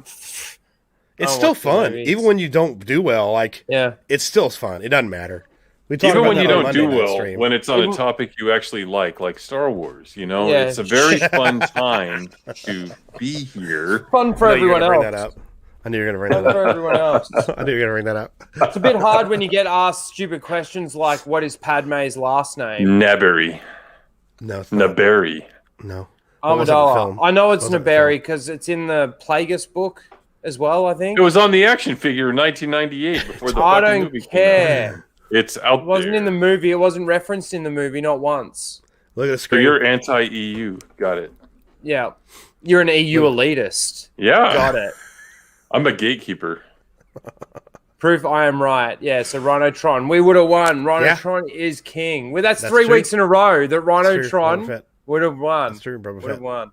Mhm. 3 weeks in a row. Can you imagine if Rhino actually watched these movies? Well, never mind. Wouldn't matter because he did. That's the way he did with Star Wars. So Wait, you've watched Star Wars? Once or twice. Okay. yeah, I got it a couple times. Once or twice. Made him watch the fucking sequels. Yeah. I mean, Jesus. Well, that'd be the last time we're ever going to watch those. What So, I mean, what that's sequels? over. I never. Star Wars has sequels. Oh, it's I actually, they're missed actually this. fan films. They're actually fan Oh, films. okay. So they're fan films. Rhinotron is inevitable. Except Inevitable. they're not fans. Yeah. I'm not a true Star Wars fan. Why? Actually, no, that is Oh, not. It is not just- Rhino and Megatron, and that proof I'm right. It is Vic, who was negative points, and Megatron. So number 1 and number 21, that is who is. So it wouldn't have mattered. He's saying it doesn't matter. It's proof he's right. I see. Yeah, yeah. I see, I Frank the see. Bunny's like, I don't care. That booty is inevitable. That's right, SPK. Booty's always inevitable. Absolutely. If you know what you're doing. So Mondays, we Topics used are to give random. hints on the Star Trek. It's usually random because what Greg will do is he'll go through all of his submissions on Monday from, because most of the categories are submitted usually. So he goes through and puts them together on Mondays, and nobody usually has an idea what's going in, like coming in on Monday night. So everybody's get a like link here. blind. Yeah. I'll go to the Discord right now, unless yeah. you have it handy. The link. Yeah. Yeah. Yeah. I don't have I it do. like saved or anything. I got it right here. And so, for anybody who's watching who's never joined us for this, we actually have a Discord server. I'm putting the link in the chat. There's actually a channel over there where you can actually submit category submissions. There's 3 different file types you can use. You can use a CSV file. There's an Excel file as well. and you can fill it out. It's already kind of set up so you can see how it works. You fill it out and send it back to either me or Greg. And if you can get hold of me on Twitter, just DM me on Twitter. Yeah, I mean, if you want to do that, absolutely. Yeah, if you join the Discord, there's, like I said, there's a channel over there. No, it's not. No, I'll override that. Overruled. Those questions rock, man. Yes, they're all about Geode. That you can't say his name right. You're not allowed to pronounce his fucking name. It's Chode. If you have a mouth. Okay. That's right. But yeah, if you want to join the Discord and create a Hans Gruber quote trivia, absolutely, that'd be great. You've seen pictures of Geode, right? Yeah. So you know what a chode actually is? Heavy. Yeah. Do you know the definition of a chode, Rhino? Yes. What is it? It's cock. No, it's it's an erect cock. No, a chode is a cock that's wider than it is long. So that rock might be wider than it is long. So geode. No, it's an actual geological term. Never mind. I'm reaching here. That's right. Do you Grogu all over the place from that geode? We Grogu all over the place, no matter says what. This you're a wreck one, Rhino. Pre-Heinz says, you know the difference between Thanos and Hans Gruber and Hans Grubhub. Once Hans finishes the job, he'll be on a beach earning 20%. Yes, Lord Vader. Tim is drunk. I don't know. Is Tim drunk? He's a little tipsy. Not really. He's more like he's tipsy, but he's gone like slightly into the drunk state of tipsy, so he's not quite there, but it's there. Yeah, it'll wear off like in about 30 minutes. Yeah. Let's see. It's 9 Central, so that would be 7 Pacific, I believe. Yeah, they got 7. Yeah, that's right. Mountain and then Pacific. Yeah. It's 7:49 p.m. on Sunday evening for me. That doesn't count. Yeah, so just subtract about 19 hours, and then you'll know. It's 15. Oh, you're now, drunk too, Gen X? Not on Pacific time though. I can't remember. You're exactly. using speech to text. That's why. Okay, that's fun. Yeah, they changed the Android speech to text, and it no longer works. I don't know if I'm sorry for the typos you guys have seen. It used to be but perfect. Androids just don't work anyway, so it's fine. Oh, We're used to that. Data would have words with you, sir. No. Oh man, my subscriber count went up a bit. Nice. Thank you guys for subbing, hanging around. I appreciate it. Yeah. Hope it lasts until YouTube scrubs your subs. Bunch of dickheads. Where are you at on subs, Tim? Where are you at? I haven't looked at my channel like in days because work has been a bitch. And I'm working on a video, actually. Oh, you're doing an Expand University right now? Yeah. Sweet. 886. So, awesome. Yeah, I'm more worried about hours now because it's going to take me several months to get to the hours because I think I just surpassed 1,000. Okay. So I think I may try to find a way to do weekly streams because I could definitely hit 4,000 by October because that 4,000 is rolling, right? As long as within a 12-month range, no matter what, as long as you hit 4,000, right? Correct. Yeah. That's so correct, yes.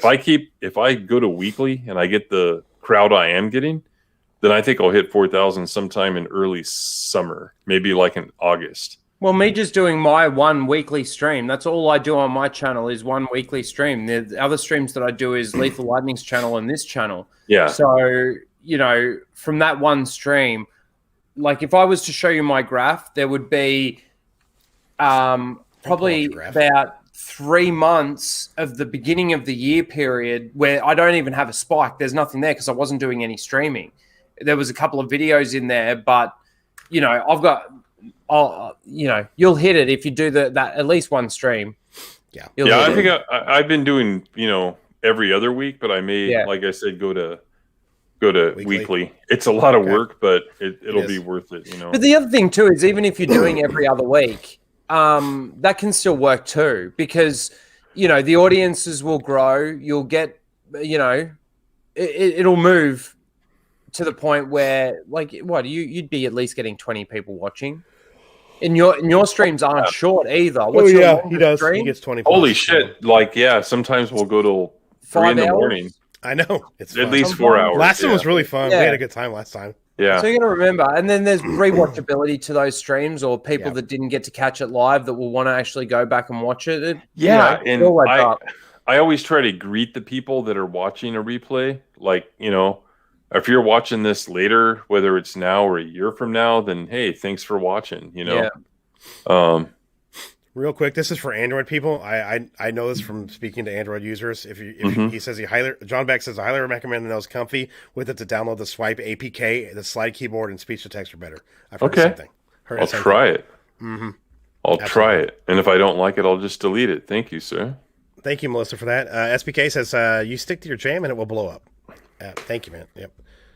Yeah, as long as you say it's streams and videos. Yeah, so, streams and videos. But videos, think about it. Like my highest viewed video is a Heir to the Empire one. Like, here's why they can't adapt Heir to the Empire. It's coming up on 500 views, and it's 10 minutes long. But people don't watch the whole 5 minutes. If they average, like, let's say 4 minutes, multiply 500 times 4 minutes, divide by 60. It's not really that many hours. So live streams is where it's at. Blake says, I know Rhino's password and I stream on his channel that I'm knowing, and I ask all the subscribers to unsubscribe from his channel. Rhetorical Thrill says, my monster just wore off and I kind of feel nauseous now, so I think it's time to bail. Well, thank you for hanging out as long as you did. I do appreciate that very much. Hopefully we'll see you Monday night for trivia as well, too. So 9 p.m. Central Time. Hopefully we'll see you there. And yeah, Blake, the streamer, he's streaming now. So yep. He was on our trivia stream, and he's going to be on our wrestling stream on April Fool's Day in the United States. So on my channel, yep, because he likes wrestling. Yep, that's right. Yeah, well, it's gonna be fun. I gained 10 subscribers tonight, so if you're still in the chat, you can come over and subscribe. Thank you. Yeah, absolutely. I'll put your drop your link again now. So we're going to go on and start wrapping up. Rhino, take it away, sir. Yes. Well, first of all, thank you all in the chat for being here. It's been an awesome stream. I think we had up to about 120 people in the chat at one stage. 130, like 130, 38, I think. Yeah. It was biggest ever. It was the biggest we've had, so it's a record for us, and it was a pleasure and an honor to have Gary Nerdrotic join us for 2.5 hours. Absolutely. We didn't even get to really get into any specific topics or anything. It was just a great conversation. I think we all had fun. I hope the chat all had fun. And, I know with Gary, somebody like Gary, who a lot of people in the chat would have watched a lot of his things, we all sort of know his takes on a lot of these issues that we're talking about. But it's always nice to just talk about it. No matter how much we talk about it, it's still nice to filter it and just have the conversation and see other people's viewpoints as well. So, again, a true honor and a true pleasure to have Gary on our very first time. And it's big for us. So, again, thank you, Gary. Picture of class. Absolutely. And, of course, well, we didn't have any other guests today. We thought it would just be Gary and be what it is. And I'm glad that, it went as well as it did. So, Tim, what have you got coming up? Let the people know what's happening. There's new people out, so let them all know. We've got almost 50 people watching. My channel mainly is Star Wars. I have a series called Expanded University where I talk about Expanded Universe stuff, but I talk about everything, occasionally Star Trek comics, anti-SJW stuff, which means I'm radicalized. Coming up tomorrow, hopefully tomorrow, because it's a long video, I have Suggested Reading Order of Expanded Universe, Part 1. It's going to be really fun to watch, and I explain this is why this is the order I think you should read it in. And I've been reading Expanded Universe since before it was called the Expanded Universe for 40 years. So check it out, sub. I would really love to earn your subscription, not just, subscribe. I really want you to watch the stuff because I put effort into it and try to make it interesting. So that should be tomorrow if I have enough time, because it's going to be a long one. Sometimes recording can take forever, so yeah. And I understand recording and editing can take forever. Yes. Especially when you're doing the format of a bit more like a video essay where you're actually showing images or showing motion captures or whatever. It can be a bit grueling. But yes, everyone go and subscribe to Tim. Open Airlock Policy. Thank you. Are really good. So go and check those out. Jeff, what have you got coming up? Let the people know. All right, so I got a bunch of Snyder videos on the channel right now, reacting to all the teasers and breaking them down, kind of going through each of them and, discussing them. Also, tomorrow night, well, technically later today, we are watching Star Trek 6. Undiscovered Country. Can't wait. Yep. So I saw some people asking about Star Trek stream. When is it going to be? It's going to be today for us. Way later this evening. Right now it's 3:54 a.m. It's going to be 9:15 this evening. I'll create the link when we get done here in a minute, and then I'll get it going. So you guys come join us for that. Monday night, of course, we have trivia starting at 9 p.m. Central Standard Time. 5 categories, 10 questions each. Mostly going to be user submitted. Looking forward to that. It's going to be super fun. So come check that out. Tuesday night. Me and Mara and some others are going to have a few drinks and roast Justice League here on the channel at 7:30 p.m. Central Standard Time. Looks like that's going to be the start time. So keep an eye out for that. And more Snyder videos next week. Cantina on Tuesday. The Nukes Top 5 reactions are coming back. I'm actually editing one right now. It's almost done. So, all that fun stuff. And I think I'm going to make a video on some Star Wars stuff this week too, possibly. Nice. Awesome. Maybe. Awesome. Yeah, so. Get ready for that. And everyone subscribe. You're on the channel now. It's not that hard. Hit that subscribe button. What about you, Rhino? As for me, I just wanted to quickly say I saw Will pop back up in the chat there. Let's get right into that. Yeah. Dude, just keep staying strong. Like, tell yourself that you're going to be okay and you'll be okay. Like, just, really enforce it. I know it sounds ridiculous, but enforce it in yourself and tell yourself that. And you'll be all right. So keep going, dude. Keep going. Keep fighting. As for me, of course, my channel, any of the new viewers out there, my channel is predominantly Star Wars. You can go and listen to my rants and rages about lore and continuity issues and my thoughts on The Mandalorian. If I did have any recommended videos, it would be my Disney Star Wars continuity series. It's the one series that is a bit more scripted and a little bit more effort put into the editing side of things, video essay type videos. So go and check those out. You've got my stream, Casual Rage, which is on Thursday mornings if you're in the States, Thursday evenings if you're in Australia. So you can check those out. That's pretty much going to be the consistent date from here on out for the foreseeable future. So check those out. Of course, you can catch me on the Full Aussie Lethal Lightning's channel the following 2 nights after that. So Saturday mornings for you guys, isn't it? Saturday mornings and Saturday evenings for us. And, of course, you can find me here. Great show. Can I just also quickly say thank you to everybody who did help Steph, My Nerdy Home, hit that 1,000 subscribers very, very quickly. Yes. The one thing that, everybody always talks about the community, and the community, we are a part of a pretty awesome community. I do like the people that we've got in our little side of the corner of the internet, amazing. You could say. I really wanted to get Steph there really quickly because, her other channel, her first channel, just hit over now 6,000 subscribers, and it's pissed her off because that should have just been monetized and it should have just been done and dusted and really easy. So thank you all. Go and watch all her videos as well. Get her watch time up. Also, with my watch time, I'm about 200 hours, public watch hours away from We'll get that in a week, applying for monetization. Yeah. So thank you all for everybody that's been watching. I'm going to put her link in the chat right now. I forgot my live stream. So, again, I'm going to try to go to weekly. It's called The Spacing. Sometimes these guys are on it. Ryan Kinnell will show up when he can because we know he's a busy guy. We have some other people coming up next Friday. I'm going to do a non-Snyder cut stream because everyone else is going to be doing it, and they're probably going to be doing it better than I can. Not that I'm not a slouch on it, but, I'm going to give something else, and I may have a very special guest next Friday. So go to my channel and just be on the lookout for this spacing. Yep. Awesome. We have a $5 super chat from Melissa Lord. She says, love you all. It's good to be back on my old schedule so I can watch again, and this new job pays what I'm used to making. My old job didn't. Awesome. Love you. Thank you, Melissa, for the super chats tonight. We appreciate that very, very much. You've been a great supporter of the channel here in this community, and we really appreciate it very, very much. And since everybody's super chatted tonight, I want to play the clip because I haven't played it yet. So for everybody who super chatted, I want to say thank you very much. Thank you very much, sir.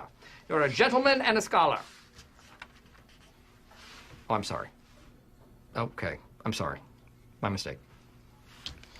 That was a woman I was talking to. So she had a very low voice. Probably a smoker. And really quickly before we wrap up, our winner tonight, Darth Megatron, put his link to his channel in his chat. He'll be drawing tomorrow, so come check him out and join him and hang out with him too. So he'll be doing his stream tomorrow afternoon, I believe. So yes. And again, That's it. thank you everyone in the chat for being here. It's been an awesome stream. Again, Love you hope all. you all had fun. Thank Love you all very much. Tim, stop laughing and say goodbye. Goodbye.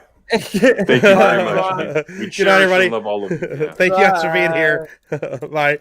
Later. I have the high ground. You underestimate my power. Don't try it.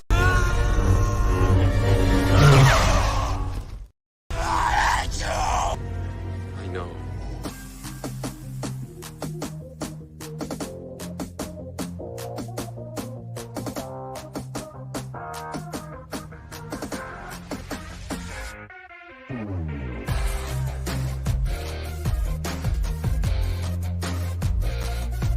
Good afternoon, good evening, and good night.